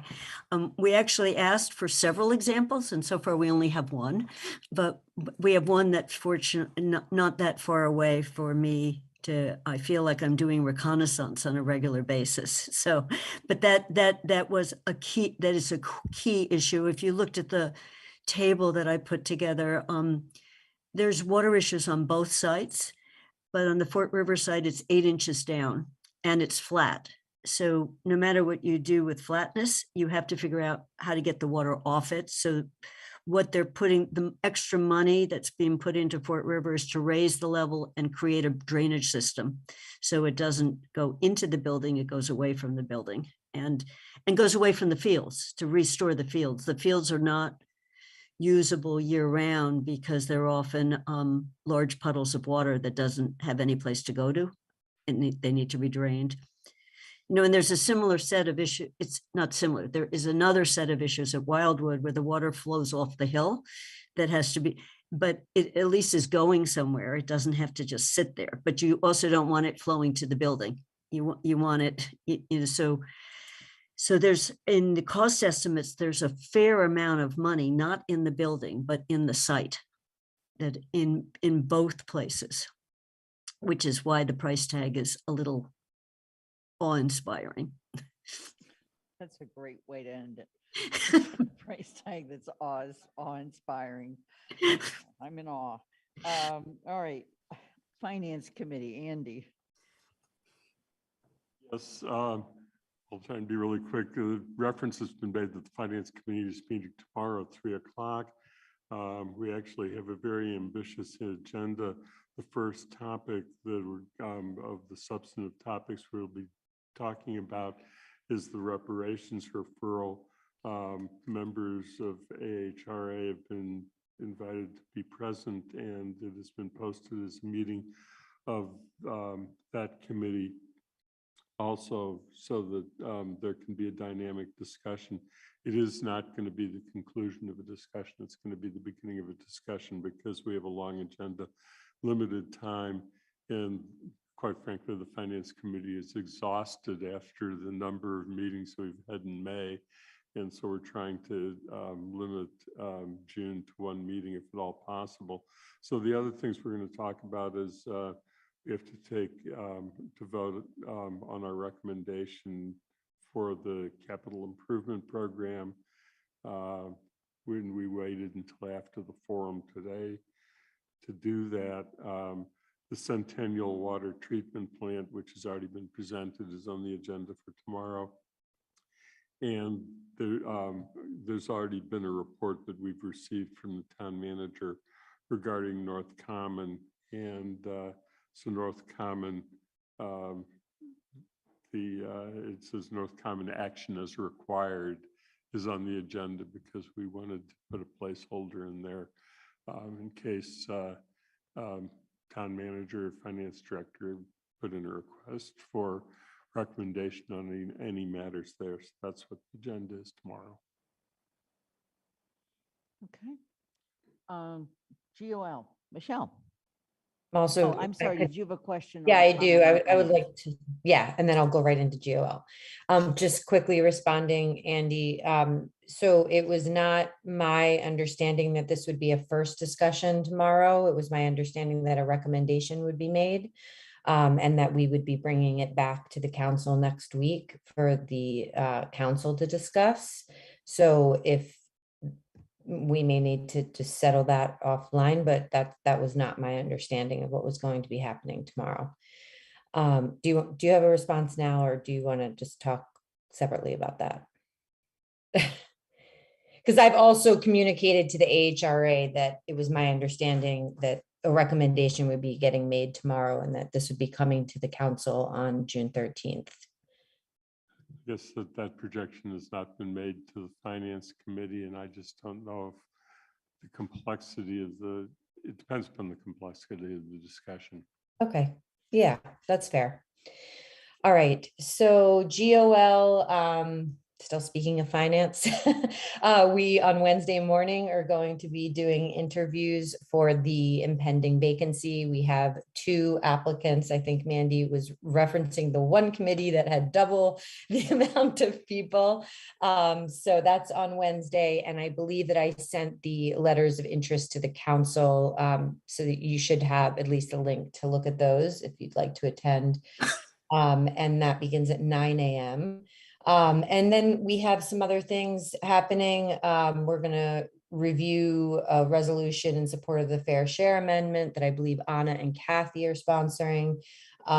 We are also going to begin to review bylaws that were carried over from the last GOL that may or may not need to be reviewed by the GOL. So we'll start to do that and hopefully get to begin a discussion of our equity lens review process that's been on the agenda for weeks.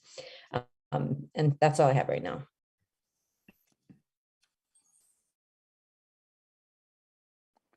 Great. Jones Library, Anika.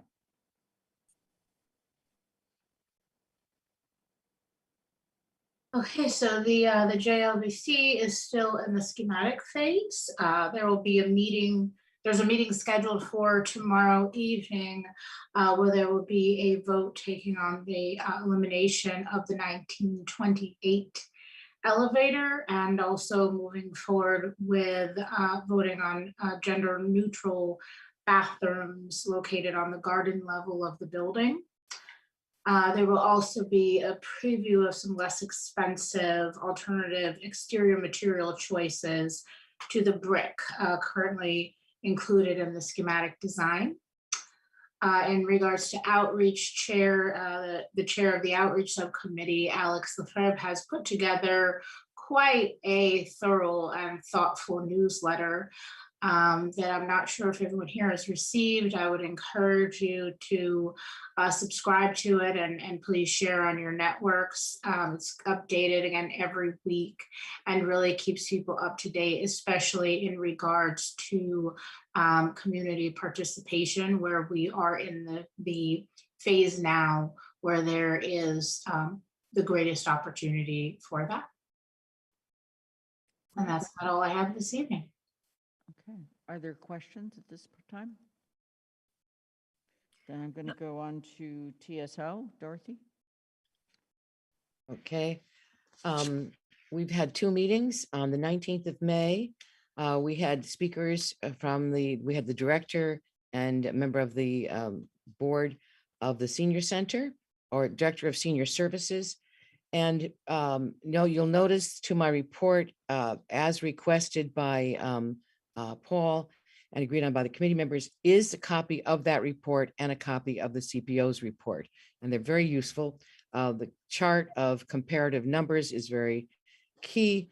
And just one fact, Amherst spends $45.53 per senior.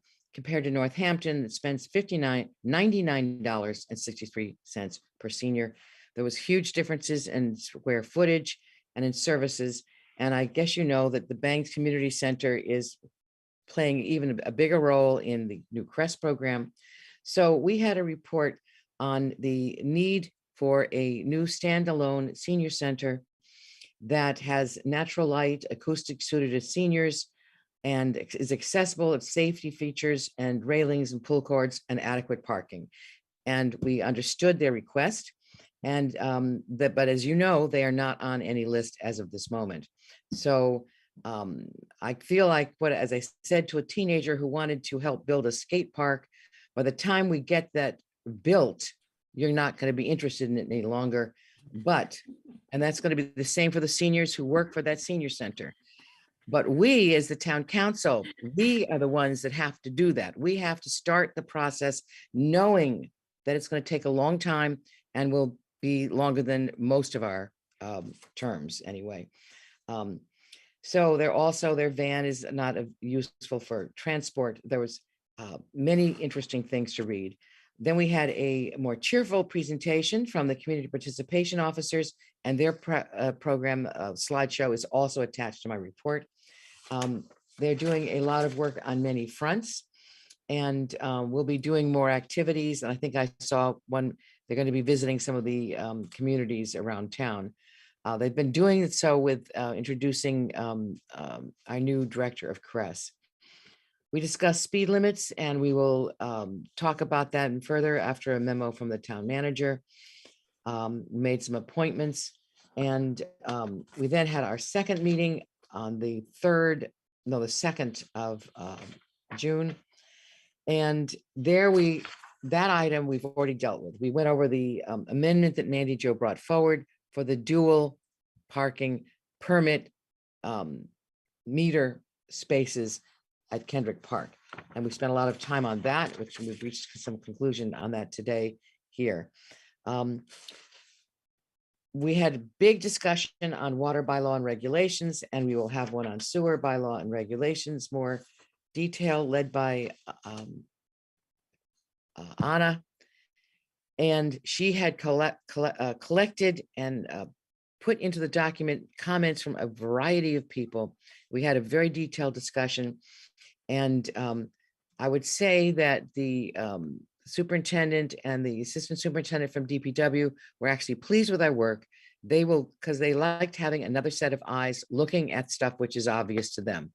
And they will take those home, read it over, see what is useful for them to use, and if they have any further questions, and they will come back to us, and we will then have a follow-up meeting on that point, which will also be led by Anna. One of the biggest questions, of course, is one that you've heard of, is the responsibility for the pipe, whether at the present, the homeowner is responsible until that pipe joins the main water or sewer of the town. We are considering, and we'll have further discussion, whether we should change that and have it the property owner's responsibility up to their own property line. Understanding, as Andy pointed out in the Finance Committee report, which discussed the financial implications of this, that could result in a further increase, because if the town owns pipes that at present it doesn't, it has to take responsibility for them, check them out, replace them if they're worn out. And of course, there's many, many old pipes in this town. And at present, they don't really have the manpower to do that. So we have further conversation on that. Our next program is going to be on community impact, and Shalini Balmillan will lead that session. So we have other things we will be talking about. We will get to tax charge, which the town manager is working on, and its role, discuss maybe the zero waste bylaw, speeding regulations. And I think that's about it. It seems like I say, what are we going to talk about next? But so far, we seem to be pretty busy. So that's my report. Thank you. Any questions? Oops. Thank you. Any questions? All right, then we're going on to any liaison reports. Kathy? A very short one. The CPAC Community Preservation Committee met on an off-cycle meeting to consider the track and field proposal, and they passed it. So we are going to be getting a recommendation for them for the $800,000 share that would be the Amherst share if we do the larger project on the CPA. So it was a unanimous vote, a really good discussion. So it will be moving toward us. And I believe that Sarah is contacting you, Lynn, to try to figure out when to get it on the agenda. Great, thank you. I appreciate that. Anna, you have your hand up. Yep, just a brief one from ECAC. One of the things excuse me, two things. First is ECAC is trying to figure out the most effective or most efficient way for them to engage with both Paul and our committees. And so I know that they've worked with Mandy Jo and CRC recently, and that was kind of on hey, maybe we should reach out. And so they're trying to figure out a more efficient way to advise and kind of navigating their role post-CARP era, post-writing of CARP era now into, all right, now what sort of questions and figuring out a process. And I know they're not the only committee to try to figure out sort of what's our role, what's our place here. And then the other thing that I wanted to just quickly mention that they're working on are some recommendations for questions for the town-funded solar assessment. And they've had a couple presentations on that, looking at what questions they would like to prioritize to the consultant who comes in. And you can see that presentation in their meeting recording. Great. Other than that, the last thing they're very excited about is something that I hope Paul touches on in his town manager report about community choice. Thanks. I think she just That was set you that up, was a Paul. slight hint, Paul. Are there any other liaison reports? All right, Paul, I guess you better tell us what she's referring to. It's in the report. I knew he was going to say that. He's not wrong. It is in there. It's pretty extensively in the report, in fact. So first off, apologize for my battery, my laptop, only goes 5 hours, I guess.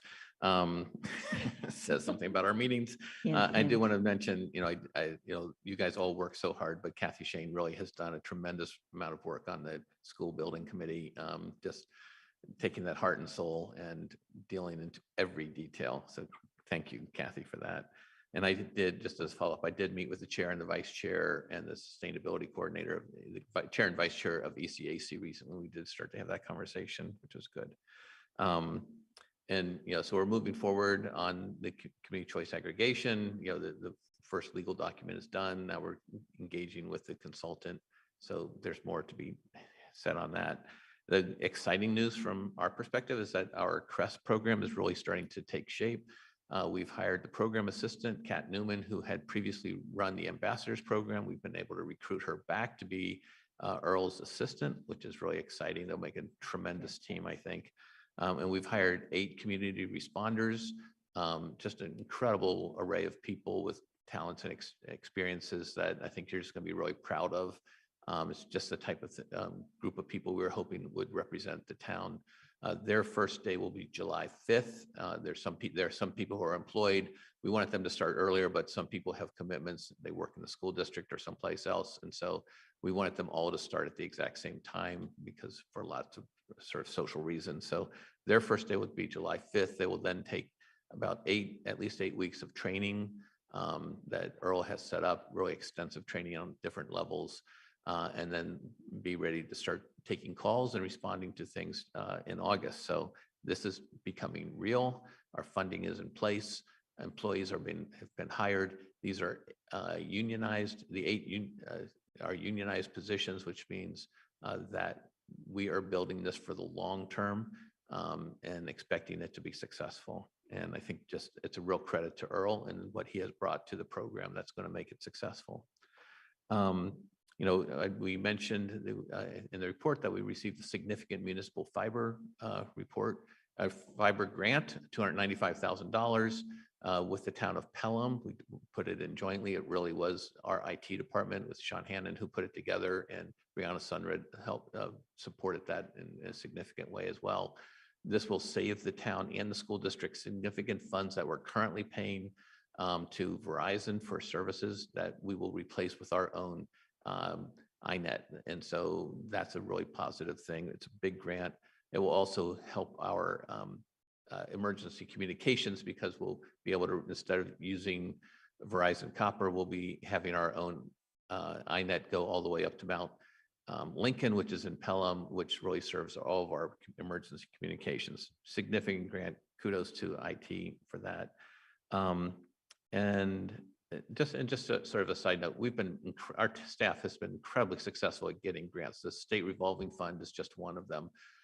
Being ahead of the game, looking for money for the Mass Works, put us in a position to get the $3.5 million that the governor identified. Had we not put that in, and it wasn't successful, but we put it in anyway, that they were sort of looking through like, where are other sources of money we can allocate, and they picked that one up for us. And that, so even when we're not successful in the first round, it gets picked up. And you'll be hearing about a lot of ribbon cuttings and groundbreakings during the month of June that you'll be all be invited to for different projects that are coming to fruition. And the last thing I want to mention is that Juneteenth is coming up. You'll have another meeting in between there, but Saturday and Sunday, the 18th and 19th, a lot of events, major walking tour on Saturday, and then an almost all day event on the Common on Sunday. So if I can answer any questions anybody has. Anna. I just want to, as someone who currently works with Miss Kat Newman in my current job, congratulate you. And I'm a little bummed that you're stealing her away from Amherst College, but congratulations. She's a phenomenal human. Mm-hmm. As you already know, I know. Great. Michelle. Yeah, I had a question. I got an email today about the North Amherst Library groundbreaking ceremony potentially being on June 15th. Is that accurate, Paul, or is it still being determined? So that's the date and time that we've penciled in. Okay. Yeah, so count on that one. June 15th at 11. We haven't made the announcement of it yet. So. Okay, sorry. We just want to make sure everybody who needs to be there can be there. Yeah, okay, sounds So good. I've been asking different people about whether they're available for that date or not. Okay, great. Thank you. Are there other questions of the town manager? Mandy Jo? Please, go ahead. I saw you Sorry, I was waving. busy so- penciling in a groundbreaking ceremony that I hadn't heard about. Surveillance technology bylaw became effective, I believe, February 14th, 13th, 15th, somewhere in there, depending on how many 31-day months there were. 180 days from there to get us the current surveillance tech that's being used in all the use policies. That's like August, which is coming up quicker than you'd think, right? Is your plan to request that 90-day extension that's in the bylaw? Well, I'll have to talk with our folks who are, we are aware of that. It's been on our radar screen. Whether there's been any substantive progress or not, I don't know, but we'll follow up on that. But thanks for mentioning it. Anything else? We need to make sure Paul knows the timeline. Jennifer. Yeah, I guess picking up on some of, I think it was TSO was discussing the sewer lines and whether the town might be responsible for them up to the property line, and that there are a lot of financial implications for that. So I was wondering, since that, good chance that won't happen, what might be the possibility of the town being able to offer buried line coverage? So the town doesn't offer coverage. We can do is help an insurance company come in and promote the insurance.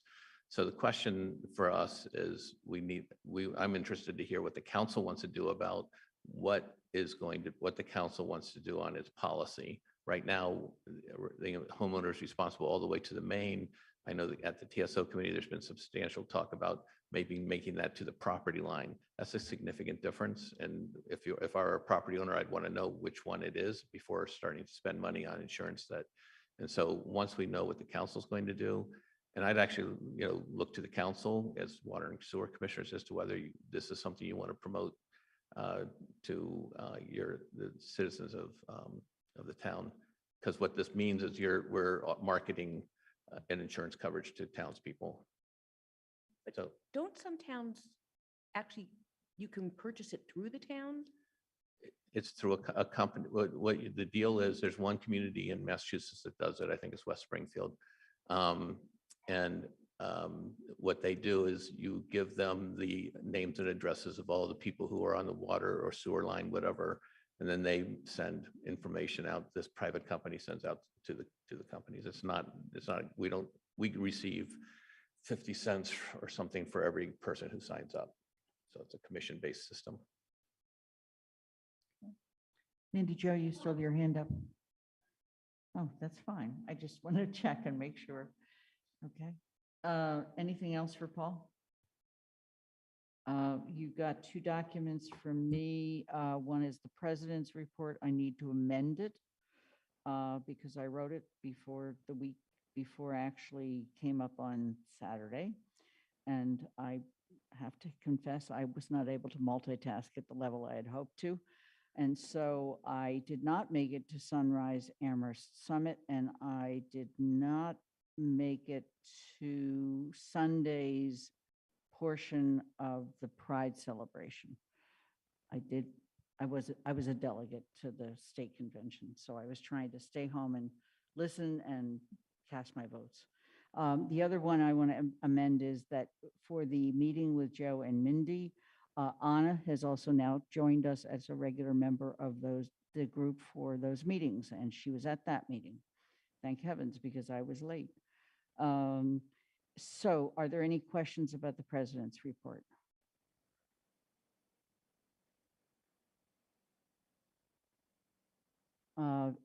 Yes, Michelle. It's not a question. I just wanted to say that I was looking at all of the events that you've attended and all of the meetings that you've attended, and just really appreciating how much that is. So just wanted to share that publicly because it sure is a lot. So thank you. Thank you. Pam? Yeah, thanks. There was a mention earlier of the encouragement for Joe Comerford and Mindy, thank you. I was getting stuck. To encourage them to keep us in mind with their funding and their grants. So if you're going to be meeting with them soon, is that on the agenda? We meet with them, actually, we meet with them this Thursday, so I will send you an email to ask if there are questions we should raise. Usually sometime around Tuesday before we meet, we send them issues we want to talk about in advance. We meet with them once a month, okay? And one of the things I owe them, now that we have the most recent dollar figures for the school, is particularly Mindy wants a breakout on certain areas because of trying to identify other funding sources that could augment paying for the school, like solar, that kind of thing. Okay, so we're trying to, she's got $1 million in one bill and stuff like that. So she's working on it. We've been talking to her regularly about it. Further, Pam? Yeah, it was just that I found my note. It was the Baker Forward grant, just to forward the Baker administration's forward grant to encourage them to get it moving. Yeah, we've been trying. Okay. I found that to be a very interesting hearing. I finally had to just submit my testimony in writing. Paul also submitted testimony, as did DPW. The biggest issue is whether or not they're going to use the ARPA money now, or the legislature is going to stand in their way so they can give it to the new governor to use. So it's politics as usual on Beacon Hill. And there was many people, including MMA, who are very clear that they feel it's important that it gets spent down now so that there's no chance of rescission of any of the money, which is one of the biggest threats. And Mandy Jo, you're shaking your head. It sounds like maybe your committee has discussed that possibility. Yeah, it got discussed and emphasized at the meeting, as did the Finance Committee. We have two counselors that are on MMA committees. Mandy Jo is on legislation, policy.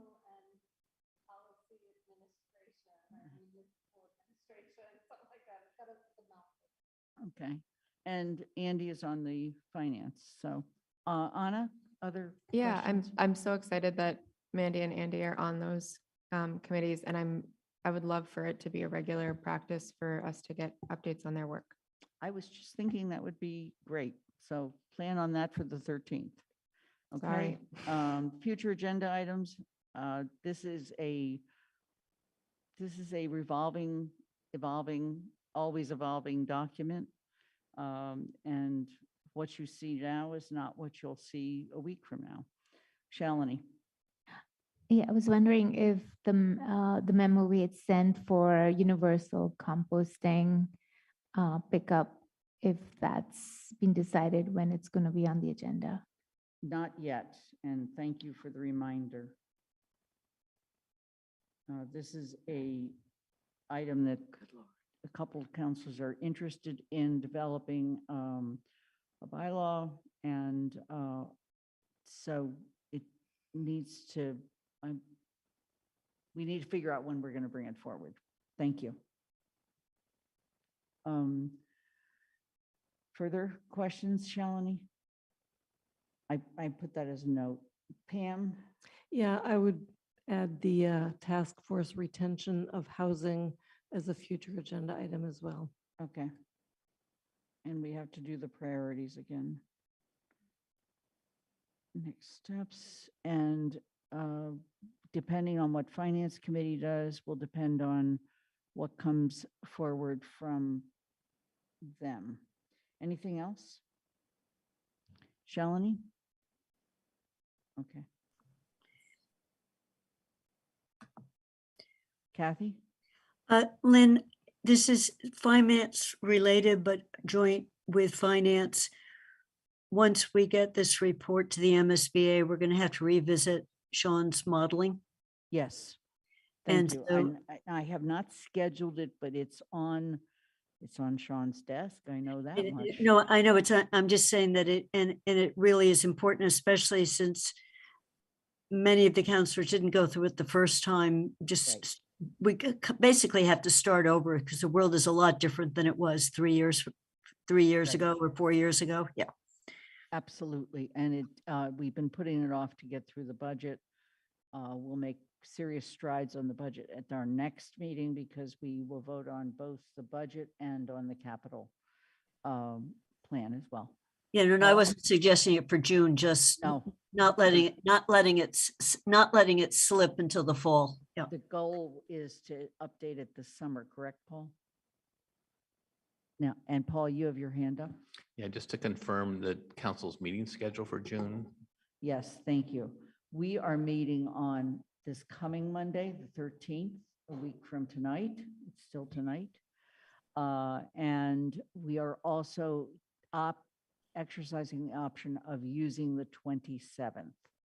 So, and meantime, I have asked to just understand when counselors might not be in town, if they're going to participate remotely or not. And we're waiting to see if the virtual option that we've been using for counselors continues to be available after July 15th. Athena and I have discussed what a motion might look like on the 27th of June because we don't meet again until the 18th of July. So we're trying to keep all our options open. I just talked to Mindy today when she was at the ribbon cutting for the parklet, and she thinks that the she does think the legislature is going to vote the extension. She just doesn't know when, and they're in session until the 31st of July, or at least that's their goal. Okay, are there other questions? It's still Monday, and we are adjourned. Good night, everybody. Night. Night. Good night. Good night.